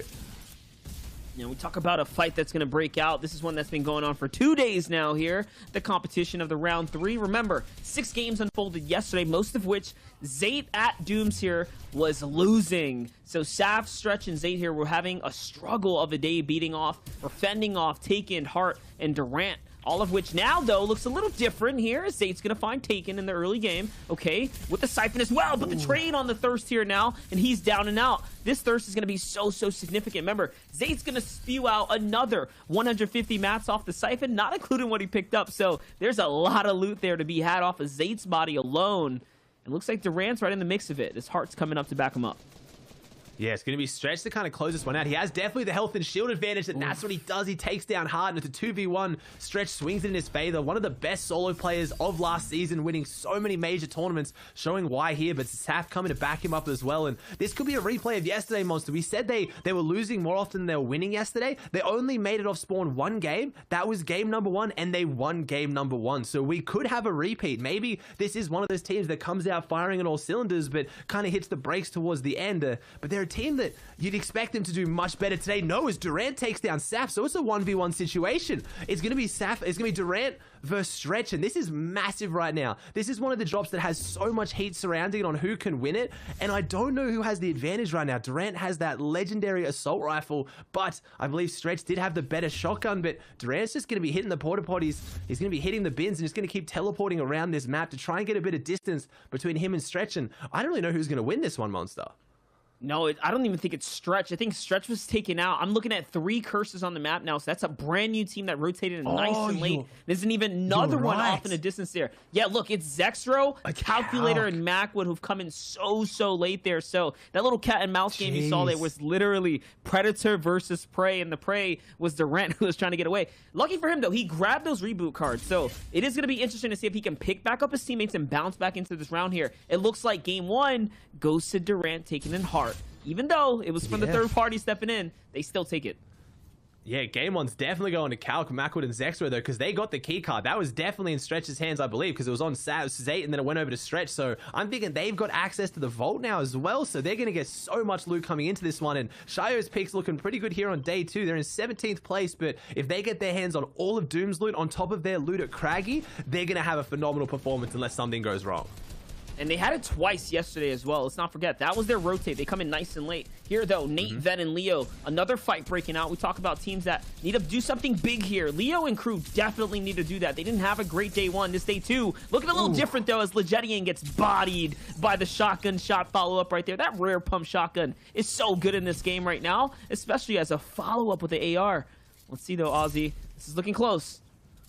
He's looking close, and they're coming out with all the mobility. He's going to get some of this loot, try and grab some of the reboot cards. He's going to have plenty of material to play with, and he's also got a legendary charged shotgun, but opting to hold on to that blue pump you talked about. The rare pump has that faster fire rate than the charged shotgun. Some players opting to not use it because the charged shotgun's a little bit clunky. You got to hold down your shots, and if you can't land it, it's a bit hard. But here we go. Let's see what he can do with the rare pump as he tries to fend off 2 opponents. Has the extra meds, has the extra material, but a 1v2, it doesn't really matter how many advantages you have. If you're in a 1v2 situation, it's always going to be tough. Players pushing through, they're trying to get the piece control, trying to get those cones in, and Leo finds an angle, but again, the pressure from that second opponent just seems like it's too much to handle as he's burning through his materials so fast, and he falls, and it's incredibly smart played there by Summer. They play their numbers advantage, they sit back, and they spray, and that team now has 5 eliminations, so it looks like there was 3 trios here, Monster. Yeah, the leverage all of a sudden swinging into the favor of the other team there. Summer, Typhoon, and losing Legedian, but they will be able to pick them back up and get back into this competition. That's a big swing in points, one of which they needed so bad. Remember, it's about how you do over the course of 2 days. It's not just a one-day performance. So we're looking at a number of teams that were out of the bubble or just on that cusp now today, starting off with monstrous tracks. Guys, 3 to 5 points is massive. That's the difference between 3 to 5 placements, like quite literally. So it spikes you up quite a bit per elim. Yeah, definitely. And a team that is going to need to get those points is the XZ guys. They were my pick, but they had a lot of struggle yesterday with the game plan of Clix's and Bizzle's team rotating into Holly where they usually rotated, where now, because Clix's team's getting contested at Sweaty, it's those kind of interactions that have that butterfly effect and really change the way the future games run. So the 6 games today for them could be quite different as we see Creo and Kanata, a team that doesn't need to change anything. Whatever they've been doing is working, setting up on this massive mountaintop and such a dominant position to be in the mid game. Here it is now, just trying to swing around, work this outside, this outskirts here. It's crazy to have such a lead like you mentioned, but more importantly for them to continue to hold that, right? So it's about keeping a low profile here without falling behind on Storm Surge tags. Kind of interesting balance to, play it safe to say the least. Kanata's trio had 3 games with 30+ points, leading all regions except for BR. And we know in the BR region, we know. It's the wild, wild west right now, man. You have King's Crew with Rusty K and company just running wild out there. Multiple victory royales back to back. I think we talked about 7 out of 8 games already. I think it's 7 now. Yeah, they had 6 and they just got one, I think, as the broadcast was kicking off. So King's team in Brazil has won 7 of 7 matches. That kind of dominance in a region has never once been seen before. And I have to give a little bit of a moment because I don't know whether Sundown got to kind of like sing his own praises when he was commentating EU. Sundown tweeted a few days ago that he thinks that King, if World Cup happened tomorrow, King would win it. And honestly, people were a little bit shocked. But after his FNCS win and performance, and then now that on top, I don't know. That is insane. I know we're doing NA, but just had to sing some praises there. Hey, man, when you're one of the best, you got to give the shout-outs and the tip the hat where it's due here, and that's what we're doing right now. But some of the best are still looking to prop themselves up around the map here, and that's going to be Knight, AV, and of course Shark right now, who are kind of hanging out here on the side of the zone, looking to play this little river bend. This river bend's a great spot, right? Beautiful spot to hold players out because it's a cliff lip. So anyone that comes up off the zip line is going to be met with a world of trouble. More importantly, they're paying or playing the role of the toll here for the bridge, not giving it away for free at all. So anyone that wants to cross to the other side of the landmass is going to have to meet their shots. This is just Storm Surge strategy into play. 19 below, not a good spot to be in. So this zone actually is a little bit more favorable for them. They drop on this side of the map. They drop on that kind of southwest section. So rotating to the southeast isn't that hard. But this is when you have a big split like the XSET guys do and you're not contested. You got to get those tags up. So I'm looking for hopefully a good snipe here from Knight. But man, he's just adding Storm Surge tags to Bucky, Creo, and Kanata at the moment. If he can land a snipe up there, that would be big. But it's going to be a hard shot as someone's getting some damage down there. And my eyes are on AV. He has some clinical precision with an assault rifle. So they've 179 above now, as it looks like another team's pushing up towards their base though. We have the BBG, AJ, Rox, and Vix kind of pushing in here, where you don't really want to have to box fire for your Storm Surge. A little bit risky, but at least that means there's a team close, and takes down Durant. Don't know if he'll get the finish, or will he? The shot doesn't connect, but that's 110 damage either way. Massive shot that he needed there. The follow-up was great, and all of it is still in good effort. Interestingly enough, though, for them to stick behind the zone this long, and now they're starting to eat that storm line, that's really not the ideal situation to be in, but all in all, it might have been worth it. We'll see the fire back now as they're trying to bail themselves out. The sniper is great for this kind of situation, but this incoming fire is so bad. They need to move. They can't just stay here and accept this fire. There's 2 teams coming in big time right now. You're seeing even the shots, they're that far off the mountain, Aussie. It is so bad for them. Just look at how it's playing out.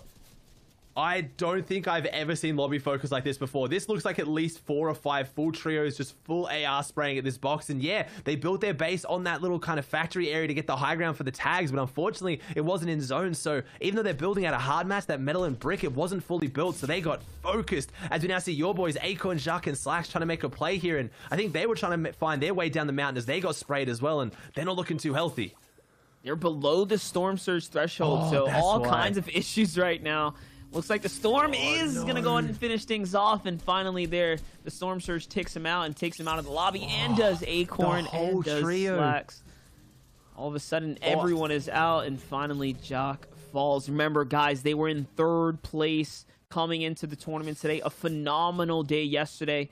The biggest issue sometimes is the Storm Surge. We kind of kicked off the tournament yesterday saying, hey, XSET has a problem with Storm Surge, and, you know, they need to work it into their strategy. But today, that's the first full team we see get dropped by it.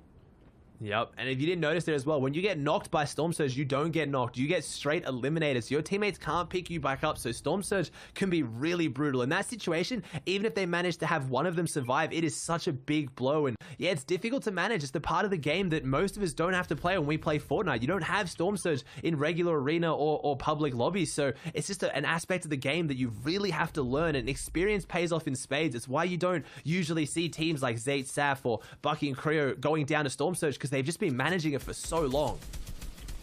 100%. Here's Miro Dan Reverse. Also, players that had a strong setting yesterday. So the team here continuing the narrative, showing you guys how and where these players are looking to continue their dominance. Day, Miro, and Reverse 2K already off to a strong start. 3 eliminations is pretty massive, pretty substantial for the crew right now. Remember, this is another team that has had their moments of greatness, right? They're currently in that top 4 standing. It was quite a difference, though. We saw the difference in 4th, and then to 3rd, and then to 2nd. Yeah. Of course, the 1st was a massive gap. So these kind of fights matter a lot. And yes, they're going to find Chaotic with a beautiful strategy. Just throwing that crash pad underneath the base to have him fall down is so clever, especially in these tight kind of nooks and crannies that we're seeing them put themselves in.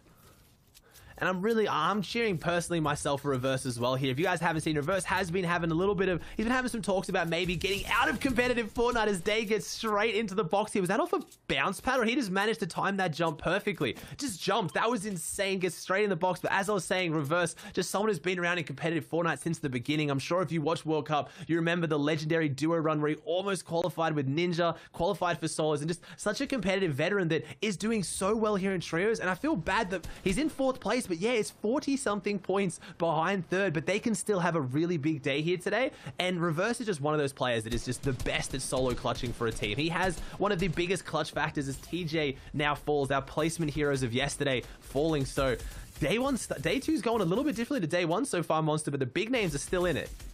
That's what I wanted to say right there. It's like, yes, we're looking at a different roster of players come up, especially now that teams like Acorn, Jack, and Slacks are out of the competition. We're talking about, that's a squad that had upwards of, what was it, averaging over 5th place as far as elimination goes, or placement goes. 4.8 place for average placement. So it's a team that we saw in every single endgame, no longer in the running right now. Just ridiculous to see how quickly the landscape can change game after game. So the second day already setting up to be an interesting one. If it continues to trend like this, our top 15 is going to be a wild lineup. But we can't even put our finger on it just yet because everyone's still fighting hard for their positioning.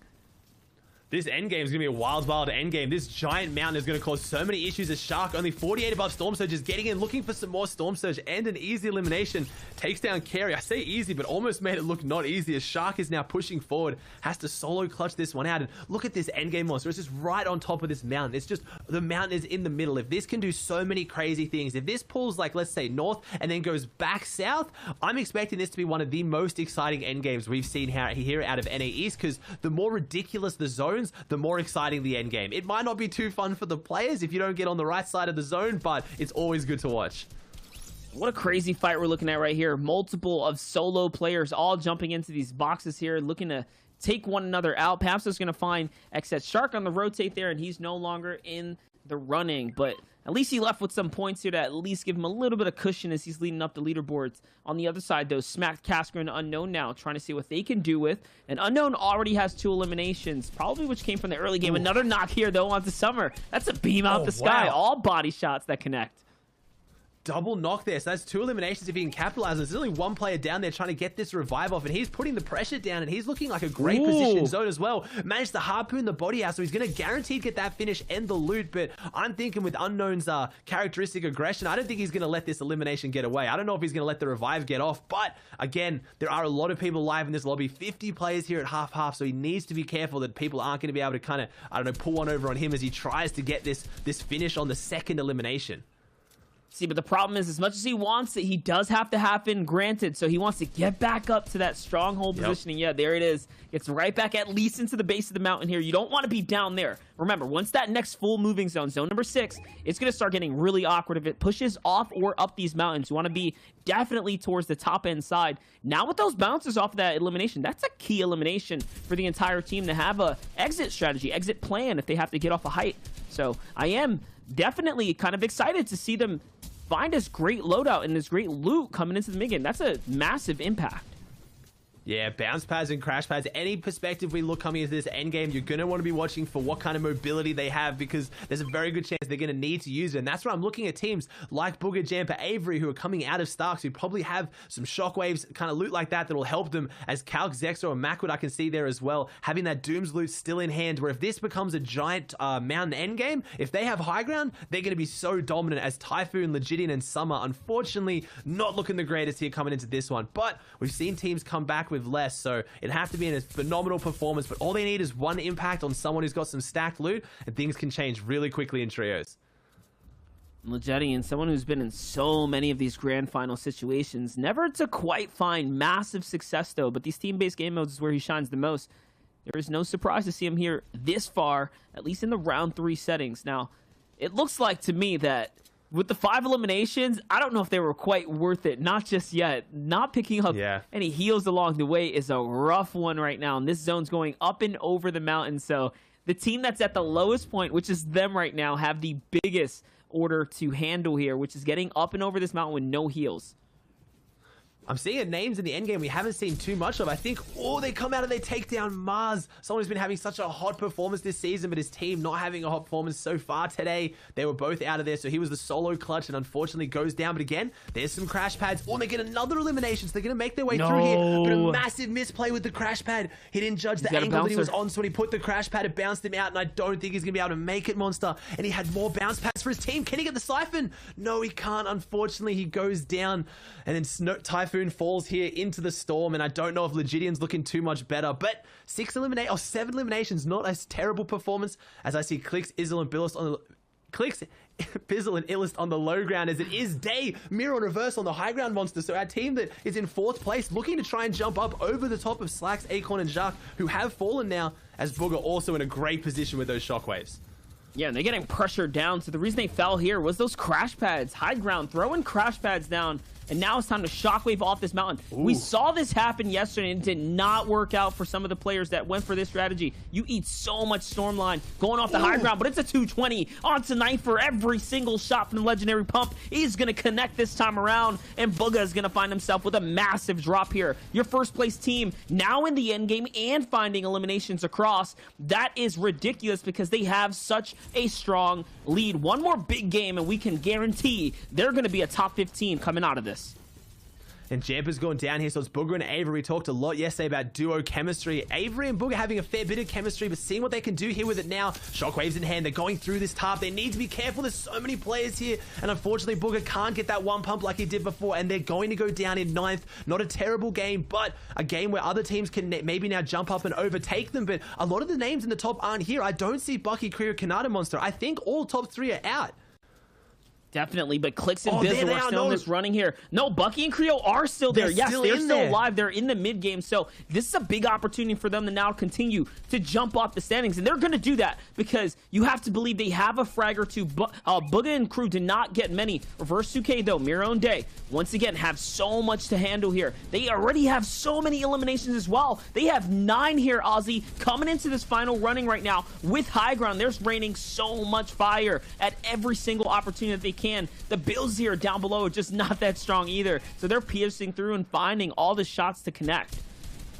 And they all have shockwaves. Each one of these teams have shockwaves right now. So if anyone tries to take this over them, they're going to be fine here. They can hold the high ground, and this is going to be a massive dominant performance. They need to jump up into that top 3 as all the other teams have fallen, except for Bucky, Creo, Kanata, as they try to close this one out. Now we have 3 teams alive, only 6 players though, so they have the numbers advantage as a full trio as they're spraying through. Shockwave comes out, leaves them high and dry as they get taken out. Alige falls. A good performance from the Hispanic team in the first game of day 2 as Miro and Reverse and Day are not letting up. This AR assault is just unrelenting. They're spraying down on the entire lobby, and they're just not letting go of fire as Miro going to try and work from top down now to just close out these last few eliminations to finish off a ridiculous performance here. And they handled it. They took the high ground early. They took the mountain. They knew it was going to be a bad zone, and they commanded it. And look at the loadout they finished with. They didn't just win, Monster. They dominated. Yeah, not only that, 12 eliminations there as well. Your team that was in 4th place, they needed a big game, and they found it there in the running, especially since 1st and 4th place were parked so short. We're going to throw over to the Desto to get that gameplay broken down. All right, Reverse 2K starting off NA East quite strong, and like Aussie said, these guys didn't just win, they absolutely dominated. I mean, when you're using shockwave grenades offensively in the end game, I mean, at that point it's like, okay, like, you got it, man. I'll stay off the mountain. I'm sorry. It's a spot where, like, you literally know that you were winning the game because those are such, like, you know, important utilities to save to be able to be able to take height or get out of a sticky situation. When those opportunities are not there for you, you just have to use them offensively. It's so good. You just feel nice winning games like that. Let's see exactly how that looks, though, for Reverse in this trio in those standings. That's right, boys. Remember, these are cumulative points. So coming into day number 2, Jamper, Booga, Avery, they are holding strong in that top number 1 spot. Creo, Bucky, Kanata, though, holding strong right behind them. And then we start to see this dip in points, Reese. Remember what we said before? I think it was a 47-point difference between 3rd and 4th. If I remember correctly, that is now 10 points. That was huge game by Daymiro and Reverse to really catch up, and now you can see how close this is getting. Obviously, there's still a big difference between 1st and 5th, but that was 3 dominant teams, and then a big gap, and then a whole bunch of close. Now it's getting a little bit more spread out, but all, like from the 15, much more reachable for that 1st place slot. Yeah, shout outs to Unknown, Casker, and Smack for getting on that first page. We saw them here between 6th to 10th the whole day yesterday. Now they're in that top 5. They're also very close to those 3 big titans. Over here, though, Clicks, Illis, and Bizzle fall to 600 points now, so triple digits. They're slightly in contention, too. Sabinino Fernando, we saw Sebi get that win in day number 1, is there, too. Tragics has been holding down 8th. Voil, Skittles, Sway, Ronaldo, these guys have been waiting for their opportunity. Maybe it comes in a future game, Reese, but they're still in the top 15. They are indeed. And we can see 51 points is currently where 15th is. On EU, I think it was around mid-90 points that it's going to end up on for the qualification to go towards the heats. However, I'm really interested to see how that goes up, if that's going to be different from NA East or not. Yeah, and then Night Shark and AV, these guys all the way moved up to 17th. Calx, Xro, and Mac are now in that top 15 bubble. I just feel like anyone from 11th down to 20th right now, these guys are going to be in some pressurized seats right now. It's going to be heating up for them, and not heating up in a good way, right? Usually you like it when you're in your car or you're just chilling out and your seat gets heated. Right now they want to stay cool. They want to get past that top 15 mark. They want to get in the top 10. Hopefully it can happen. A lot of teams are making those strides already, Zeke. And we're seeing this is a little bit different to EU, where it's a little more chaotic, right? Right here, you're seeing a lot of these teams saying, look, yesterday was a different day. Today is a new day. We want to bring that fire. Let's go ahead and touch on these teams that started the day and the top 3 spots. Yeah, the top 3 Titans is what I like to call them of NA East after day 1. It was Bucky, Creo, Konata, who won a game yesterday in nice fashion. We saw it when we started off the show for NA East, but let's get some context as to where they actually start. It's all the way at Slurpee Swamp. And that's exactly where they land. They're uncontested here. And you can notice they normally split one on the east side, one on the west side, and one up to the north on the gas station there. And then they all ensure that they're using the barrels that are around, so that they just keep all of those heals that they get in their inventory. Don't waste any at all.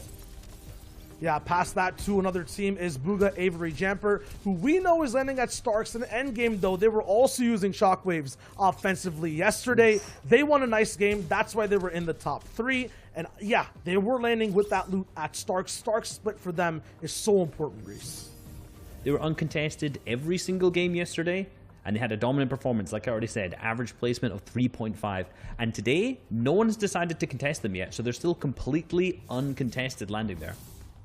Yeah, and they're loud and proud about it. I feel like everyone knows. One person, though, or one trio that's low-key is Acorn, Jack, and Slacks. Not really sure exactly where they super land. Here it is, somewhere near the dam, near that Misty Meadows lake, and they split off very hard to get so much loot.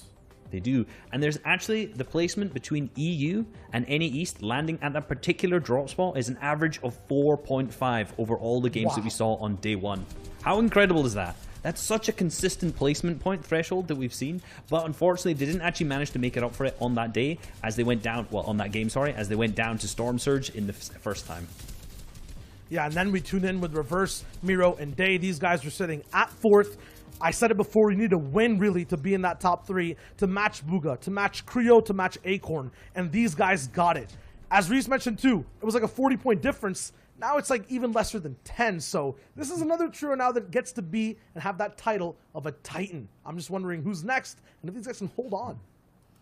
Yeah, dude. I mean, that Victory Royale worth the 25 points, that's nothing. Like, that changes everything. You know what I'm talking about? And it's so cool to see Reverse coming in from yesterday being the 4th place team saying, look, guys, it's all good because we're here to play today. With 5 games left, though, the question on everyone's mind is who will make it into top 15? Will the top 3 Titans, as Shy says, be dethroned? I think Reverse and his trio can do it, right? Like, I think there is that possibility.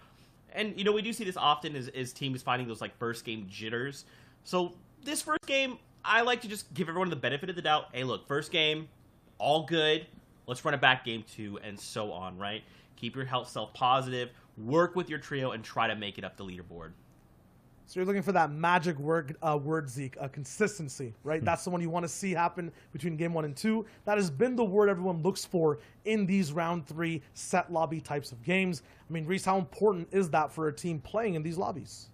Incredibly important. We saw day 1, the top 3 teams were all teams who were super consistent. We'd already talked earlier about how good their average placements were for that day, but already we seem to see the cracks start to reveal here. These first top 3 teams didn't make it anywhere into the top 10 in that game, I don't think. Man, well, the game continues to roll, so let's send back over to our casters to take us into game number 2. Here you guys have it. Game number 2 is underway, and there it is. The analyst table broke it all down for you guys. Let you all know who is up to keep an eye out on. Of course, that leaderboard is going to be shaking up as the games continue. Take a look at that world map, though, Ozzy, as things are breaking down. New arrows popping up in different kinds of locations. Retail Row now being contested. That's Unknown Casker and Schmack's team. I think P got a Legion crew were there. They made it both out of that game in the previous run, which is kind of interesting. It is interesting, and I'm noticing as well, my kind of suspicions of whether Nick A30's team was going sweaty doesn't seem to be happening on spawn, but maybe they're those yellow kind of markers on that far west side of the map and they're pushing in, because they definitely had an early game engagement that I'm not used to seeing Clix's team have. But we're going back over to Doom's Domain where it's all breaking down. Can this team come out on top? Because they really need to walk away with this loot. We've seen what they can do when they get it. They've just got to get their hands on it, and it's such a hard drop to fight. It's such an interesting drop. We talk about all the loot from the Mythics, but I just want to take a second to talk about how interesting these drops are for the mobility and the ways you can play them. You have a vault, which is a giant factor. You often have vehicles at them as well, but you even have those porta potties and those bins, so you can like teleport around. You can get sneaky flanks off if you go to a building they weren't expecting. You can do what Saf is doing right now, and pretty much looks like they're rushing this team. It looks like they've seen that some of them are split. They're pulling off a pinch maneuver. Saf getting in that car and rushing over as soon as he can to try and get this player before the backup arrives. It is Durant and Taken and Hart are all now pinned down, and it looks like Saf, Zayt, and Stretch are just pinning them in and trying to close this one out quickly, Monster.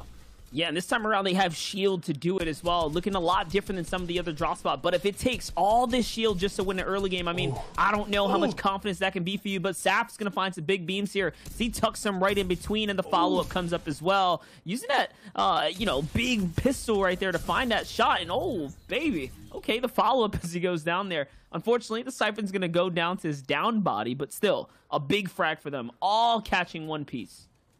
That's it. They get the full trio, and the thing is, they did it fast. That's what they need. They need to clear this out fast. We haven't seen Calc, Zexo, and Macwood push in to try and... Oh, never mind. As I'm talking about their team, I don't think Calc, Zexo, and Macwood are going to be coming at all, because looks like the first time, I think, in this entire tournament, they're contested at Craggy. It's going to be Crumbler now trying to clutch this one out, and he does. He takes down Macwood. So it's a 1v1 situation, I believe, to see if Crumbler can actually win it out, and I think he does. I think he took down all 3 there, and he gets the revive off. No! So Macwood, Zexo, and Calc have just lost Craggy. They've had Craggy uncontested the last 7 games, and now they finally get contested in day 2 by a team that is very much on the come-up, Monster. Yeah, Mars OW.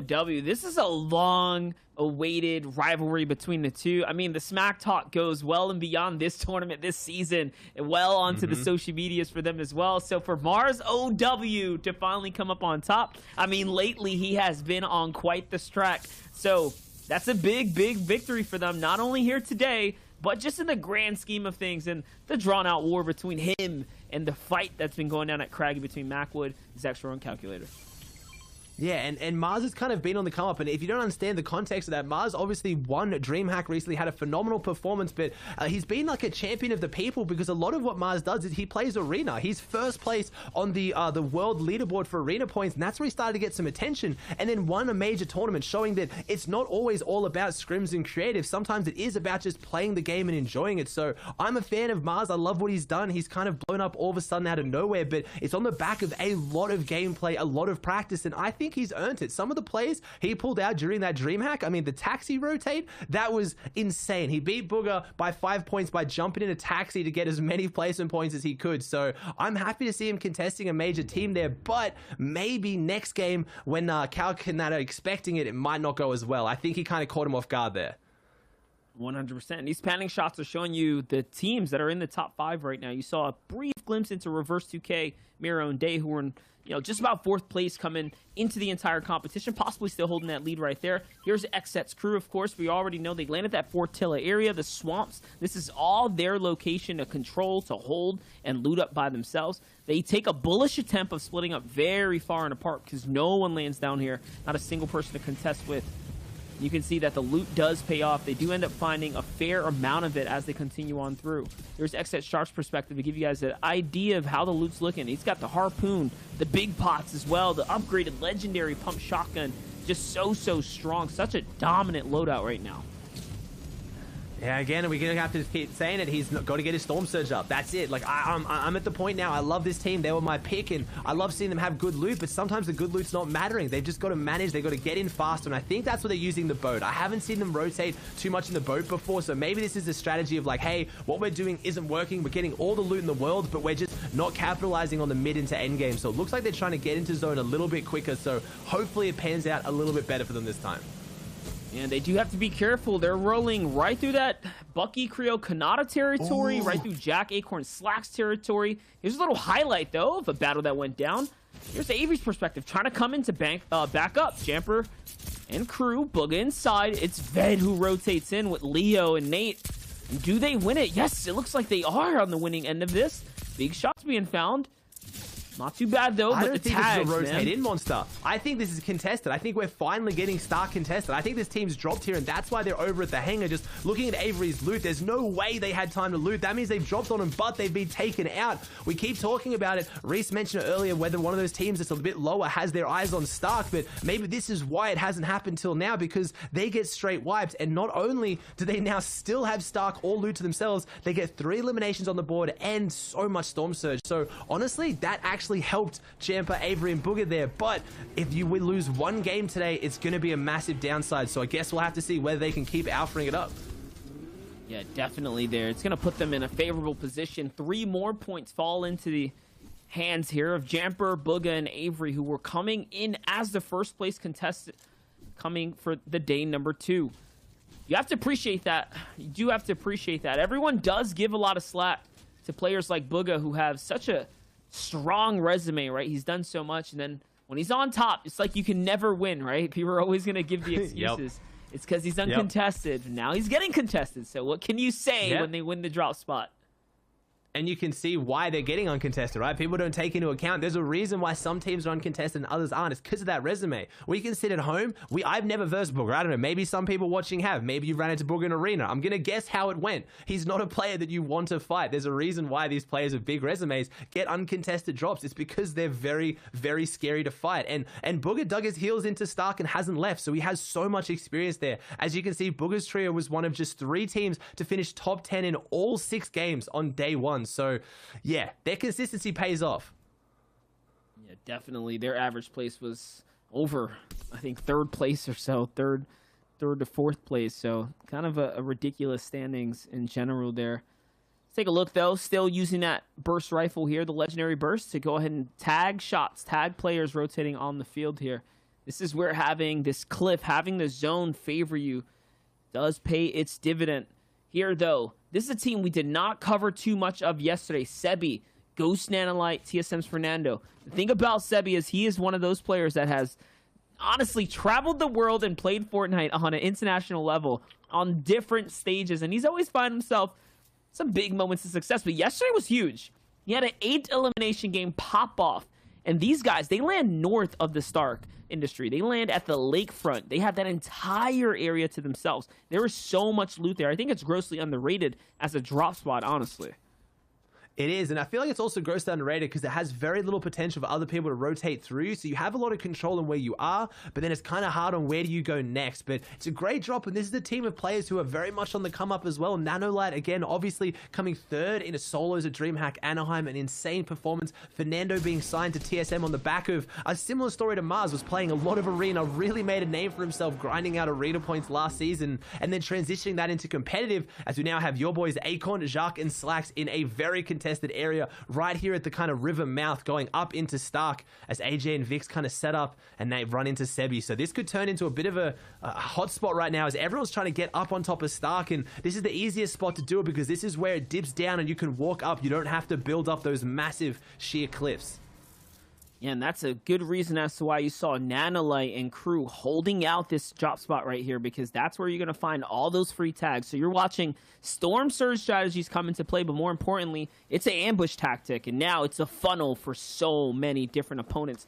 Tragic Snake and Simple here, another top 10 team, are going to collide with the top 3 team here, and Tragic is going to eat a big shot. That was hidden. They were behind the wall. They step out with the right camera peek, and you can see they were greeted him right there inside the farmhouse, and oh man, what a huge knock, and a huge setback, honestly, for Snake. Yeah, big elimination, showing they can come back from a poor performance and really reset, because that's what we haven't seen. These top 3 teams have been so dominant. We haven't seen how they play after a game where they didn't do the best, but Acorn, Jacques, and Slacks coming back in a big way, resetting, changing tactics, and getting what is a pretty cheeky but very Battle Royale-esque elimination, just waiting in ambush until a player comes around the corner and hitting the big shot, and now this other team has to disengage, maybe get the reboot card if this team leaves, but I don't think they're giving up the reboot card. No, yeah, it looks like they're probably just going to go ahead and get on out of there. No other choice here. Clicks, Bismo, and Illis moving their way up the side of the mountain. You can see Zayt, Stretch, and Saf did make it out of Doom's Domain for once. The first time in, what's it, at least 4 games if you count yesterday's run, because they did get shut out pretty substantially in the back half of the tournament. So the one time they got out, they made their way all the way up to 16th place. They took a victory out, picking up massive amounts of points. Finally, now they have their foots back in the Fortnite world. What are they going to do? The question is, if they are going to survive, we can see, can they pick up a lot of points in the process? They're getting tagged heavily here now by what I would assume is the first place team, Booga, Avery, and Jamper, hanging out nearby. No, actually, they're off on the side of the battle, so that's another squad inside.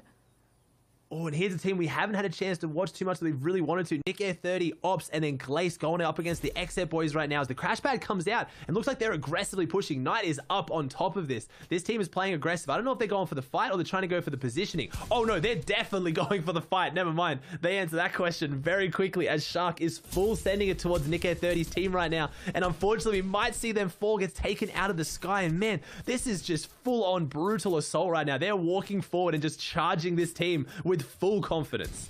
This is what happens when you find only 2. So the formula is already set, 3v2. They have the advantage, and a team like this, one so coordinated as Shark, AV, and Knight, you know they're going to be looking to get super aggressive here. AV working from the side, Knight's doing the same, and Shark's pressuring from underneath. So all the strategy in play there seems like it's going to work out for them as they're pushing all the way inside now. The ramp booster set up, but the running, okay, so Ops is actually going to get away. He's going to go all the way up top. Looks like another team stepped in to back up here. Who's this here? Actually, it might be the rest of the crew. Ops possibly did. Oh, yeah, so he did have a player alive. For a second, I thought it was just Nick and Ops from...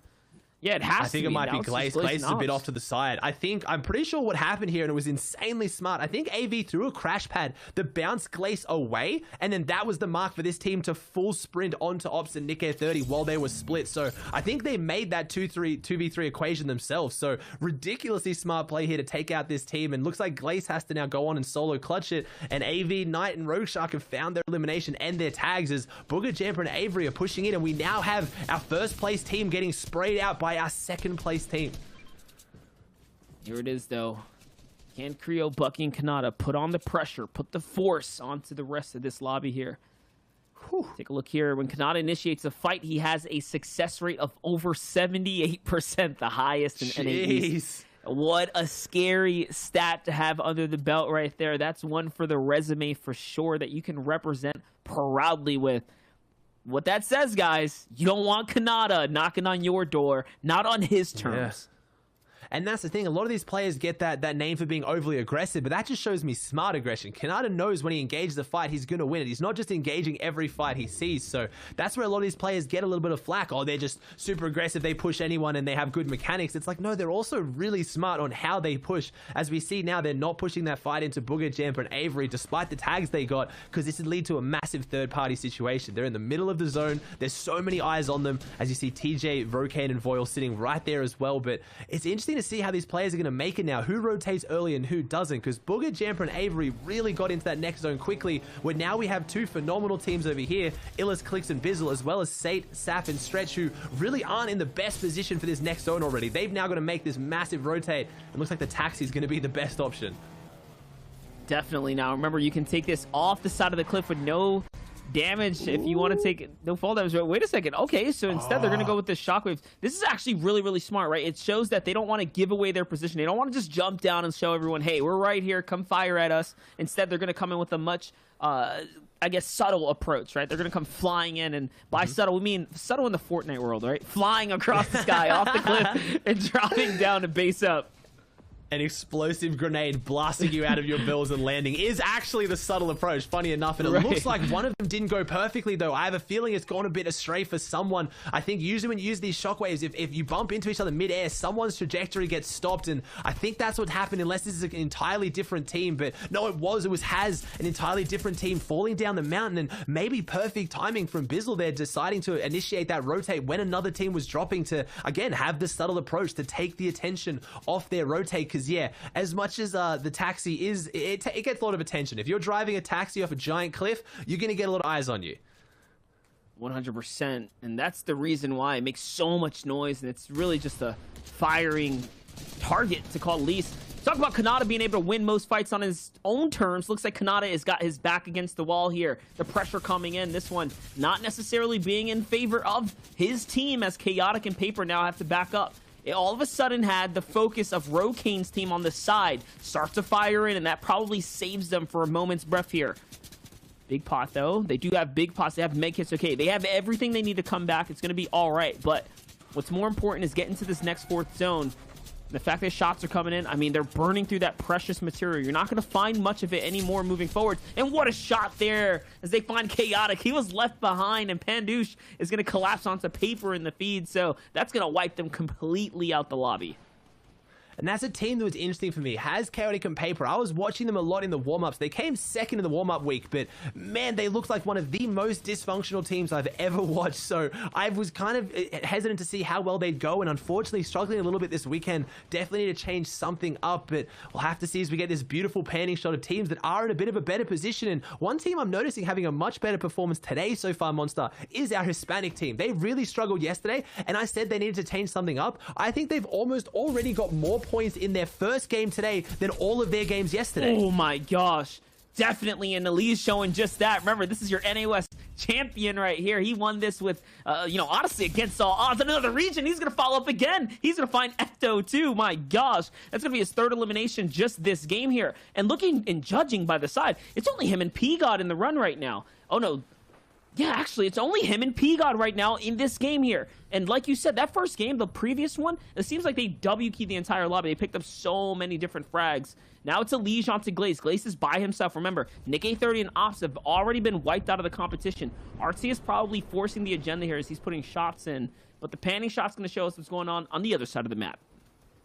Yeah, it shows how big the day two can be. They had 23 points yesterday in 6 games. They have 24 now, just going into their second game. So they've reassessed, they figured something out, and it's definitely working, as we've got a whole bunch of teams that need to do that with Sav, Zate, and Stretch. I don't think they need to figure something out. Once they leave spawn, they're looking great as Clicks, Bizzle, and Illis in a bit of a box fight right now, which is where Clicks and Illis shine. I'm just gonna have to start combining this team name because every time you say this, tripping me up too much.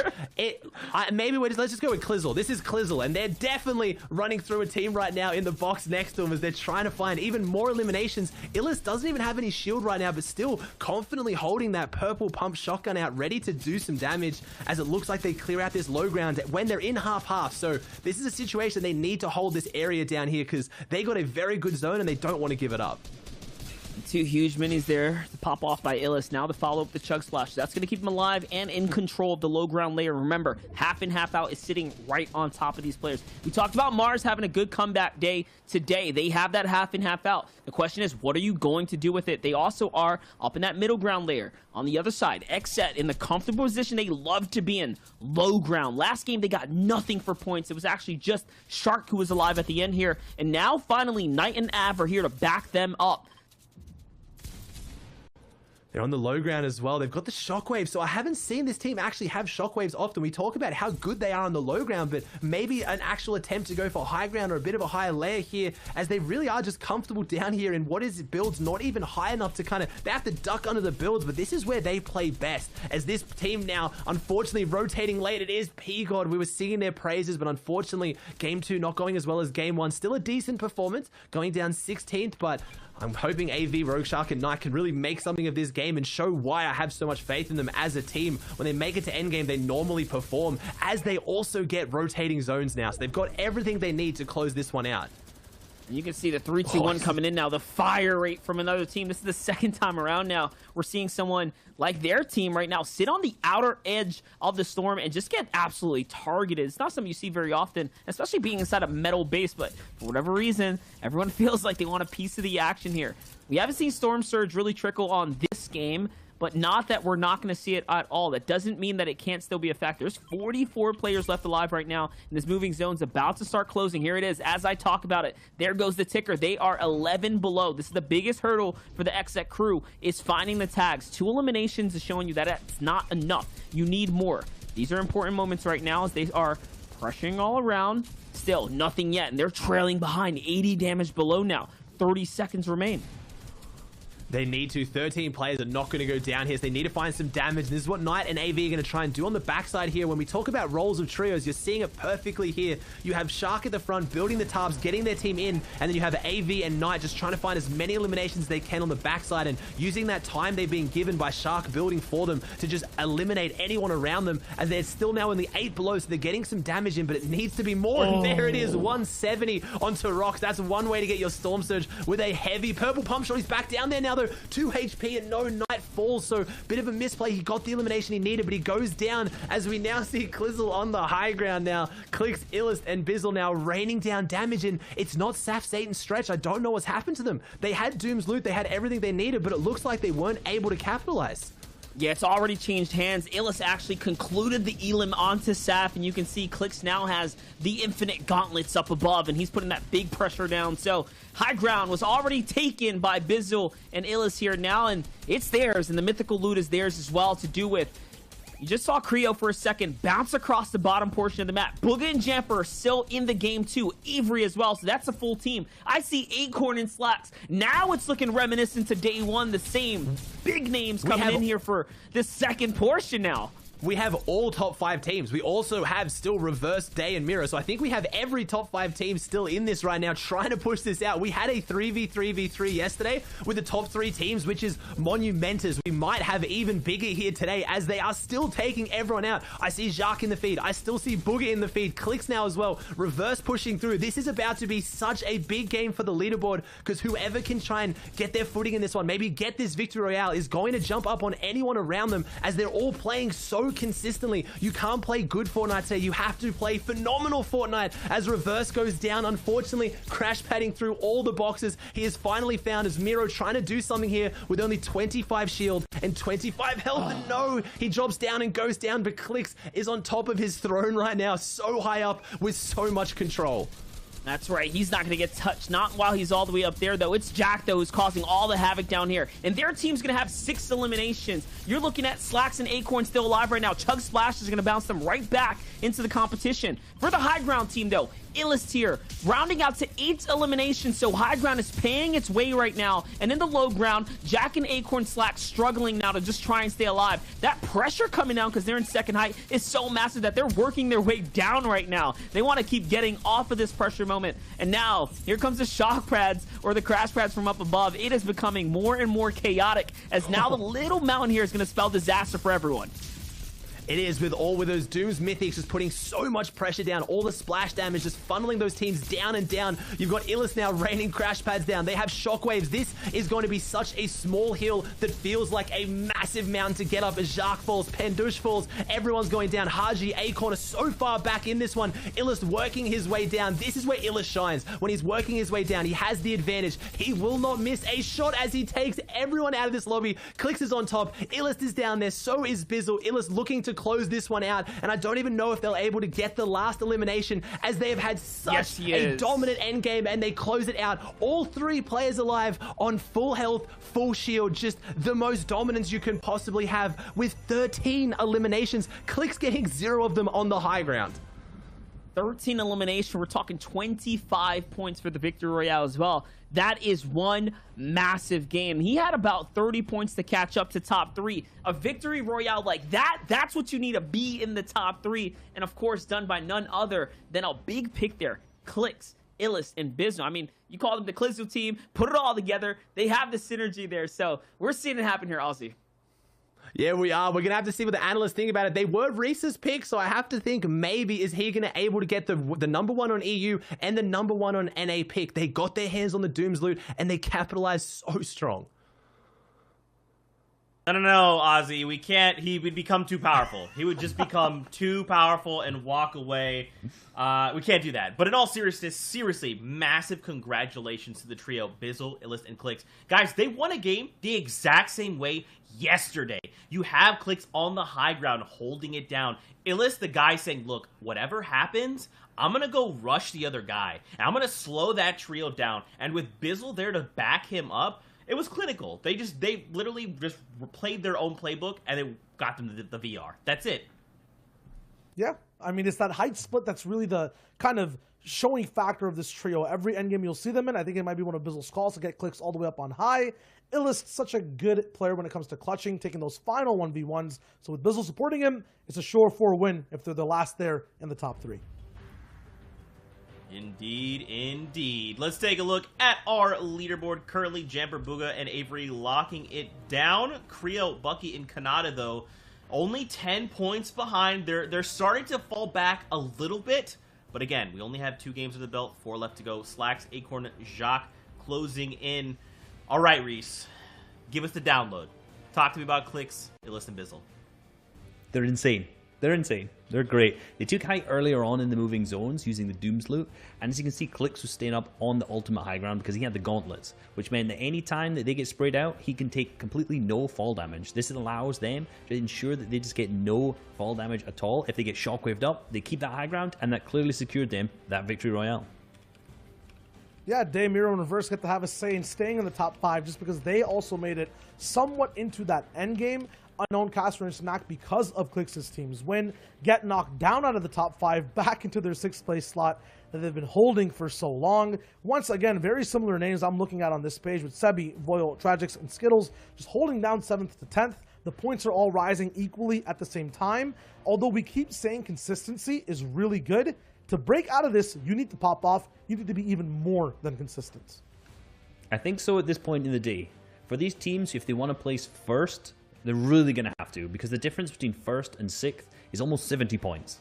A Victory Royale is 25, so these top teams are really taking it away. You can really see the curve. It's kind of exponential. It starts to ramp up, and really these top teams, it's going to be tough for anyone to catch up. However, that top 15, very, very achievable still. 56 points. Anyone who's below that, anyone you see on screen right now, 16th to 20th, all these people, all it takes is one good game and a couple consistent games, and they're going to be straight in.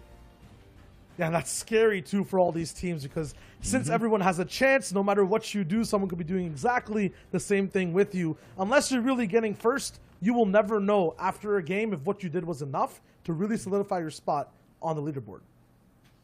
That is absolutely scary. But listen, we still have 4 games, right? A VR is worth 25 points. Let's just start with that. Even if you get 3 eliminations or even just 1. That's still 26 points on the board. That's still enough to move you up the leaderboard and try and put you in contention range. Now, guys, Reese, I want to give you this opportunity as King of EU to talk about your boys. So tell me about Clicks, Illust, and Bizzle. Well, Bizzle, Illust and Clicks are dropping down in sweaty sands, and you can see them here, uncontested actually. In the first front 9, they managed to get a llama, swinging with that golf club at it absolutely fantastically. Yeah, not only are these guys one of the best players in total when it comes to Fortnite, but Bizzle enjoys golf, and because of that, we'll show you his gameplay from a different type of commentary perspective for this package. Indeed, and you can see right here the club he decides to use. I don't remember the name of it because I tried, but caddying his teammates along through that mid-game gets him a long way through the rotates without having to damage any of the other teams at all. Hey, you might not know the name, but it's definitely not a putter. When Bizzle goes for swings, he swings big. And here he is, Stark Industries, grabbing a lot of loot for his next hole.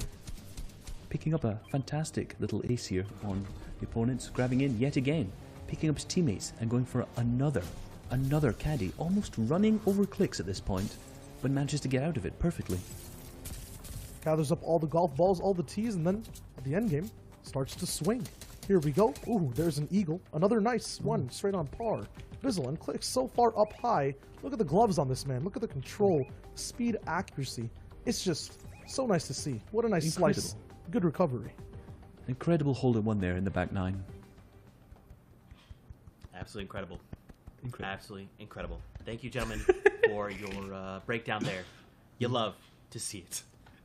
There you go. There you have it. The team coming in the 5th place spot, and Reese's prediction again. Reese, as much as I would be down if they win, it makes you too powerful. It makes you too I'm powerful. sorry. Listen, you're a smart guy. You got the nail on the head. I'll take it. I'll take it. Yeah. Let's talk about that trio in specific and what they need to win to let Reese's pick come true, right? They are still slightly behind. We were talking about the 3 Titans. These guys solidify their spot even more. Reverse was in there. Boogle was like, nah, only 3 people can fit. This is not a top 4 situation. And they made that point gap even higher. So for Clicks, they would need, I would say, maybe another win, maybe 2 if they want to take first. And I believe they can do that. That's a pretty substantial gap. You think they can? Okay, well, I mean, obviously you're a little biased, Reese. I mean, they are your prediction after all. No, but I mean, and I kind of touched on it earlier. It's like these guys won this game the same way yesterday, so they just need to put the pieces together. They have it all, just line it up. With that being said, guys, it's time to get into game number 3 here in NA East. So let's kick it back over to our casters. There you guys have it. The grass is greener on the other side, just like a golf course there. We're going to see if anyone can step it up here. Clicks, Illust, and Bizzle break that 2 victory royales. They got one yesterday, they got one today. So the first to reoccur now coming into the second half. I mean, that's a big statement in its own. Is a big statement. They're coming back in a big way now. They still have Sweaty uncontested. I got my eyes over there at Stark. Are we seeing it contested again? I don't think so. Maybe they scared them off, as we are going to swing in with a really nice, beautiful perspective of where everything starts for Clicks, Bizzle, and Illust. How do they get into such a dominant performance? But they're such a scary team. Look how many houses there are here. We talk about mythic drops, but Sweaty is a big drop. It could almost foster 2 teams at it, but they are such a scary team that no one is going here. When this team first formed, it was the snakening. Basically, so many teams split up and reformed, and when they were dropping Sweaty Sands for that first day in the practice scrims, they had 4 teams on top of them. They were contested by 3 other teams. Now coming into the tournament, nobody. They're that scary. Yeah, definitely. And just, you know, we did a little breakdown on these guys this morning. Bizzle and crew, they land here specifically. Clicks does take that high ground. 3 wins in NA East and Europe have come from a team landing at the Sweaty Sands, making it the 2nd strongest point of interest. Last season, it was Steamy Stacks, where it was just breeding champions back-to-back. Now it looks like Sweaty Sands is the place to be right now. As the map dynamic changes, so does the geography, everything does matter. It just kind of correlates with one another. So maybe there's a little bit of secret sauce coming out of the Sweaty Sands. Who knows? If I can add to that as well, last night we did have the round 2 of OCE, and the team that drops here in OCE, Jinx, Alec, and Worthy, actually won both days, coming out with a total of 256 points. They were 51 points clear of second, which was a team that gets uncontested Lazy Lake in Muzz, Radius, and Speedy. So we're seeing a story in other regions. It's not the mythic drops, it's the uncontested major POIs. I mean, but take us through this battle. This is one that's been going on day after day now, round after round. It seems like Zayt, Saf, and Stretch are constantly battling this uphill battle. Yeah, I think we have to drop the golf analogy because this is more like a boxing fight. This is just slug for slug, round for round. Who's going to be able to last out? Who's going to fall first? As Saf getting some solid damage out here now. So it looks like Zayd, Stretch, and Saf having the advantage so far. But unfortunately, Stretch going down, I think. So it looks like Stretch got pinned up there. No, he's not down. He's just incredibly weak as they're looking to try and close this out. And really, really good shots on over to Saf. So right now they do have the numbers advantage, but not really the health or positional advantage. As Zayd needs to try and do something to alleviate some of this pressure. As Taken's pushing in, and honestly, this team has been they've been clowned a little bit on social media. Obviously, Zayd's team having a massive following for their competitive experience, but really, Harden, Taken, and Durant are putting up such a good fight for this POI and really showing their dominance in the early game. And this is truly a good old-fashioned hold right here from Taken. He's just got that angle on them, and they have a much better spot than Sav, Zayd, and Stretch. You're seeing the strength of high ground. The only way you're going to win this is to isolate them. Taking these 50-50 shots, these exchanges, not the way unless you do it like this. Stretch is going to force him to come down from the big play, but it's not going to be enough. He loses the exchange in the shotgun trade-off, and now Zayd and Sav try to do what they can, and they are going to find one as well. So it's a 2v1 now. All of a sudden, they swing things in their favor. Stretch wasn't thirsted, though, so here comes the backup in the follow-up. Yes, onto Hart. Saf's going to hit every shot, and the clutch factor is there. Yeah, that's it. I don't think if you're going to have to go up against any duos, Zayd and Saf proven time and time again. They didn't really need much chemistry there. That was all the show of Saf there with a big shot, and they take it down, and that means they won it now. Oh, you're right. Wait, this is normally not... We haven't seen this before, so this means, I'm guessing, if it's Calc, Macwood, and Zexro, it means they weren't contested at Craggy, or they won Craggy quick enough, because I can't see a team contesting them, winning, and then leaving, so this is a clash of titans right now, and I'm guessing from the skins, I believe it is. They're pushing in. It is Calc, Macwood, and Zexro. We haven't seen this before. This team has only really pushed in when Zayd's team loses, showing no bias here. They're pushing in even when they win. They are not scared. And just like that, Zexro finds the big frag, and Zayd has to back off by himself in the vehicle. But he does have Stretch in there as well, so they're long gone now. One player down. What a way to lose the drop spot now. Once again, just fighting that uphill fight. Here, though, at the Authority, another big battle going on. Ops Nick A30 getting it in right here with Glace against Aspect and Zunies and NPen.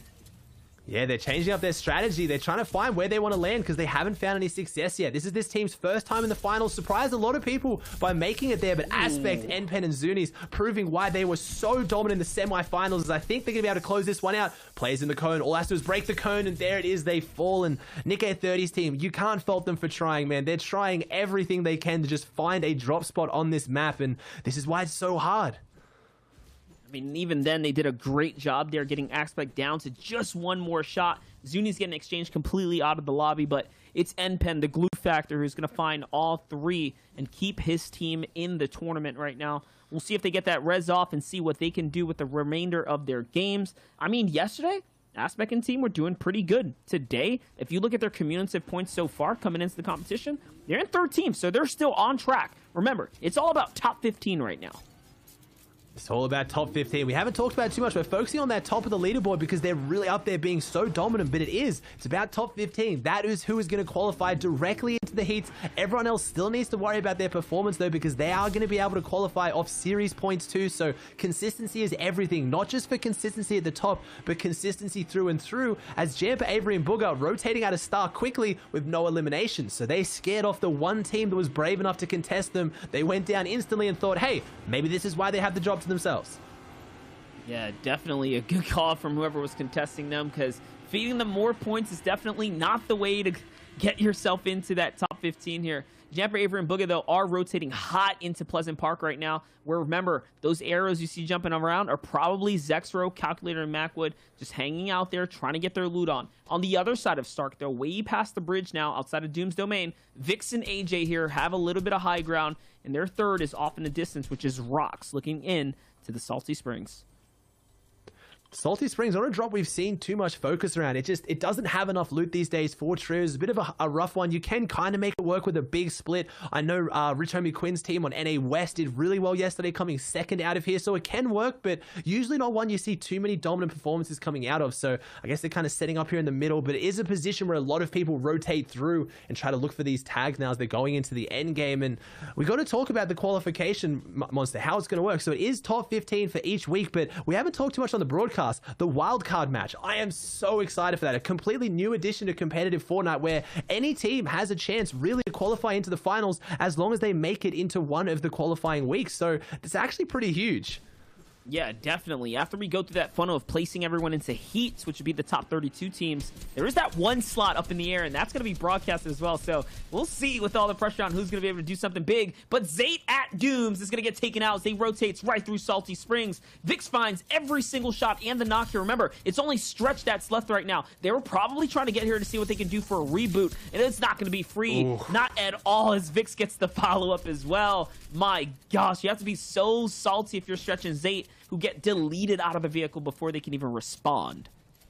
Yeah, this is the team that's in 22nd place right now on 40 combined points, so they need a game to jump up into that top 15, and that loot just delivered to them there might be enough to do it, as Bucky, Creo, and Kanata building off that giant base, making their way through, and it's just so interesting how these players played. If you guys have a chance, and after the broadcast, you want to go back and see just the movement of these players, you've got to go into the compete tab, go to the leaderboard, and click on any of the teams and check their replays, because, for example there, why is Bucky, Creo, and Kanata rotating out of Slurpee towards Holly to then go back towards Slurpee? It's the Storm Surge tags, and it's those nuances of the game that are just so fun to watch if you are going to follow this at a competitive level. It's those kind of things that show why this team is so dominant in the top 3. And that's what causes a lot of frustration as well, because these guys do collide with one another consistently round after round. Just take a look at the highlight videos. You see them happen all the time, and oh my gosh, the beams there. Paper gets deleted. The effect of having no shield right there. Things are going to get complicated for him now, though, as they jump down. They actually try to get the heal off. That was probably a major mistake, because you know Bucky's going to W key on in. And here it is, though. He lets his guard down. Doesn't matter. The Siphon's going to keep him alive for a little bit, but they have the advantage in full right now. Yeah, it's Has, Paper, and Chaotic, a team I was talking about last time, and they're just really struggling to find purchase here in these finals. They did in the warm-ups, but just they can't do what actually matters now when the points are on the line. I'm not sure what they're coming, but I think they're outside that top 15 for qualification right now, or they're right on the bubble, so they need a couple of big games. Yeah, they're in 21st, and losing Paper there is a big, big blow to them as well. That's their big fragger. That's their big mechanical player, and Paper is phenomenal, made a big name for himself as solos, but he's out of here now as we get another look onto the XZ guys. I feel like the Obs team doing me a little bit dirty, getting me to talk again and again about the team that I predicted that is struggling a little bit, but I'm going to keep giving reasons for why they might do well now, and I'm holding on. I'm holding on for hope. I mean, this is a team we have to watch. They are literally flirting with the bubble line. Like, yes, they're standing inside of it, but they are not on any comfortable foundation by any means. I mean, the points that they have right now, they're on shaky ground. 64 points total. Yep. That cutoff is at 56. That's only a few placements away. That's a couple elims. That's one pop off. So if they are out again, if they give up another round this time around, I mean, they're going to be outside the bubble looking in. Yep, most definitely, and they need to do something big. A bit of a different rotation here as we're seeing the Fireflies come out and just burning all these trees down. I don't know if this is a deliberate effort by them, maybe to clear out their sidelines. It could have been, because it looks like this is where they want to set up for their Storm Surge. It looks very cinematic, so whether it was deliberate or not, looks very cool as we see Ronaldo, Skittles, and Sway, some of the fan favorites here, some people that everyone was cheering for. Ronaldo, having struggled to find a team for a while now, finds it with pretty unlikely people. Skittles, obviously a very, very good competitive player, got unfortunately dropped from Chap's team recently, replaced by Who Fishy, who didn't end up qualifying. So a little bit of a win there for Skittles. Made it with FaZe Sway, a fan favorite creative warrior, some of the best mechanics in the game, but maybe not as much competitive experience. And listen, I want to give a shout out to Ronaldo right here, Skittles, and of course Sway. They're in the top 10, and they've been doing okay for themselves the last 2 days, like literally staying above the Storm Surge threshold, staying just enough elims, right? Getting just enough placement points. That is so impressive. Skittles, someone who won one of the weeks in the Ninja Battles community event, I mean, that's right there is a big feat in its own, because those games were structured out with massive teams. Like, they were simulations of scrims, like high-end, high-caliber squads, and these are just not easy tournaments to win by any means. Oh, that's a good big goodie basket as well. They were sitting there in the water. What you saw there was them crouching in the Slurpee Swamp's water, because that generates one shield every second, I believe, as long as you sit in it. So they were getting a lot of health and shield off that, but now they find the extra shield off the big pots. And I was also going to say, a lot of you guys watching this obviously are playing as well, and I know a lot of you sometimes, use the high ping as a reason why for maybe you're not performing so well. Skittles plays on an average of 50 to 60 ping, which a lot of people would consider quite a large disadvantage, but he makes it look easy. Nanolight as well. There's a lot of players. AV, before he had his big blow up, we talk about P-God, Jelty, and Elige. I believe P-God isn't in Peru, where he usually hails from. He's in NA East, but Elige and Jelty are. They're playing from Mexico, and they still are phenomenal. So just a little kind of like one in there for you as well. If you're looking for, again, trying to learn from some of the best, maybe check out how Skittles plays. Go check out his streams when he streams and check out the replays of how he performs on high ping, because he makes it look really easy. Yeah, I mean, and even players like Reet, right? There's just so many gamers out there, so many players that perform at a ridiculous level that it really has nothing to do with anything else other than skill. And at the end of the day, that's what matters here. Is Ronaldo is proving that as well. He's gonna foul Pertza here with a big follow-up in the beams with the AR, going toe-to-toe, standing out in the open. Aggressive with the stance, though. He's trying to get the save onto Sway. The question is, can he get the save here? Because he is down, and it's not looking very likely the shots are coming in. They know that he's just right there. Quicker little reset here. They got him back, though. Okay, yes. He was He picked gets up. dropped Oh my down to gosh, play Ronaldo has underneath to him. clutch here. Can he Ronaldo clutch? might be able to too. Ronaldo's doing well. He's put out some serious damage. He's up against the wall. He doesn't have the edits in here. And no, the player had the edit behind. Such an awkward spot to take a fight. He couldn't put any flats. It was all cones, and he falls there, unfortunately. But looks like Skittles has to solo clutch this one out. Just unlucky there. Gets broken down into a box where he didn't have the walls. There was so little he could do there. It's a 1 point difference now, but he was picked up. He was saved as well. Skittles being the true savior here. Oh no, actually I thought he was.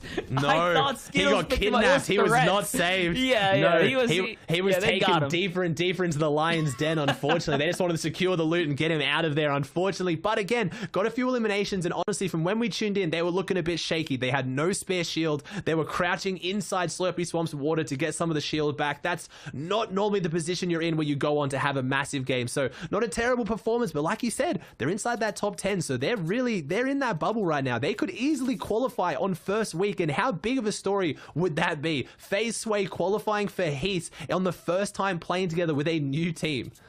And more importantly, someone like Ronaldo, who's been just looked down upon for being, you know, one of the pillars of the community on a content level. Just gonna flex that one real quick. So we'll see if Ronaldo continues to prove people wrong, because that's what he's trying to do most here, to just earn his respect back as a competitive player.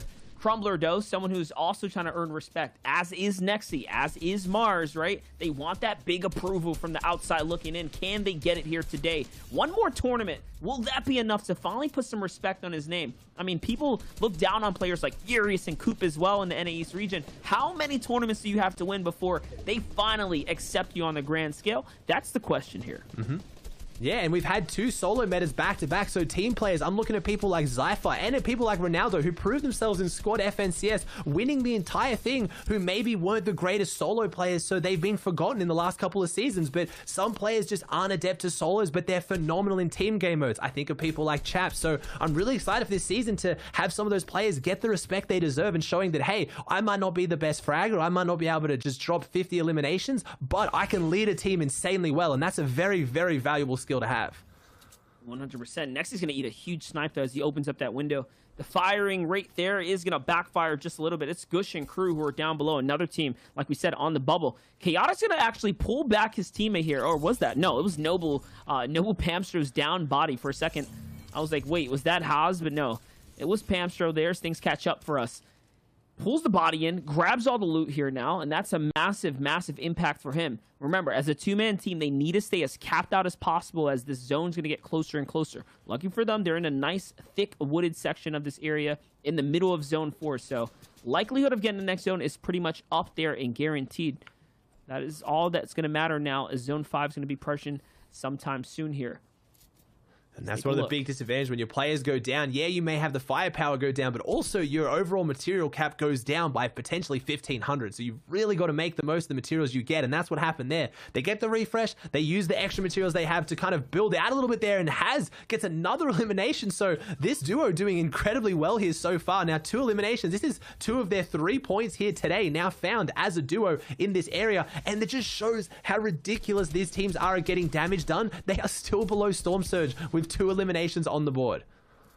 Definitely here now. Take a look at players that are still in. I see Calc Zexero off in the distance. Smack Tasker and Unknown. But no, Unknown's going to fall. This is huge because they were up there in 6th place. 20-point difference between them and 7th, but still, you do not want to lose your players this late into the game, especially since Smacked has no HP either. So So this is a rough one. Smackdo is putting on that counter defense. He's putting on the pressure to keep them off of them from being pounced onto. Unknown is finally going to get saved now as Casker manages to pull off a miraculous pickup here. And now the Bandage Bazooka has to be used. Will he be able to pick them back up and keep them healthy? I'm not sure, because they have to run through the storm line now. Yes, they do get in just a little bit here, and the zone's pulling back to the left-hand side of the map. I'm looking at the material monster. 6 builds total for Casca. That's not even enough to build a fully reinforced 1x1. So he's getting dropped down here, and there it is. Casca gets taken out. He gets dropped down. We see Smacked on your left and Unknown on the top. They're a little bit split from them, so unfortunately nothing they can really do there to help Casca. They've got to play it out as a duo, and they're not looking too much better. No, definitely not. 42 builds for Unknown Army. He's down to the last little bit here, the last third of his mats. 3 crash pads, but if there's anyone that can find an impact, a big frag, aggressively, fearlessly, it's Unknown Army with the little HP that he does have. He does have that power shotgun, and they do have an impulse here. One good impulse away would be enough to keep them in this game right now. This is what's going to literally determine the rest they're running right now, if they can stay in top 6. Here now, Owen and Threats on the roof.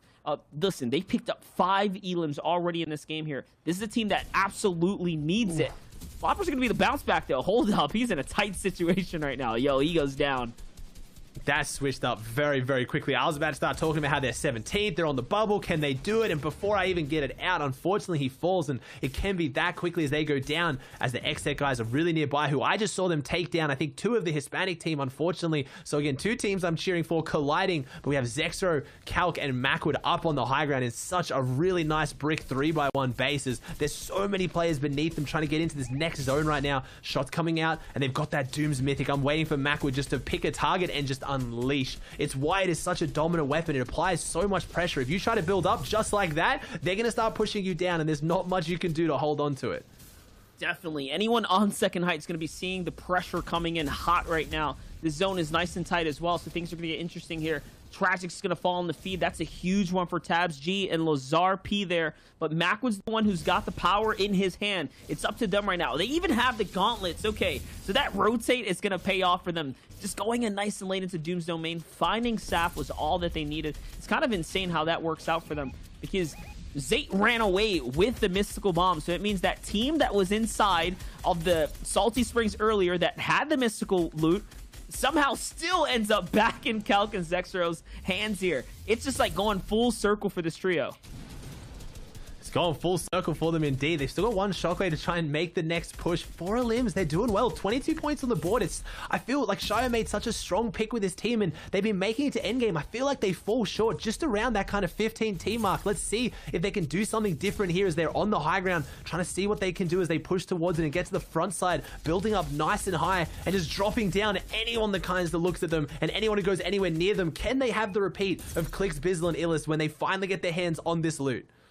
And as it stands right now, they're in the top 15 just barely, and that's calculating in the 4 elims that they picked up in this game. So this is a game that means so much to them. This is the difference between being on the bubble for the rest of the tournament and finally breaking in and giving yourself a little bit of room, a little bit of comfort. But it's going to be on the backs of their blood, sweat, and tears right now, because they need a lot of frags in order to do so. The infinite gauntlets into Calc's hands is huge. The crash pads as well. They have the mobility. You're watching it all unfold. Just take a look at the gauntlets. Can be so beneficial there, just boosting his way up as well. They're holding this high ground greatly right now. And I think XZ just took down the entire leading team. Booger, Jamper, and Avery. I think I just saw all 3 fall, or at least 2. I don't think I saw Jamper, so he has to do something big here as XZ puts themselves massively up on the leaderboard. Slacks in the feed as well. Calc now pushing forward. He's got 2 big pots, but he's really down on health. And I said it. I cursed this team. I said they always seem to have something go wrong around the 15 team mark, right when they start getting those big placements. And unfortunately, it's exactly what just happened. Yeah, Jack is still in this game. Xset still in this game. Bizzle still in this game as well. Bucky, Creo, Kanata still in this game too. So many huge names. High ground, though, is going to be taken by Zuni's, Aspect, and NPEG as the very, very beautifully timed shockwaves come out. And I mean, it was not for nothing. They traded a lot of Storm Zone in order to do so. So high ground is now there. On the other side, though, Knight is just cooking right now with the 5 eliminations, looking for anyone. The pressure here, the tunnel, no one is safe. These are great shots being put down on both perspectives. And this is the time, this is why I picked Xset team. I want to see them destroy people like they do at That was Creo. on This the is where they're Creo. best. The scrappy low and mid ground fights is what they need. They've just taken down this game. They've taken down 2 of the team from top 1 and now 1 of the players from team 2. So they are performing so well and shaking up the leaderboard in a big way as they make their way through this mid and low ground. They've got all these old tarps. They have to get back into them as you have the picture of difference aspect on the high ground, full control, no builds around them, just having full sight lines to just rain my down so much pressure from above. As Knight gets another elimination. He has 8 on the board, I think. He has 8 eliminations to himself alone. This is such a big game, and this is why I picked this team. They dominate on the low ground. Knight is walking through everybody. He's not even trying to build off to the side. He hasn't picked up any of the materials. He is just going forward and does not matter who is in front of him. That's right. They are in charge of the tombs, in charge of the crypts here. Knight gets another one now. That's going to be 13 eliminations for the crew down on the low ground. A big one to follow up here. Massive, massive games. They are looking to shake up the standings. So are Demon, Aspect here, Zuni's, and NPen because they're racking up elims left and right. 11 eliminations for the high ground team. The pressure's coming in. And as good as Knight is in the low ground, it wasn't enough to hold him out. That's a big game from them. They may not have got the win, but they got so many eliminations in second. But it is Zuni's, NPen, and Aspect who had such a big performance in semifinals, and they now managed to come back in the finals. Their first really massive game to just take over. We'll have to see if the analysts think they can keep that pressure going forward.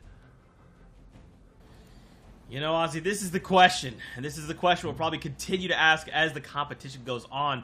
When this type of thing happens, a trio shows up, finds a victory royale. Shy, is that enough momentum to push them into top 15? Sometimes, maybe. Other times, maybe not. They kind of need a shot in the net and one, right? The victory royale at this moment in day number 2, you need a little bit more after that, a little bit more consistency and more equivalent pop-off. So I want to see Aspect on high ground again. If it was number 1 though, Zeke, I would agree with you. It would be enough. But let's see exactly where these teams look at in the standings, where Aspect's team actually shapes out after that win and all those eliminations. Maybe it was huge for them. Let's take a look together. Coming in, we still have Jamper, Booga, and Avery.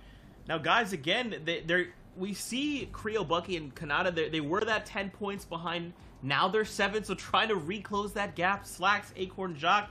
The top 3 hasn't really changed. And we've got Reese's prediction here, Clicks, Illis, and Bizzle. And now reverse to K, Miro, and Day. After their first game victory royale, they're holding down 5th. I think what we need to do is take a look at the next set, because this is kind of where we're going to start to see the rest. There they are, right there, Aspect, Zuni's, and NPen in 8th after that win. We're indeed looking at the next set, and I'm actually looking at X set. Knight, Shark, and AV coming in at 9th right now. They had a huge game that last game. Low ground just consistently slaying out. They do a really, really good job of staying to the dead side of low ground, where they're just keeping away from as many players as possible, looking out those walls, getting into the box fights, and picking up huge amount of eliminations. Yeah, right there, back-to-back in 10th place. Though we see Sebi actually trickle down more so than before, which is unfortunate, but we'll see if we can get him all the way back up. Still, remember, it is the top 15 you need to be able to hit after these 2 days. Right now, Sway, Ronaldo, and Skittles are holding that spot with 69 points. 69 is the number to beat. Right now, again, we already said before that it was in the mid-90s on EU, so that looks like it's currently going in roughly the same trajectory as well. Skittles, Sway, and Ronaldo just on that threshold right now. And as we said, right there also Calc, Zex, and Macwood just go over that 15 point as well. Yeah, if any of these teams get like even a single win, they get 25 extra placement points, plus that guaranteed eliminations they will get because they are winning. They can boost themselves up so far in the ranks, break 100 points.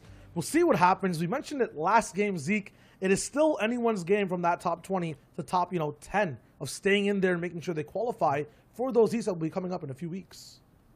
That's right, man. We still have 3 games left to go. Anything can happen. And anything, of course, usually does. Let's take a look at some of the break down how this last team got themselves the VR.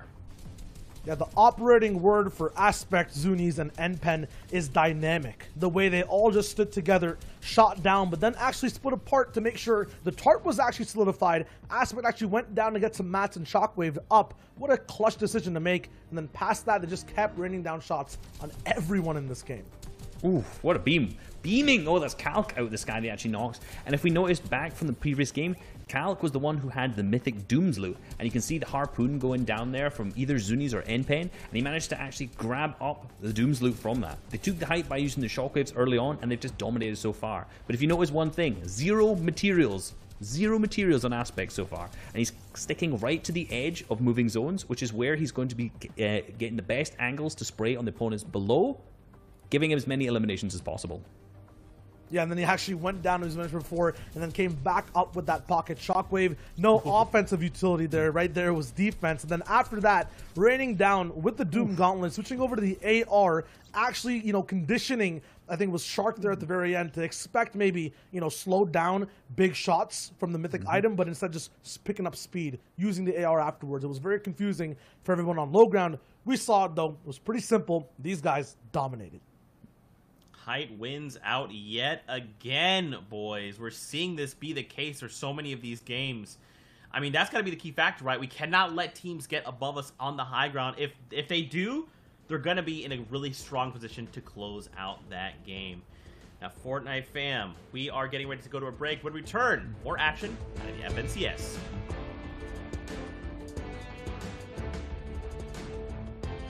Now.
What is going on, everybody? Welcome back to the FNCS. We are halfway through the competition here in NA East. We only have 3 games left to go before we figure out which 15 teams will be pushed on to heats.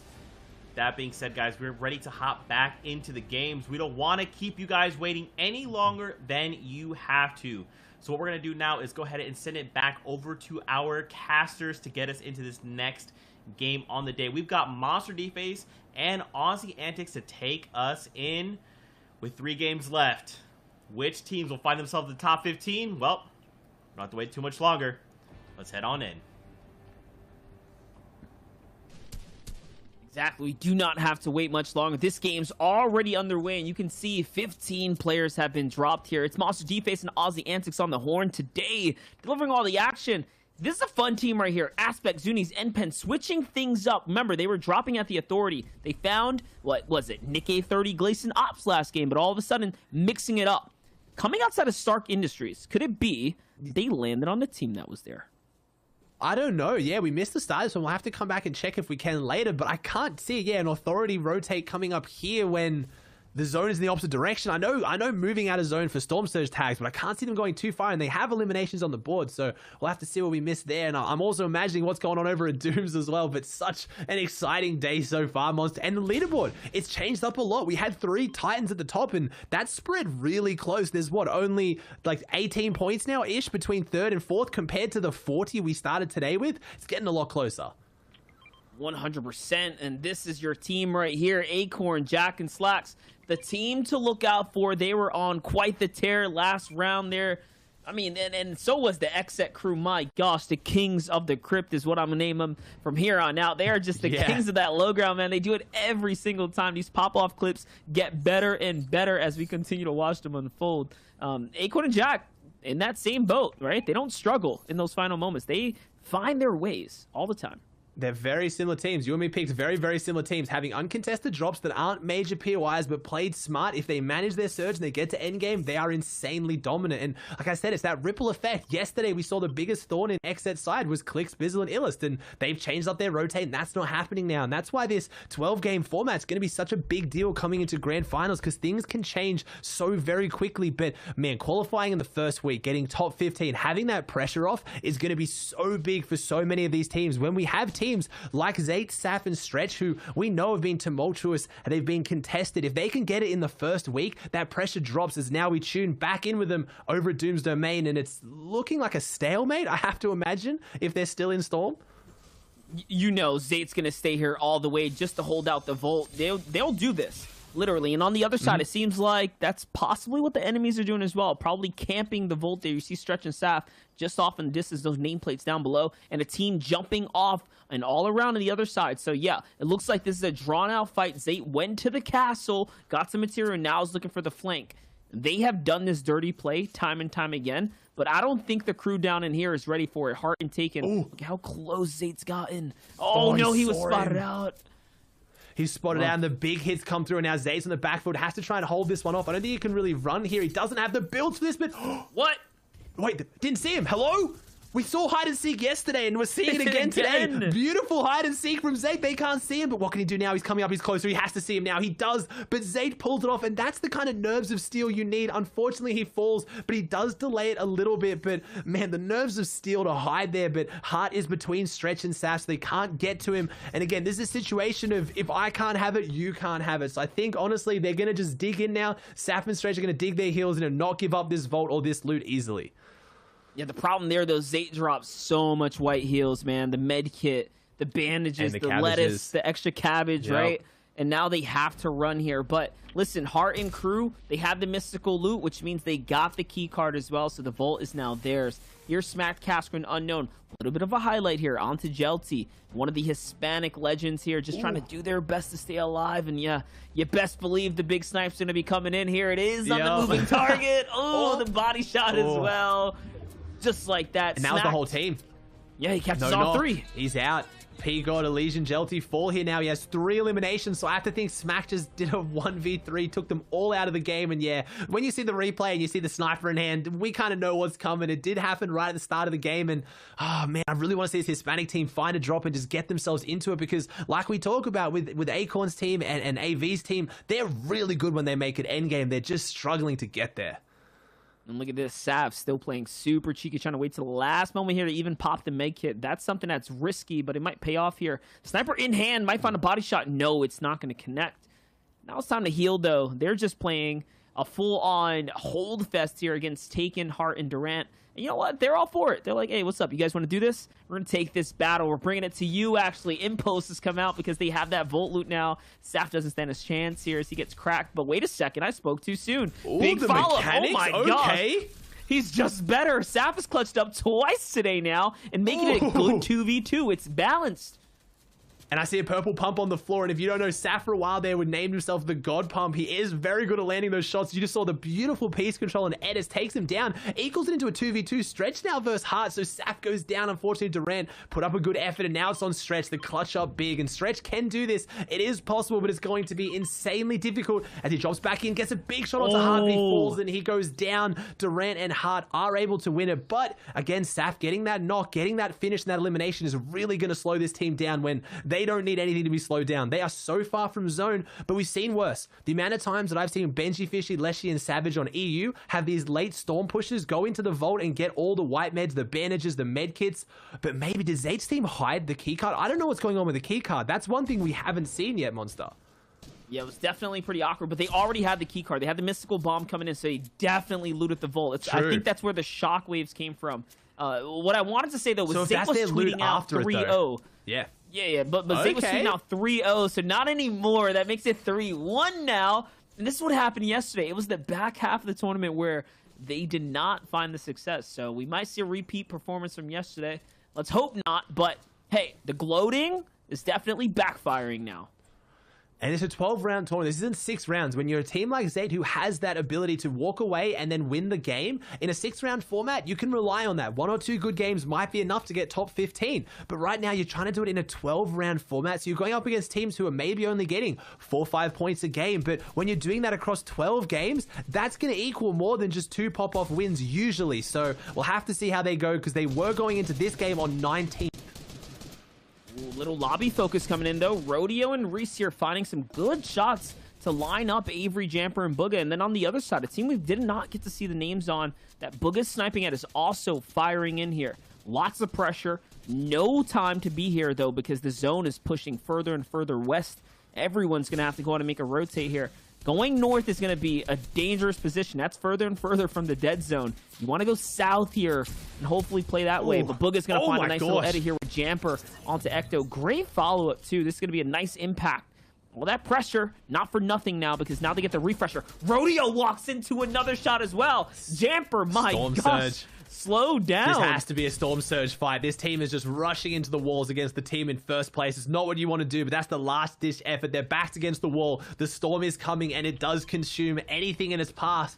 And Booga, Jamper, and Avery take down that team. And that was the duo chemistry of Booga and Jamper. That first player that pushed up on the wall, Booga hit the edit in the shot at the exact same time Jamper did. The player was deer in the headlights and went down, and they defend themselves, and now they get a bit of that matte refresh from all the materials they burnt through in the lobby focus. So that was really big for them. Here's a fighter we haven't seen too much of today, not just yet. Not on the winning side, at least, against Casker and Smack. Casker and Smack are up still right now, I believe. And yes, they're putting the pressure down. This is Unknown's team. Don't forget the pickaxe for a little bit of disrespect. Little salt on top of the steak there. And that's it. Burned them, seasoned them, and got them out of there. And that's the funniest part about this team. If you watch Smacked, Casca, and Unknown, you watch them stream through Unknown's perspective, they're pretty chill. They don't talk a whole bunch, and they get the kind of impression for a lot of people they don't care. They very much care about competitive Fortnite. They just communicate in a different way to a lot of teams, because you can see there, that was a 1v1 with both teammates down into a charged shotgun. He still went for the pickaxe. That's not something you do if you don't care and want to make a statement. Let's think about that for a second. They're in 6th place now. 3 points, of course, is going to bump them up with a little bit more comfort, but hey, there's only a few rounds left here in the tournament. I mean, I think they're safe for top 15, but fizzling out now is not the way. You still need one big game if you're up there right now in that triple-digit mark. to consider it solidified, to consider it done and qualified. Yeah, you've really got to jump up there and get that extra little boost at the top. And there's going to be a lot of consistency points given out here as well. So if you fall in that 16th place and you might feel, oh man, we just didn't qualify, with consistency, you'll definitely get in off that. And you kind of have that pressure to keep performing. So I want to see again in future weeks, we have a different format, 12 rounds, 2 days and 3 weeks. So it's going to be interesting to see how teams change it up. If you qualify now, do you keep going your drop and just make sure that you're alphaing it up and proving why no one should go there? Or maybe if you're one of those teams at a contested drop and you're going into this final game on, 12th or 13th, do you change the drop? Do you try and do something different at the very end? I know Shia was never a big fan of that, but I've seen some good performances in duos, at least, of teams changing their tactic at the very last minute just to get 1 or 2 more good games in. Like, that's where Stark might be a little bit funny. As we tune in now with Clix, Bizzle, and Illust, as Clix and Bizzle are now tied at 15th all time in NA East FNCS wins. Jeez. That's right. So you can just see that, you put this powerhouse together. Listen, Bizzle's a decorated player. You put him up there. I mean, coupled with Clicks now, they're just padding up the stats here. Illis is such a great fit to the mold here with this team. He really rounds out the synergy here. Another just aggressive and honestly accurate, right? Deadly box fighter. He's good in PvP. You can see every time we tune in, he's got frags on the board. Yep. And that's the thing. If you're tuning in, you didn't watch maybe too much this season, you haven't been following Illis too much, the player that I could liken him to best is probably Scoped. It's a very similar situation. Player who has insane mechanics, getting picked up by a top tier team and really just proving himself to be one of the best players in NA East right now, and getting picked up with Clix and Bizzle, who we just talked about had such good chemistry. When watching this team, when Clix was streaming the semi-finals, it was so good to see them all doing so well, but having so much fun doing it. This team gets along really, really well, and after seeing Clix kind of get down on himself recently in the last couple of months, really struggling a bit competitively, it's so good to see this team come together and doing really well for themselves. In 4th place, less than 20 points behind 3rd. They're closing the gap. Yeah, definitely. And that was a major elim there as well. You saw Cloud just hanging out nearby, trying to hide out.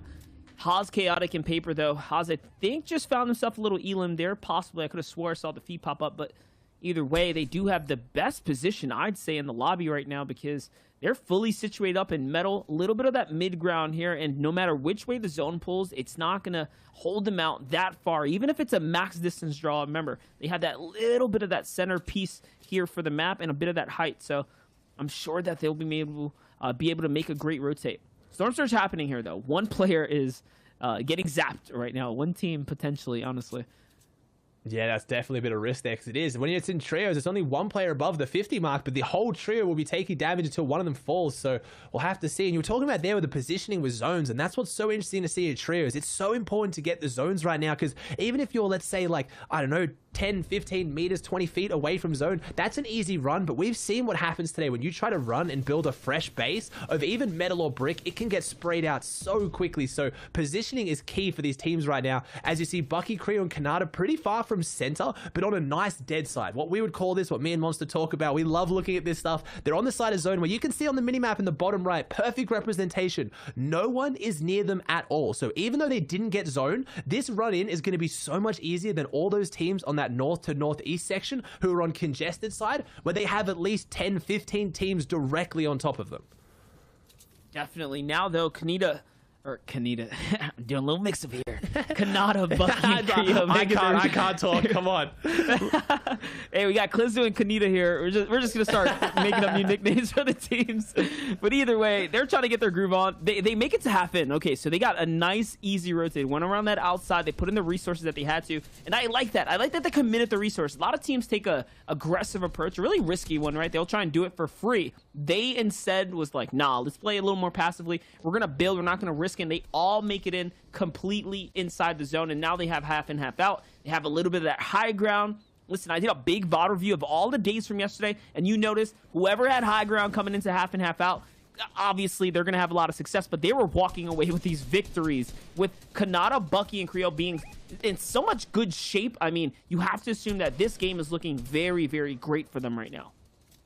Yeah, investing those materials into half-half has been shown to be one of the main factors when it comes into winning the games and having those big pop-off performances. You have shockwaves in the game right now, but with so much mobility to stop fall damage with crash pads and bounce pads and even the mythics to an extent, you can have that ultimate high ground like we saw Clix do last time. So getting high ground early is actually quite easy to hold in the current meta because there's a lot of ways to save that fall damage. So we're going to see if they can pull it off here. It's a bit of luck with the zones, but even if you build up for that high ground in half and then the next rotating zone pulls the opposite, you can use the mobility you have like shockwaves, like bounces, like crash pads to go from one height to the next height. So definitely worth pointing out is Day Miro in reverse. Obviously, I don't know, maybe checking out the VODs monster are just in tune with that too as they're trying to put their position on high ground as they get the rotating zone and now they have all the advantages in this lobby.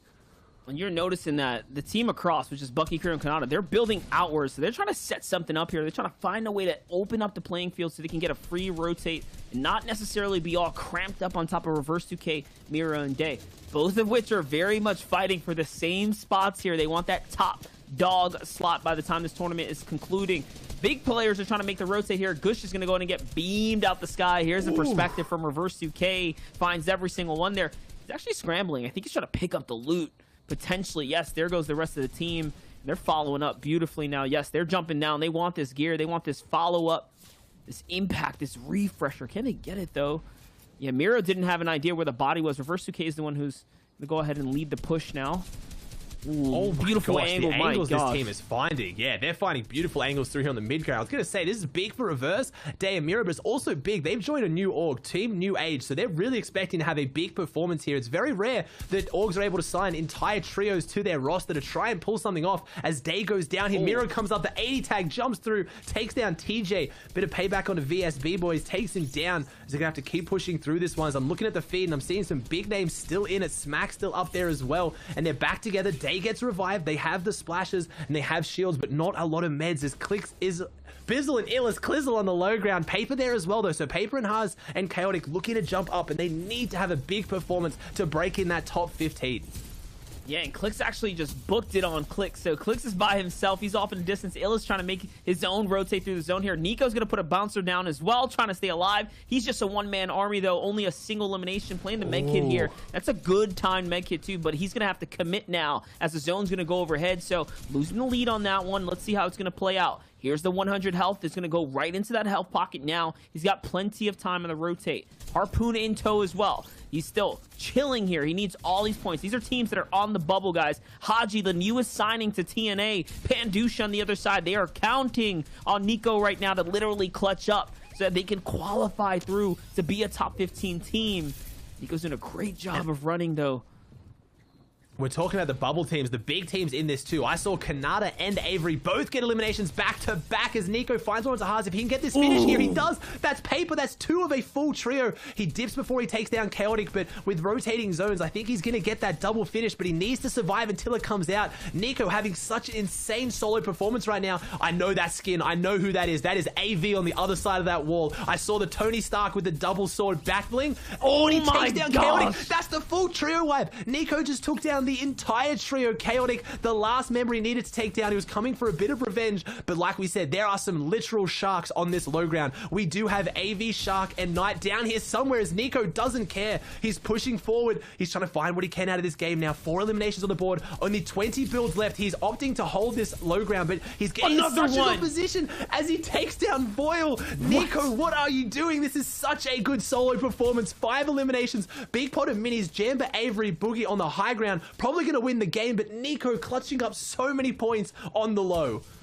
And he's doing it with a blue pump shotgun. A rare shotgun is all he has here. Another one's going to fall now. It's Miro as he concludes that one as well. Follows up really quick. 6 eliminations so far. Harpoon's still keeping him alive. And the Siphon's going to keep him in this running too. Remember, he does have material now. Trying to do something massive. He's already done so much. Can he find another one? It'd be ridiculous to ask for more. But we need it because you need to qualify. And yes, he finds a big body shot. One more is all it's going to take. And no, it's not. And the game is going to close there with Booga, Avery, and Jamper with the final eliminations. And that's when you know, when you have a full trio on high ground that is in first place and we're showing someone on low ground just dropping elimination after elimination, you know they are popping off in such a big way. Big performance and a big shake-up on the leaderboard, but not for first place. They get another win. So we'll have to see if the analyst can break it down for us. Hey, man, but before we get there, though, we get to sit on our faces for 2 more seconds and just absorb it, because that was quite the end game there. My gosh, Nico just pulled something off that we have not seen. Listen, the FN competitive Twitter's been going crazy with the shout-outs. I hope we go and throw that one. Tag that man. Check him out, because that was ridiculous. Let's see what the analysts have to say about this. We have so much more insight here on the FNCS Grand Stage table. What a game number 4 that was. We're going to go ahead and toss it over now. Break it down for us, boys. Yo, Nico, my goodness. That was the run of runs. That was so sick. Now, granted, on the other side, Bugha and Avery were prepared for it. But had they not been, Nico potentially could have made that play, right? Just constantly moving box to box on the low ground, saying, look, I also got to applaud him being able to just remain calm. Because if that's me, I'm freaking out. I turn right, there's a wall, I'm like, that's it. The Storm, just take me now. Just take me now, Storm. It's over. I guarantee after that play, he was 100% freaking out, because that was actually insane. I've never seen Nico that active. Where does it put his trio, though, Zeke? How far can they rise up? Remember, Bugha won the game, 216 points on top. My goodness. We're now breaking the 200 mark. I mean, again, it's just more of the same than what we're seeing, right? The top 5 haven't changed. They're just slowly pushing themselves higher and higher in the point total. I mean, Reese, you know, Bizzle's still up there. He's still in 4th. He can still do it. He can still do it indeed. He's been, even if not, this is a great performance in 4th. And a lot of these teams, you can see there's quite a big difference now between 1st and 5th. I think those first 2 slots, maybe, just gonna say solidified.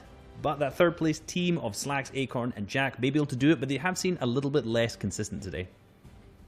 I'm down to lock it in. I'm down to say solidified. I might be also down to say it for this page, because it hasn't changed too much. From Sebi all the way to Unknown at 6th. These guys have all just been neck in neck trying to pass each other, but it's not possible. They're all always in that end game. You heard Aussie say it. Xset was dominating low ground right there and surviving till the end. The placement is still there for them. 91 points for 10th, though. Past that, look at the drop down. 6 points of a difference between 10th and 11. With Sunny, Owen, and Threats going up, this page is ever-changing, Reese. We keep seeing people dipping from 11th to 20th up and around the ranks.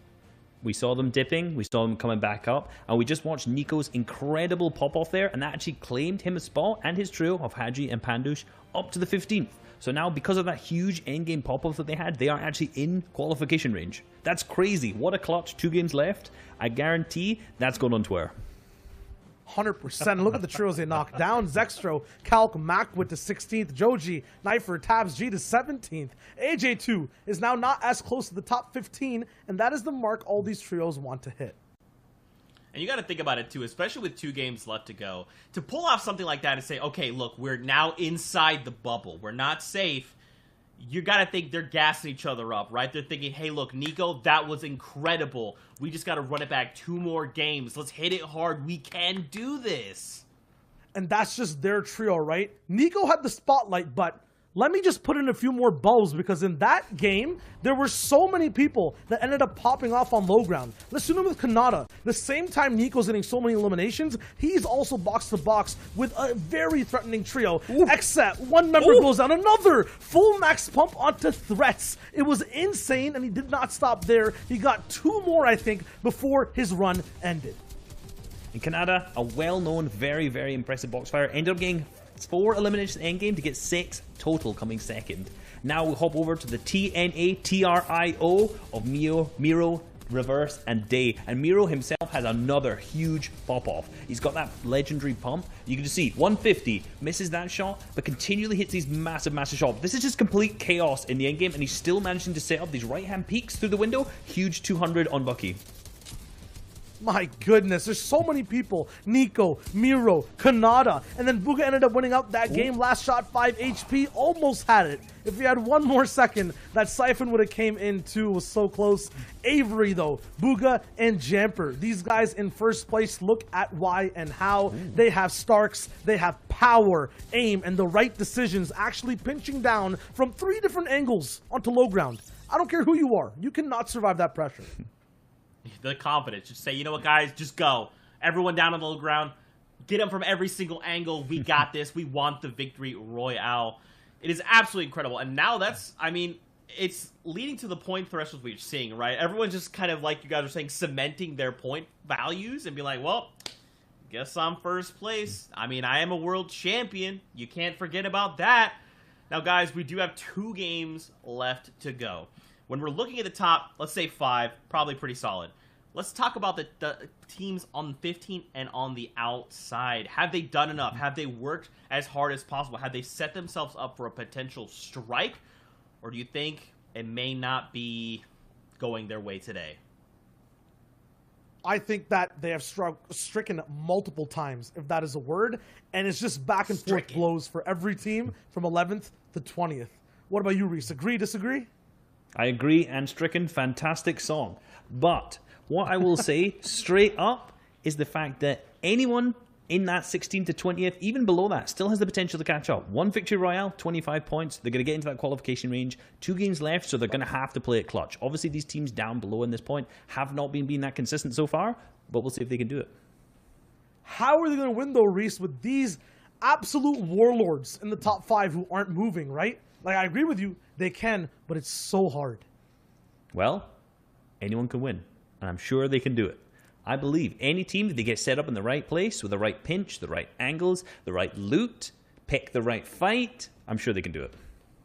I mean, we watched Nico do that, right? Like, he just, in the worst circumstance, by himself, having to just, like, at that point, your team's probably thinking, it's over. And Nico's like, it's never over. Watch this, you know? But, guys, it is time to keep the ball rolling. We got game number 5, so let's send it back over to our casters. And just like that, game number 5 is about to be on the way. You get to see a little brief glimpse at Sebi, Nanolite, and Fernando here that do have control of the lake. Of course, we're breezing our way towards that Stark Industries drop where Bugha, Jamper, and Avery still managed to have it uncontested, leading the entire push coming into this final game. It's Monster D facing Aussie Antics here. We've been delivering the action. My gosh, what a game 4 that was. Game 5, I'm sure it is going to be nothing short of the spectacular. Spectacular it will be, and well done by the analysts as well. We were hyping up Nico, but man, Kanata went ham on the low ground. It's so great to be able to go back and bring those people into the spotlight. How many people we get to highlight, but what I'm noticing here from the map that I want to highlight, on that northwest section of the map, there was 1 team there all day. There are now 3. So that's where I'm looking at teams maybe like Nick Air 30s who've been trying new drop spots, maybe trying to get a split up there, because that's 3 teams when usually there's 1. So I don't know. A lot of people obviously went back into replays, maybe thought that's their drop spot, and unfortunately someone else had the same idea. Also, just look at this. This is your team right here. Nico, after that run, puts him up to 15th place. He literally put the team into qualification pacing, I should call it, right? Because it's all about pacing yourself. I mean, I called it. I was like, listen, it sucks to ask him to do more, but like, you got to do more, Nico, in those final moments, right? Like, because this team was depending on it, and I'm sure they were rooting for him. What a great game here. And this is their drop spot. They have the Misty Meadows way south here, all to themselves. At least this half of it. You can tell that. Does it look like it's going to be a little bit of an engagement here? Here's another team that's on the bubble, though. Vix, Rocks, and AJ. And that's over in the Salty. They're a favorite of mine, though. Nico's a fan favorite of mine. The way they play, if you ever get a chance to watch them, Haji and Nico both stream a lot. They are super entertaining, and they play scrims and tournaments as if it's just playing on games on the weekend with your friend. It is genuinely so entertaining to watch, and I'm sure they were having so much fun cheering Nico on through that one, as we do tune into Vix, Rox, and AJ, who need to have one of those big games, and which of these potentially is going to be the player that can clutch up for their team and get those placement points. As you can see them showing up on the right now, that is your point format, going from 17th to fourth. Every place will get you 1 point. Third gets you 16 total. Second gets you 20 total. And the Victory Royale is 25. And that's what they're going to need. 5 points is going to be such a big difference when it comes to today's leaderboard. I'll put the money on it now. That 15th place will go down to less than 5 points for sure between 15th and 16th. It's really tight in the middle. I mean, as it stands right now, if that's the case, it's tied in the middle for 15th. Like, literally tied right now. 63 points or 74 points is what's going to hold 15th and 16th collectively. Calc, Macwood, and Zexro are right on that line. Somehow, someway. We've seen so much of them this weekend. But for whatever odd reason, that endgame has just not been gelling very well. They're not finding all the success that they normally would have in the past. Hold up, though. Talking about successes and failures. Saf, what are you doing way outside the Doom's domain here? Caught on the rotate out. So that's already an indicator that Zay and crew are not doing well. Possibly that right there could be the question mark or the crossing out of their qualification here, because they're slowly falling behind big time. And it's Fortnite is such a complex game, and it's very hard to limit down what's going wrong, but we're seeing such a definitive trend here, Monster. But like you pointed out, of them starting strong, Saf, State, and Stretch starting really strong at Doom's Domain, same as yesterday, and then falling off towards the end of the tournament, whether it's a mental battle, whether they're just maybe a bit more nonchalant about it. There's something going on there where they definitely start to let things slip towards the tail end of these 6 matches. Definitely, and we just talked about the team on the bubble. Here's Calc, Zexro, and Macwood. They've done some impressive stuff today, man. Like, just land on Doom's Domain and find success, or just, you know, find their way through the mid-game and still coming full circle on some loot. Look, this is continuing to be their strategy here. Just swinging on over, trying to find anything that shows an indication of a fight still going on. And if they see that, they're coming right in for the action. They need these points. This game is so, so important. A crucial one for them indeed. Here, though, now, they're just taking a look at this nice wide shot. Zexro looking to lead the push here. He is in front. He's giving out the pings here, letting them know. All right, there is a team here. Okay, so they're diving down now. They're getting aggressive again.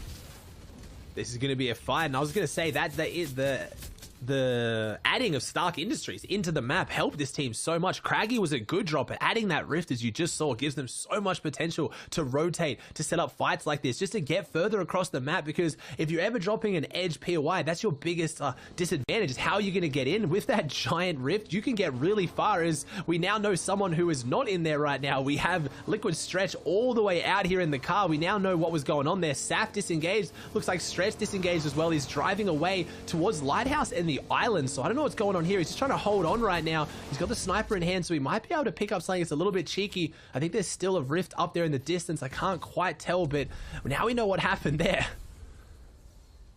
Definitely. All in all, though, Stretch, you see the points there. That's the points that they've gained today as a trio. Only 11 out of the 2 days of game formats. Just it's kind of, you know, depressing to see the points just not really tallying up. And then yesterday, the only big points that they really pulled through was that game number 1, that big victory royale with all the massive eliminations. So all in all, rough. And even when they're escaping out of the drop spot, they're not doing much with it. This time around, obviously, being pushed out means that they lose the drop the second time now. Same as yesterday. A little bit of deja vu here.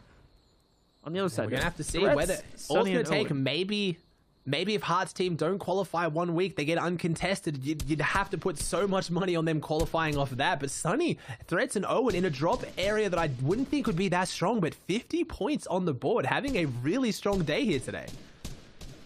Absolutely. Such a big day, such a comeback day for some. And that's the thing about these two-day formats. This is what I love most about it, honestly, is because one day, in my opinion, it's just not enough. It's not enough to really determine the skill set of a trio, skill set of a player at all. Give them more games, give them more opportunities, so we can see a better average score of what they can do over the course of a competition. 12 games is a great way to kind of lay that one out. Yeah, see how they can figure out their strategies as well. It rewards consistency more, but even then, a lot of people were saying that the excitement's not there. The excitement is very much there. Coming into these final games, the leaderboard is still incredibly tight at the top, and because it is so close, because there's so many games to kind of flesh out that consistency, you need to have more than just one big game, but it still can come down to just a victory hour worth not. There's only 15 points between Jampo, Booger, Avery, and then Bucky, Creo, and Kanata, and they've been around that point today, so if we see Bucky go down in the mid game, if if we see Booger go down in the mid game, their team fall, it is very, very possible. As we see Joji trying to get as many tags as they can, as this team using a lot of wood, having the passengers build those giant walls to block off the car. Might look like a waste of builds, but when they're going into the woods where they can refarm all of that, not taking that damage is going to be big for them. Definitely, and they're going to get away too. You can see it there. Joji, Tabs, and Knifer, they do play just outside of the Sweaty Sands. They split that kind of coastal area where the agency house is and all that, a little bit of the modern house in the outskirts. We saw them in some weird spots yesterday outside of Holly Hedges getting dropped. We saw Clicks jump on top of Knifer at one point just outside of Sweaty. Not today, though. Definitely not today. Clicks, Illest, and Bizzle haven't found them in their warpath yet. We'll see if it's enough for them to just stay alive, because they're also on the door of qualification. They're at 17th place, 73 points total cumulative. So just, 3 or 4 points off a track for top 15.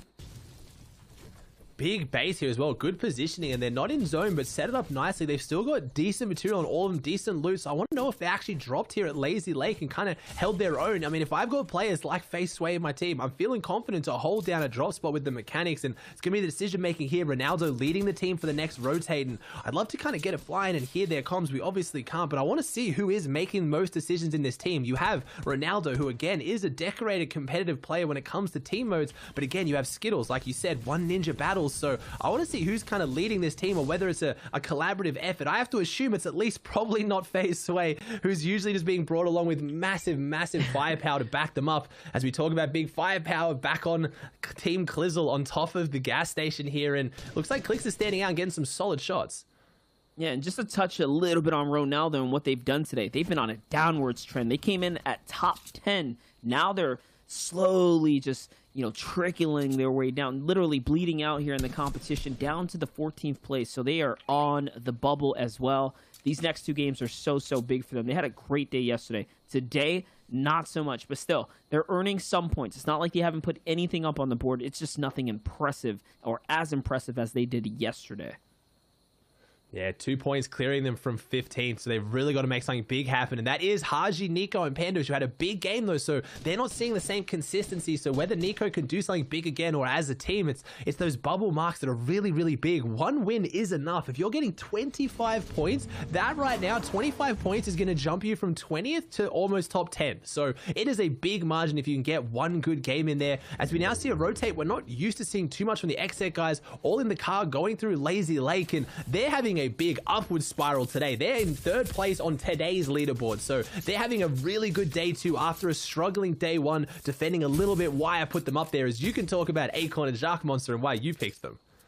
Hey man, I picked them for good reason, but not for this one. Take a look at that. Acorn and Jack have a higher chance of getting better placement when they don't pull the zone. What kind of weird statistic? What kind of weird statistic, right? Just showing that, hey, when it's time to move, stick and move and get to it. I mean, maybe that brain stimulation, they just make better decisions, quite literally. That's a thing. I think it might be that first game where they all went down to Storm Surge because they got zoned, right? And they didn't find any opponents because they set up early. They didn't have to move around anyone, and they maybe just got a little bit relaxed on Storm Surge, and we saw the entire trio get wiped. And when their average placement was 5th, that statistic is going to get skewed massively by that one game. So I think it's just they got zoned, they got complacent, and when they have to move, they find their opponents and they find their tags. 100% though. Here's Night Shark and AV trying to find the tags. We know that they desperately need 100 above. Make that more now though, as they find Slacks, and the down body's gonna get hit too. That is a massive propel on up. Slacks now being dropped out of that team means that Jack and Acorn are left to fend for themselves, and maybe not even that, right? Because the pressure from the lobby was real for a second, so you have to think someone's looking to capitalize. Skittles and Sway now, they're getting close. I'm kind of sad we pulled away from the shot there, but who knows what's going to happen there. I think they're set up in the middle. They should be okay, unless Ronaldo and Skittles' team really needs some Storm Surge. But again, it was my pick versus your pick, and they're coming back big today. Yours came back big yesterday, and it adds a bit of spice to it. I like this. It's making every time we watch them, I feel like I'm like proud mama bear, like, go, get the kill. Try and take him out and see what I can do. So we'll have to see as AJ now built up here, trying to get some damage out. Has the Flopper and the Slurpfish. Might have to use them, though. They're getting a lot of lobby focus, and I can't fully see why this is happening. I don't think he moved too much. He just built a couple of 1x1s, but sometimes that's enough to draw a lot of attention from the lobby.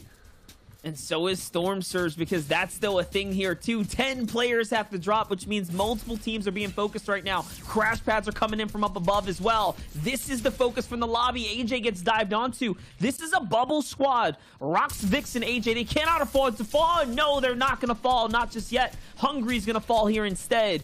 Big shots from AJ to follow up now. What is he going to do? They're going to huddle back together. Quick little splash to heal as well. Remember, that down body there means that there is Siphon waiting on the other side of the wall. They can't let that get away.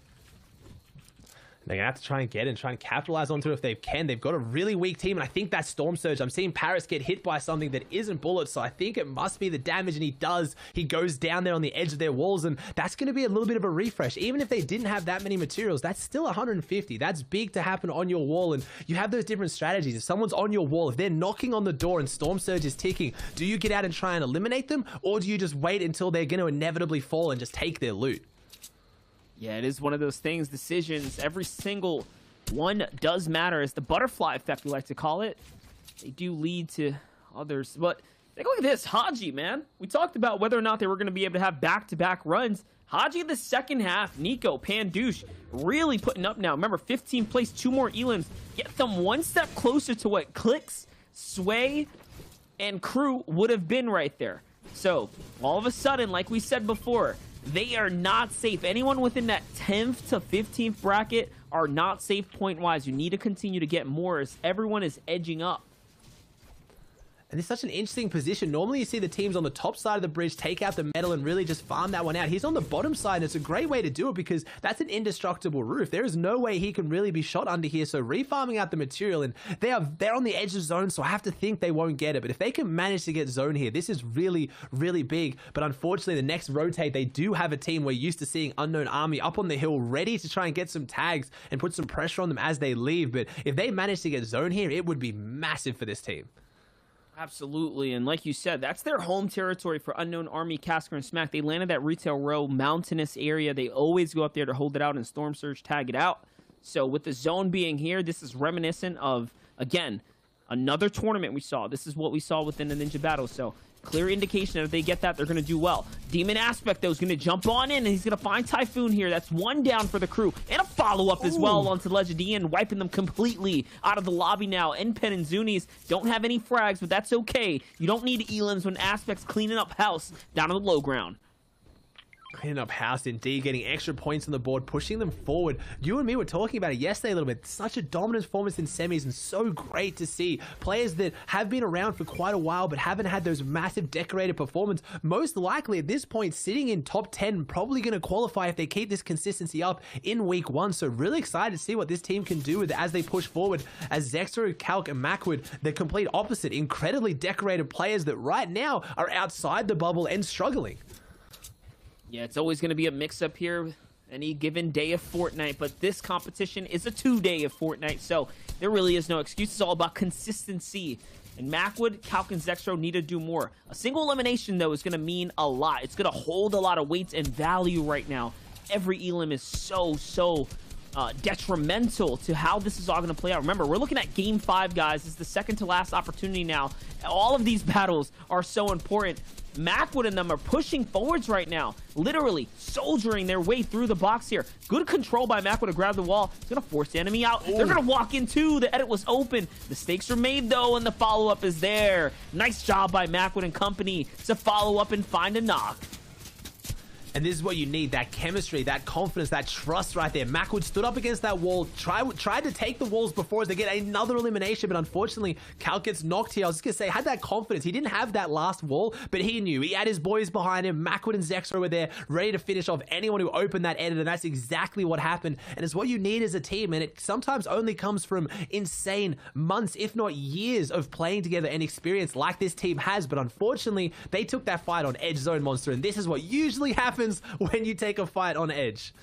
And not only Edge, like this spot specifically, the mountain face that leans off of the Stark Industry. This has happened yesterday. We saw a literal team get deleted for doing this as well. Macwood's not going to have any difference here. It doesn't matter. Shockwave impulses, it's not going to keep you alive. He is taken out of the game here.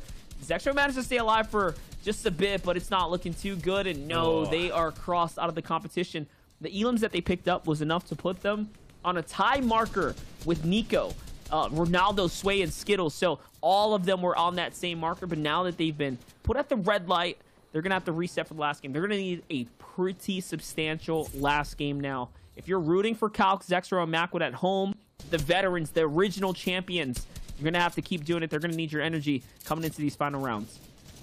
Yeah, and those other players you just talked about, those other teams on the bubble, they've got the green light. They're still in here, ready to get those placement points. They start coming out in top 17 teams, so they're very close. As Haz falls now as well. Talking about competitive veterans on the other side. If you guys don't know, Haz and Calc actually being brothers, so we're watching, unfortunately, both of them fall here back to back, really close together. As I see Bizzle, Clicks fall in the feed as well. So some big teams falling. Haji goes down as well. So maybe this game, and Nico, no, they needed a big performance, and they're fully wiped out of this one, so they're put at the red light as well. But I haven't seen Skittles, Sway, and Ronaldo, so maybe their chance to jump up in that bubble as Booger just cements his position in first place with another elimination onto Chaotic.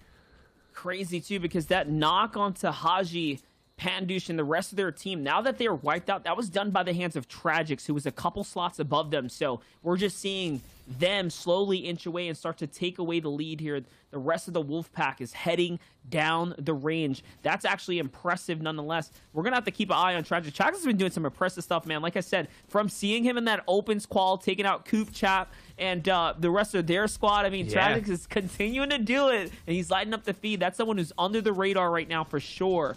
TJ, though, no shield, out in the open. My gosh, one of the sketchiest rotates. No material that was sketchy. He had the vertical rotation so he could land back on that crash pad to get him a little bit of that horizontal rotation. It worked here, but TJ needs to find something. Green shotgun, gray AR, only 20 bullets in it as well, 17 builds. He needs something. There it is, though. Finds Nanolight, the recent signing to Ghost. Been having an up and down performance here this weekend. He gets the finish, but the lobby focus is coming out. He gets quite a few hard mats, though. Builds under this metal and this brick. I think he might be safe. Finds his way back to TJ, and again, it didn't really get them what they needed, but a point's a point. Definitely a big point there. And at least, yes, he manages to stay alive just long enough to get to his crew. Now they're sitting up underneath all those enemy builds there. I'm seeing Ronaldo, Skittles, and Sway still alive as well. Kanata, Bucky, Creo still in the game here. BBG's AJ still alive as well. Avery, Booga, and Jampero, the stars of the hour, the stars of the last 2 days, honestly. Star-studded team right now. Avery is the perspective we're on. Here comes the lean up. Oh, the shockwave throws him in a base, though. He's behind an enemy. Quick reaction, though, to throw the crash pad down is going to get him out. You're seeing the uses of that and how good it can be. But another tag's going to happen here.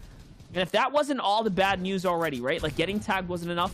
They're below the damage threshold, too. So, a lot to work with here. 6 below. That's enough to get back in. It has the minis, has the med kit. Maybe needs that time to get the meds off. We see Booger leading the team, building a beautiful top up here right now. So it looks like Jamper needs to start looking for that damage. And there they are. They're now 43 above. They're looking for the team above them, seeing if they can triple spray someone out in the wood. That weak material is very fast to break, and you've got to be careful when you use it in trios because it can break instantly as they're pushing forward on the low ground, seeing if they can have the same dominant performance we've seen from the XZ players these last few games, who I did also see in the lobby earlier. But this team used to being on a high ground, mid ground layer for their dominant position monster, so we'll see a different aspect of their gameplay. Can they pull something off here? And yes, Avery answers very, very quickly, Aussie. Yes, I can play the low ground as he gets straight in with the pump, but the pressure comes out. No, Jamper falls though, so he finds the elimination, but maybe cost them more than they gained from it. Definitely Aspect claps back right there. He says, hey, listen, we land authority for a reason. It's another aggressive type of drop spot, and he's showing he can hang with the best. They've been doing it this entire week, literally this entire month. That's all he has been on. Here, though, Bucky, another veteran on the space right here. Beautiful at box fighting, one of the cleanest in the game. Bucky trying to do something big. He's only left with Creo. It's his perfect partner, to say the least. It's a storm. It's a recipe for success. Big pressure coming out now. Aiming at the different layers. Beautifully done. He's going to find Gush. Great tags there, too. Remember, they're battling for first. It's not just a battle for qualification. They've done that. They're playing spoiler for everything else. They're still prizing on the line here. And they won first. They were very loud on Twitter about how they thought they were the top performing team because they're doing it without mythic loot. So they put a target on their back. If they don't have a good performance here today, they're going to cop a lot of flack for that statement, trying to take away the success of Booger. But they are doing so well today, and Bucky Creo pushing forward. Like you said it, one of the best duos in the game, some of the best chemistry, been playing together now for years. And that addition of Kanata into the team has just been that perfect recipe as they're now pushing forward. Sway only going down now, so that's a big performance from that team monster that was on the bubble, trying to get more of those placements as Unknown takes down Aspect, and Bucky just here out in the mid-ground layer finds Avery. That is a team that has a lot of chemistry, players that know each other very, very well, taking down first. So second gets an elimination onto first. It was a knock though, so I believe Booger is still in this one somewhere, as Creo and Bucky look to be in so much control, Monster. It doesn't seem like this layer should be so uncontested, but they're just dominating it. And that's because Creo's putting down so much great pressure left and right where it matters most. He is literally the glue to the success here. Booger's going to get taken out by the XZ boys in the low ground, and so is Vix. All of a sudden now, everyone is dropping like flies. In the mid ground, though, Ronaldo and Skittles still alive. They need this game. They need this so much. Yes, they're going to find a frag on the outsides, too. Hold up, though. Look at high ground, right? It's smacked Unknown, Army, and Casper. We haven't seen this yet. What a phenomenal performance for them to have this high ground and be able to do something. But no, Smack gets tossed off by Impact. What? He's going for it though. Smack is making his way back in. He's got to get back onto the high ground, but no, he falls. And he's got no builds. He's stuck in this box. Can he dominate on low ground? No, he falls. But Unknown is still going to have a good chance though. But Skittles is going for this. Skittles was 1v2ing Unknown and Casket for the high ground. He loses it. Bucky in your bottom right though, still picking up eliminations, gets taken down by Unknown. That is such a big love loss. But AV, we have the XZ boys here trying to have another massive performance. I think this is two teams. It is two teams, three players right now. Unknown and Casket versus AV, and they fall, but an insane game from them and a big jump up for Unknown, who is in 6th place, so that might put them in a top 5. Definitely. It just wasn't enough on the high ground there. Casker let his guard down, but it was just enough to stay alive for long enough. So either way, it's going to work out. We have the analysts to break us down, though. All the action, of course, catches up with probably what we missed out on. Unknown, Casker, and Smack. So guys, again, we're seeing this thing happen. We start the game, start the day, and we have a list of 15 teams that are already strongly in their place. And then what happens? First game on the day, Reverse is like, hey, I'm in 4th, let me get a Victory Royale. Right behind them, you got Unknown. He's like, hey guys, what's going on? Don't forget about us either. What is going on? It is the top 5 teams that are just trading blows back and forth right now. Yeah, Clicks, Bizzle, and Illis wanted a little bit of action there too, and now Unknown is solidifying his spot. Can he take over the top 5 is the question, and what does it look like for everyone else, right? We saw the XZ trio down on low ground. The top 5, though, right now for day number 2, before we have that final game, Jamper, Booga, Avery, 231 still in first. Creo, Bucky, Kanata, after that last game, get closer, but not close enough, Reese. Not close enough indeed. You can see still a huge difference between 2nd and 3rd. So Slacks, Acorn, and Jack really didn't manage to actually catch up at all here, right? They really weren't able to actually bring that back and get closer to 2nd. And that 2nd place finish is kind of looking out of reach. Now you've got Clicks, Illist, and Bizzle kind of clawing at their feet right behind them, only 3 points behind. And after that big win from Unknown, Casker, and Smacked, that solidified them in the 5th place slot, which is exactly what they placed in the FNCS Warm-Up Cup 2 weeks ago. Nice, so history repeating itself. That being said, Booga and Bucky have basically created an island of their own at 1st and 2nd place, so they'll be finding it out. Past that, here's another island we're looking at. Day, Miro, and Reverse winning one of the games and at the same time performing so well back-to-back. We saw Miro's pop off in 2 games ago, actually. They're going to be up at 6th. XZ, after that performance in the top 5, goes all the way up to 7th. Somehow, Rokane, Voil, and TJ are playing consistently every endgame. Because of that, they're in 8th. That point differential is a little bit higher. This is where things get really interesting, though, Reese. They do. And I mentioned it most games, but 15th, the top 15 will all go through to the Heat. And right now, that's at 84 points. AJ, Rox, and Viz are on that line right now. And you can see how close it is. 14th is 85 points. Above that, 88. So there's a really, really thin barrier to go on. And just below that as well, down in 16th, they're also tied on 84 points. So it's actually the exact same points to go for it, just on eliminations. So close. Oh man, right now, literally, I've seen these teams at 11th to 15th. I've seen them from 16th to 20th. It's like they're swimming. Right now, if you're in the top 15, you're coming up for air, you're getting to breathe. If you're down here, like Cloud, Zextro, Nico, Crumbler, and Strobe, even if you have a pop-up performance like Nico, you could be in the potential to drown for the moment. You're not in the top 15. And look at how close it is, too. Any pop-off game, any type of top 5 finish, and you're up there. You're in that qualification range. You don't have to rely on series points. The competition, Zeke, is getting so close. Man, we're talking 20 points to try and punch up to top 15. Guys, this is it. We got one game left to go, and there's a lot of these teams that are on the bubble that could push into the top 15 that we need to be looking at. We need to keep our eyes on, because just like you talked about, a game like Nico's will change literally everything for any trio. Yeah, let's look into where every single one of these trios and which trios we're actually going to be focusing on for this last game go and where they want to be if they want to qualify. We've got Zexro, Calc, and Makud, the previous trio FNCS winners, and really consistent team, not really showing up today and currently in 17th spot, dropping up at Craggy, getting all that guaranteed shield, and they have a really quick looting path to go through there where they then rift and go and push the team in Dooms. Yeah, and over here at Misty Meadows, we're tuning in with, I'm just looking out for it, it's Nico actually, who's landing over on one of those sides, seeing if he can actually replicate what he did in one of the other games. Lazar P as well is in there in terms of just being in that top 15 / out of it game after game. He's landing somewhere near the islands, a little bit away from Craggy, so two similar teams with his and Zexro side by side. And they're kind of doing a big split drop along the north side of the map, so all these teams are getting their own individual looting paths and just doing really great from that. Yeah, Ronaldo is one of the focuses from last game that had a little bit of a say of a few eliminations. He got his name actually pulled up there towards that top 10 slot. These guys, him, Sway, and Skittle, will be landing at Lazy Lake. It looks like almost uncontested, yes, from what I see right now. I think Nick A30 might have came in a few games ago or over the 2 days, but man, with all these trios now basically, I guess, portrayed in front of us, do you guys have any sort of predictions? Zeke, I'll come to you. I know this is kind of unorthodox as to which one of them might qualify. I think it's tough. I do like your pick in Zexro and Calc. I think they can pull it off. Again, it's like we look at a lot of these teams and we know they're all incredible, right? They're here for a reason. They are the top of that 1%.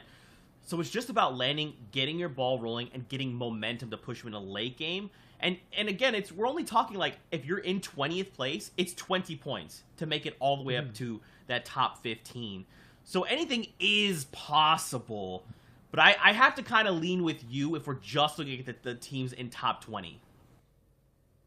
Yeah, and I'm going to go with the same pick, in all honesty. They're the furthest behind out of the 4 we've gone with. They're in 17th right now. But this team has so much potential. They've done so good in all FNCSs so far. Again, like I already said, the previous winner. And I don't know what's entirely been going on, if they've just been very inconsistent, but they 100% have the potential just to do this in one good game, get it over with, get qualified, then the next 2 weeks they can worry about owning that drop spot. Absolutely, and we'll see exactly how these teams end up shaping things over. We have another game coming up shortly, but just remember, it's the top 15 in terms of where these teams need to be. Now, Ray, Zeke mentioned it a little bit, but what do you think these teams need to do? Is it going to be a top placement, or is it going to be a lot of elims for these guys to make sure that they're in the top 15? Well, the guys who are close are going to have to be consistent with their placement, and the guys way far down, they're going to need a big pop-off with eliminations and fights. Absolutely. Let's throw it to game and see what these guys think. Thank you so very much. And just like that, we're hopping right into the action. This is it. The final moments now remain here. We see a bunch of teams have done so much to try and step up to the plate. But with 6 games of Fortnite going down this evening, it is only going to be down to who can break into that top 15 and carry it on through. It's Monster D-Face and Aussie Antics here. Let's get into it. Let's get into it indeed, the final game. And again, we got so much to focus on. That last game, Endgame, showed it. We're talking about, top team, 3rd team, 4th team. We're also talking about 15th team, 16th team. There's so much going on. It's about who are the Titans, but who is going to qualify? Because at the end of the day, that is what really matters. It's the qualification into those heats. Definitely there. And just to give you guys an idea of teams on the bubble, Zexro, Calc, Macwood at 17th. You have AJ, Rox, and Vix at 16th there. In 15th place, it's Cloud, Strep, and Lazar. I mean, you guys saw the leaderboard as we were coming in, but those are some of the bigger ones on that lining. I mean, Nico, Haji, and Panduch with a great performance in that game number 4 have bumped their way down to 18th, but still very much in this competition, very much in the question here. And so are Casker, Smacked, and Unknown. They still need a little more, but this is it right now. This is one of the final engagements. They're going to land it onto. It is, of course, the Latin phenomena of P-God, Elysian Company. They're up above, and no, P-God's going to get taken out early this time around. It's up to Jelty and Elise to clutch up. Yeah, and they need to clutch up big. This is a team, we've got a team that's in 5th place going up against a team that's in 23rd. So this has been breaking down in scrims in other tournaments. They have been fighting over this retail row location that doesn't actually have that much loot at it. So it always turns out into an interesting fight as it goes into the 2v2. But we're going to tune back over to Nico, Pendush, and Haji, who, as you just mentioned, they got bumped out. They're in 18th. They need a big game here up against Nexi and Crumbler, who are unfortunately a little bit further down the leaderboard as well. Actually, no, they're in 19th. Sorry, this is 18th versus 19th, both close to top 15. So this is going to be huge. If one of these teams gets wiped, that's it. That's their qualification chance automatically this week gone, and they've got to come back and do something big next week. This looks like a fight they've been taking this weekend. I mean, we saw, I think it was that day one of the first fights were one of the big battles at these cabin houses, one that you don't typically get to see very often, but you're seeing it's a very much a part of the strategy. So the house here is the target. They're trying to roll up, possibly even just stake it out, right? It could be a super cheeky strategy. And there it is, the 3-2-1, the beam. They're going to find Nexi. What a monstrous shot here, connecting all the way through. Pandush is going to hit the majority of the few. And now, though, it's basically a 3v1 situation. His teammate is not nearby. This is going to be the clear indicator for them to go ahead and W key on over. I mean, I wouldn't be surprised they even shockwave in. No, instead, they're just going to go ahead and grab what they can and continue the pursuit.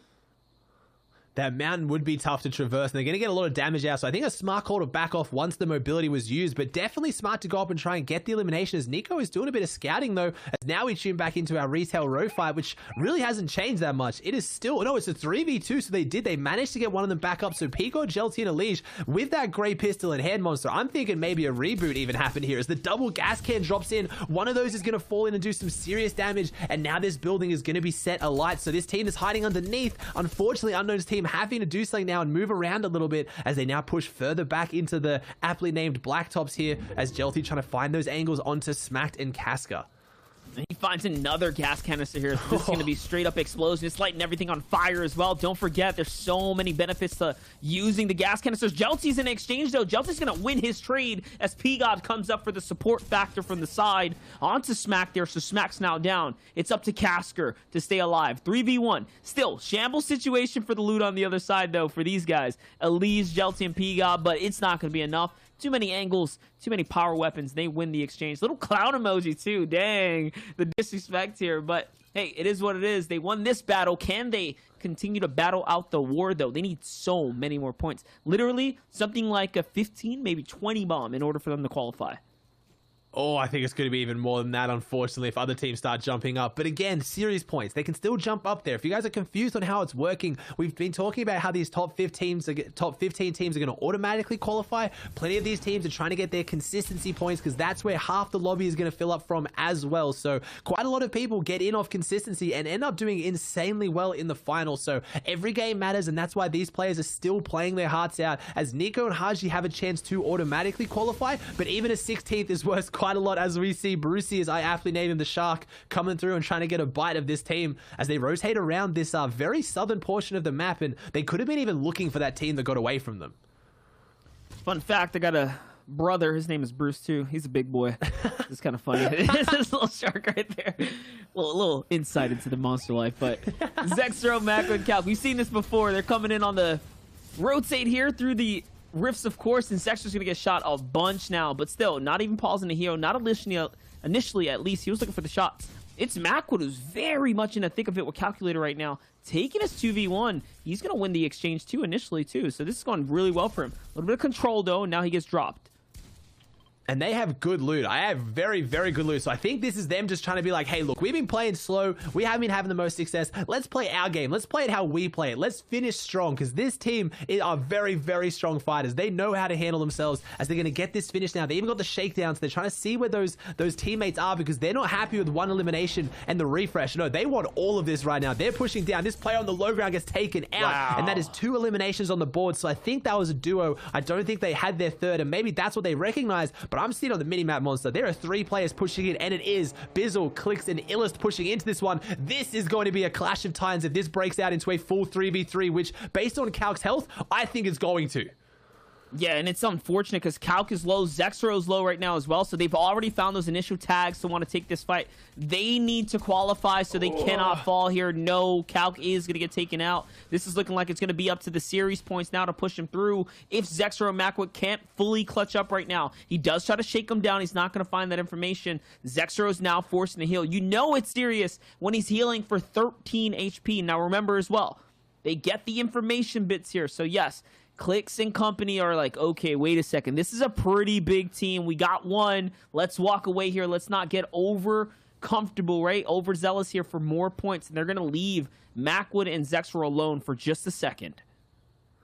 Yeah, and that's the team in 4th place, and they're playing this one out again. They want to come first. They've already qualified. There is no way Clicks, Illis, and Bizzle can possibly not qualify at this point, but they're playing the game properly, and that's what I want to see from this new team. I want to see them take it seriously and really push and make a name for themselves and say, hey, we're a top 3 potentially team right now. They're only 3 points behind Slacks, Acorn, and Shark. I mean, 2nd place is getting pretty far out of reach, but they've had a phenomenal performance. But Macwood and Zexro, that was a huge blow losing Calc when you're in 17th place. They might be able to get the reboot off though in Dooms and then hit it in the car, so this might not be so bad with those 2 medkits.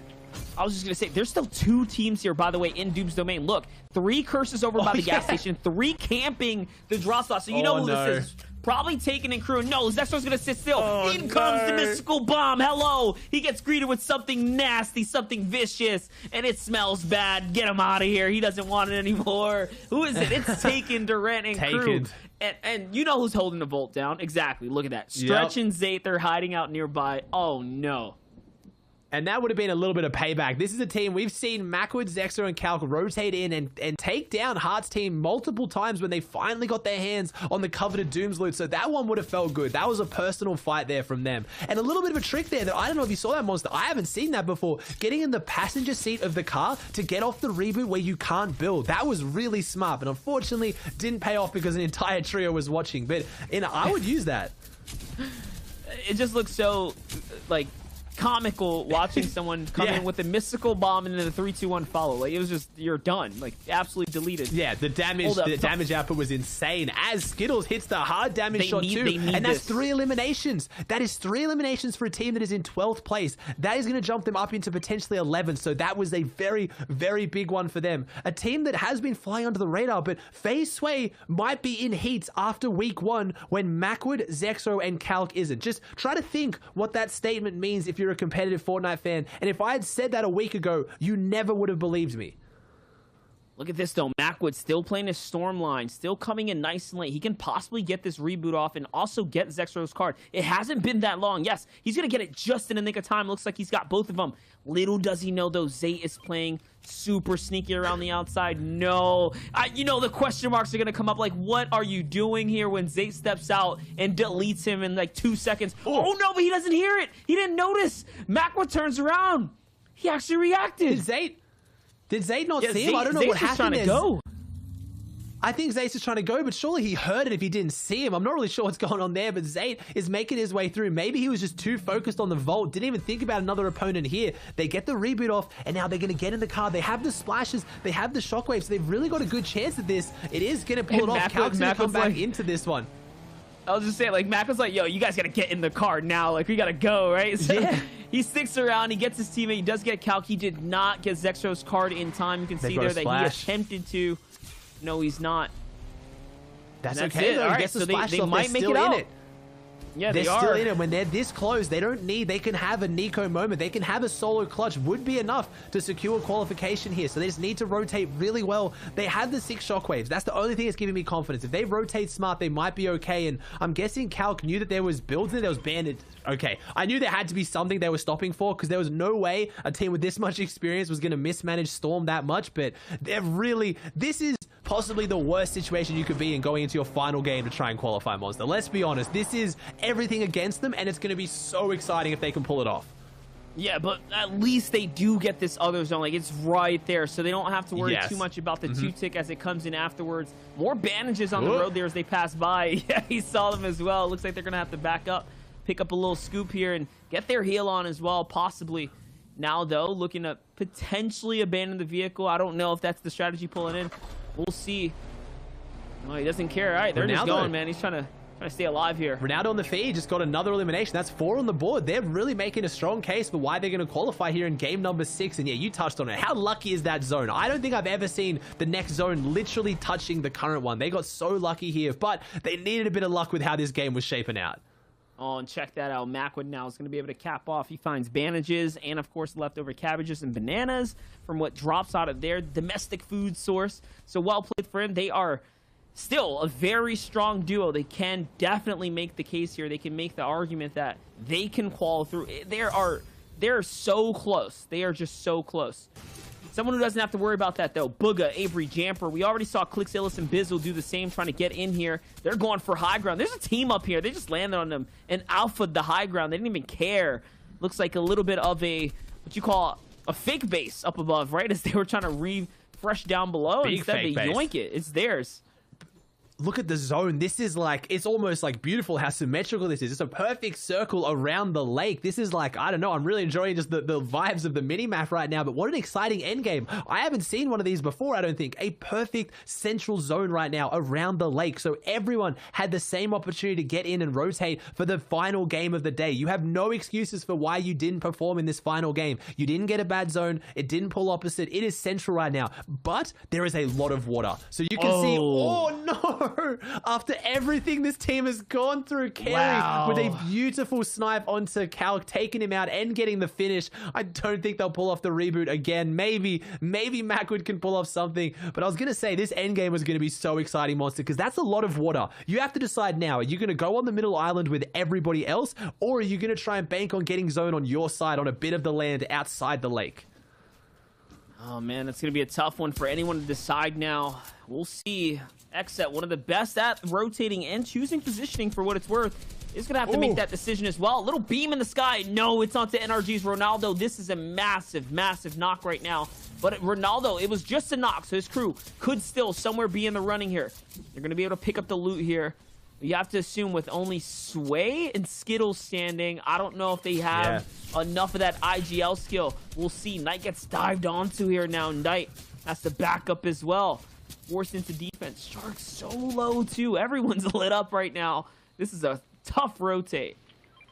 And 99 points on the board. I'd like to point out that putting them in first today. So it just shows you can come back from a rough day one. Not an insanely rough day one. I think they were just outside top 10, but now coming first so far in day 2. So you can really turn things around, re-strategize, and come back. And that's why this team is still going to have to be one of my favorites going into grand finals, because they've just shown they do have that ability to readjust and change things when they're not working, when some other teams unfortunately haven't. But Ronaldo goes down here, but good game from them so far. And that's the downside of those I don't even know what you call a Monster, like the hand teleporters there from the downed. I'm going to get clowned and made fun of by anyone who's a massive Marvel fan, but they leave they give you the inability to... Sentinels, there we go. I totally knew that. But you can't re-pull the glider, so you're just stuck in midair, and when you've got 3 of the best shooters in the game right behind you, it's not going to end well there for Ronaldo, as Sway and Skittles now have to set up on top of them, choosing smartly to not go through the sky as well.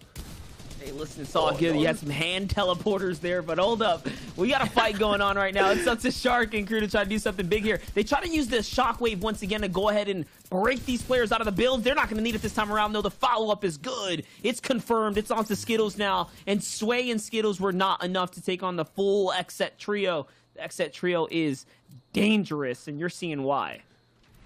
Yeah, you're seeing why in a big way, having a big jump up here, pretty much guaranteeing qualification. And it's a play we've seen a lot, but haven't seen too much on the broadcast today. That shockwave through the floor, setting up 2 players down below, shockwaving up and through as Aspect. You'd think this would be their game, maybe following that statistic we saw earlier from Jacques and Acorn's team, that when they get zone, they've got zone on their drop spot at Authority. That's when things go astray. I think that base on top would have been theirs, that they lost, and unfortunately they had nowhere to hide inside this building now as everyone crams into it. Yeah, that's right. They would have just been otherwise forced to refarm a new layer, right? And all that resource they already committed was a tough one to go ahead and recommit to. So here, though, the question is, can Nico, Pandush, and Haji do this? I mean, we saw some of the players that need to go down pretty much taken out, right? Players like Calculator. These are the competitions right now. I mean, Macwood was still alive for some bit there. TNA Miro, though, is going to find Sway in the feed, so they are out of the competition as well. Will the 116 or 17 points or so from Ronaldo hold up? I mean, they're on that lining, so we don't even know if they're going to be able to make it through. Haji, though, is going to find Piga with a monster shot there. They are on fire right now. That's 5 eliminations after the confirmation here. Maybe 4, actually. It probably was just added up. I see Xset just falling down the feet, too. This is going down. It's a war zone out there.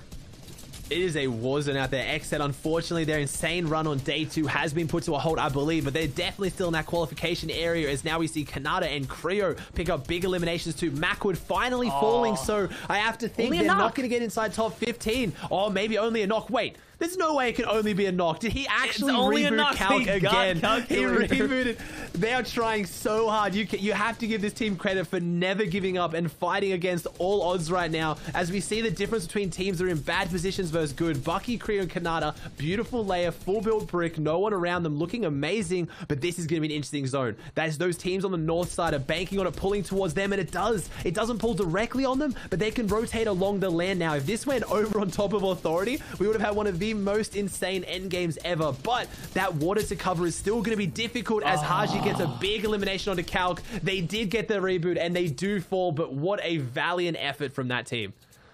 And it's a bittersweet moment here. As much as I love Macwood, Calc, and Zextro there, to see it swap hands here, success now in the form of Nico, Haji, and Pandusha, players that need it most because they're on the bubble for qualification. It's the new blood. It's the new faces that are looking to step up right now. Yes, and they're going to find another one. They are on fire. They're feeling it here, and you're seeing it convert into points now. 6 eliminations, and of course, a rotate to make in front of them in order to secure this top 15. There it is. All the loot that they need now. The shockwaves come out. They're off to the new zone. They are, and Bucky, Creo, Kanata hit the same rotate, the same bounce pad shockwave at the same time, which is really good because that means there's 6 targets in the sky. So I'm going to think they made that rotate really nicely. And yeah, they're on fire, Monster. They're really pushing hard in this final game. 12 games in, and they've hit their stride at the perfect moment to push through. As Miro, Reverse, and Day, a team that's almost definitely qualified, they're in that top 6 position, but really trying to cement themselves and jump up as much as they can, as unfortunately, they get the attention of Doom, and this is not going to end well. Day getting sprayed out now. Miro dropping down as fast as he can to try and help him. They're going to try and work their way down. They're going to have to give up that high ground position that they worked so hard for just off that. It's all it takes sometimes. And now they're on the low ground using a lot of materials to hold off this onslaught. Yeah, you're seeing that lobby focus come in here. Oh my gosh, a refresh from the Mystical Bomb comes in again. Doom's Bomb so deadly. That's enough to break what builds were on top of them. So if they were hidden in the mist and people thought they were somewhere, no, that's it. They're going to get scrapped out of this lobby. Reverse 2K force the impulse away, leaves Miro behind, and now it's every man for themselves. But he has shockwaves too. That was pretty smart. Yes, they get back together. That was pretty smart. Yeah, they got back together, they got away. That's what they needed to do. Maybe had to make that call a little bit earlier and just give up on Day, unfortunately, leave him and get out of there, because now they've only got 87 builds on Miro. Zone goes back across, so looking like a pretty normal zone to finish out this game. It's pretty standard, pretty flat. It's not going up too much of an elevation unless it keeps pulling towards Lazy, but it's going to be interesting to see who's going to control the low ground. I believe Xset is out of this. They have controlled the low ground every single endgame today, and that's why they were in first place on today's standings. So we'll have to see who can do it. Can it be teams like Nico who need to have this push into top 15, or are we going to see Bucky, Creo, Kanata, and teams at the top dominate as Miro falls and Reverse? I said it earlier today, he's an insane solo clutch, and he's going to have to do it here. Yeah, but not only that, just a bad read on the zone there. Miro and Reverse 2K hit the wrong side with the shockwave. You see it just really punish them there as they were backed against the storm and it closing in on them. Hold up, though. Jamper, Avery, Booga still alive here. Big heals as well in the inventory for Jamper, so they're set up proper right now. Also, motion pads, too, so they can hit all the bounces that they need here. A little bit of a knock now, though. Voyo's going to give off some of the loot here. Perfectly done for the crew. They are going to have to heal. Jamper finds 6 splashes, man. Oh, my gosh. There's so much heals. He's big chilling right here. That's a really big pickup in this mid-ground layer too, where things usually get scrappy. That's a lot of team heals, and you see it all coming out now. He can pop a big pot, and now he's back. They're going to use the bounce pad, rotate onto front side so well. I don't think they have any eyes for high ground unless someone else is carrying the shockwaves, as Jamper drops down onto ultimate low and makes that call. And I asked it, who is going to control the low ground? It's looking like it's going to be your first place team, Booga, Jamper, and Avery, trying to do something big down here as Snake takes down Elysian in the feed. And can they hold their first place? They've been clowned for it. They've had uncontested Stark. Everyone's saying they don't deserve the win, but they have played so phenomenal here today. I will 100% say they deserve it. And can they do it with a big finish in Game 12 as back onto Haji, Nico, and Pandush having that huge run into top 15? And it's crazy because it was a 6-point gap just to catch up to the other enemies. They're at 8. Make that 9 eliminations now. Pandush is going to follow up so clean with the pump shots, the accuracy on the money. Top 10 now. So the big placements are being divvied out. This is what you want to see. This is the qualification run for Nico, Haji, and Pandush now. They're making something big happen here. Something miraculous, to say the least. The comeback in the back half of the tournament. Guys, this is the last game you are watching, the last engagements and moments. Another shot. It's a 200 onto Snake. Oh my gosh. Big pickup. He also took down Strep earlier, which was the team on 15th. There's only a few places above them, so this team is having a huge push. They took down Clicks as well, so it doesn't matter. Bottom of the leaderboard, middle, top, it does not matter. If you're in their warpath, they will take you down. There are 7 teams alive, 16 players. As they're trying to close this one out, they have a bit of a breathing room. They're going to get their meds off. They're going to chill, but as they go up this hill, it is not going to be relaxed for long as Nico gets taken down, unfortunately. Haji and Pandush now need to make something big. Nico clutched up a huge game for them earlier today. It's now their chance to repay the favor as they're not going to be able to get the revive off. They have to go back through Storm. Shotgun down. There's another team on low ground. They get it. Pandush takes them down. Haji and Nico have fallen. He's going to get the shockwave. Can he get up through this? He does. Beautiful shockwave. Gets it back up and through, but he falls. But I have to think that was enough. It was definitely enough here. As you hear the Victory Royale music pay off. And on high ground, it's Creo, Bucky, Kanata who do just enough to survive in the final moments. 6 eliminations for them. What a game. We got to see both sides of the coin there. The team that is literally running the competition and a team that needed to qualify all the way through.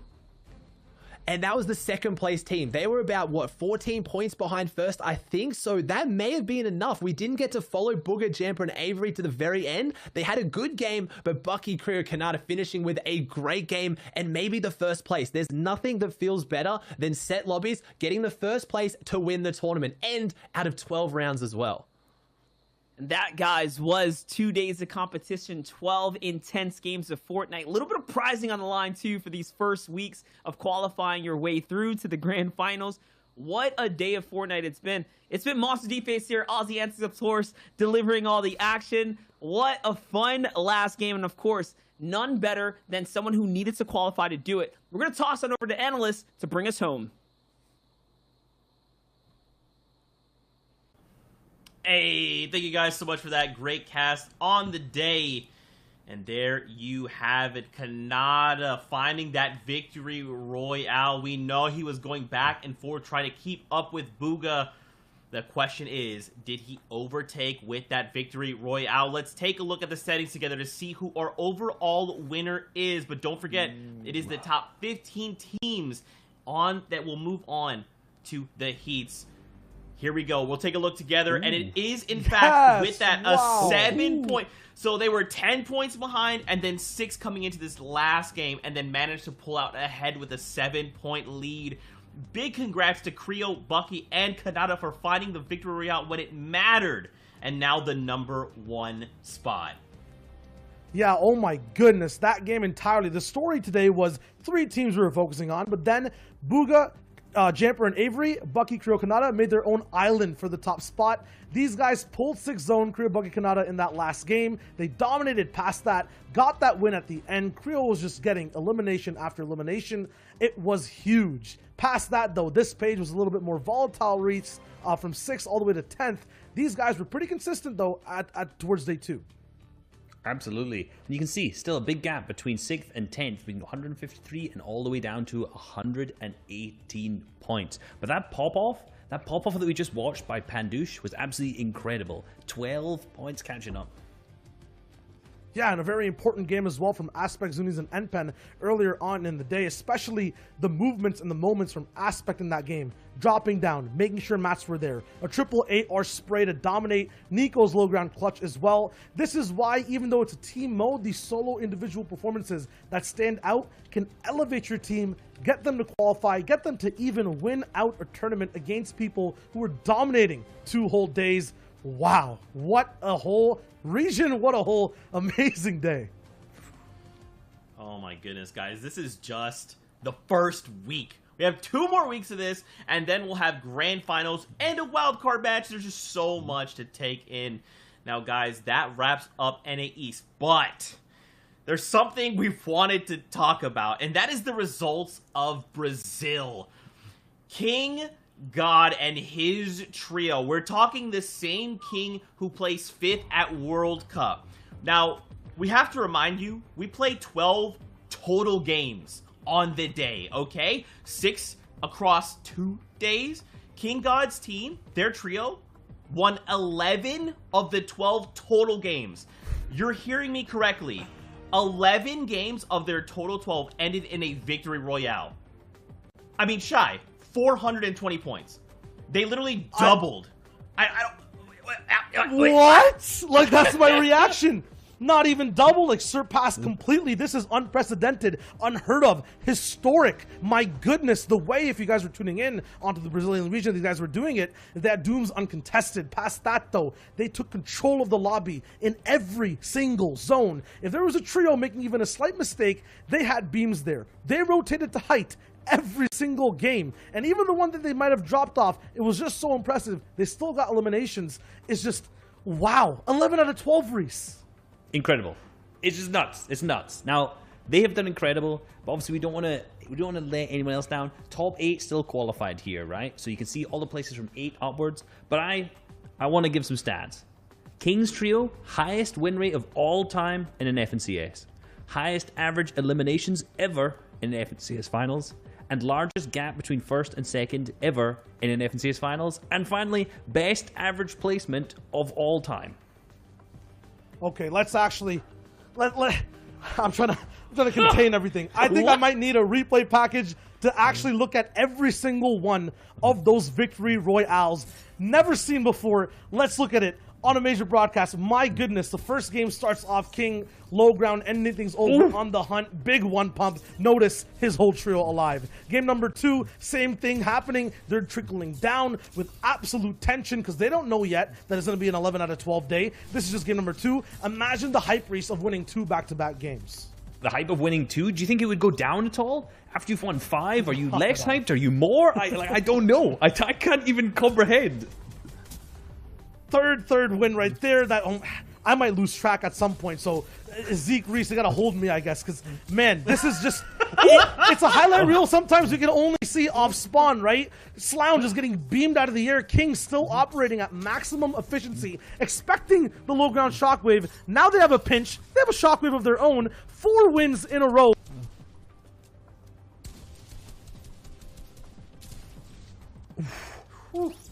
Nuts. And again, which one is this? I'm not sure. Crash pads into zone and immediately lands and hits with the splashes straight away. Oh my lord. Gets the campfire in the zone as well. Picking up those white heals as he's going. What a fantastic way to heal off. And what amazing map awareness there too. And just straight away, I can't even track them. I can't even track the huge amount of eliminations that we have going on here. An amazing shockwave play going straight into the box. Picking up a nice pump. Is that the 11th? It's not the 11th. There's still more. There's still more victory royales coming out. Is this a 1? No, all 3 are still alive here. King seems to be the only one up on high ground. Maybe the other 2 are all on ultimate high ground too. I'm trying to figure out where this is going here. They're all stuck in zone. Clearly more white heals on our team. And there it is. Bro. An in-zone victory. An in-zone victory royale. There's still more. It's just like those infomercials, you know? It's like, and there's also this. I mean, I have to respect King and his trio so much. And what I love is that none of these games feel the same. They're winning in so many different avenues, in so many different positions, right? It's like it doesn't matter what is out in front of them. They're just gonna win.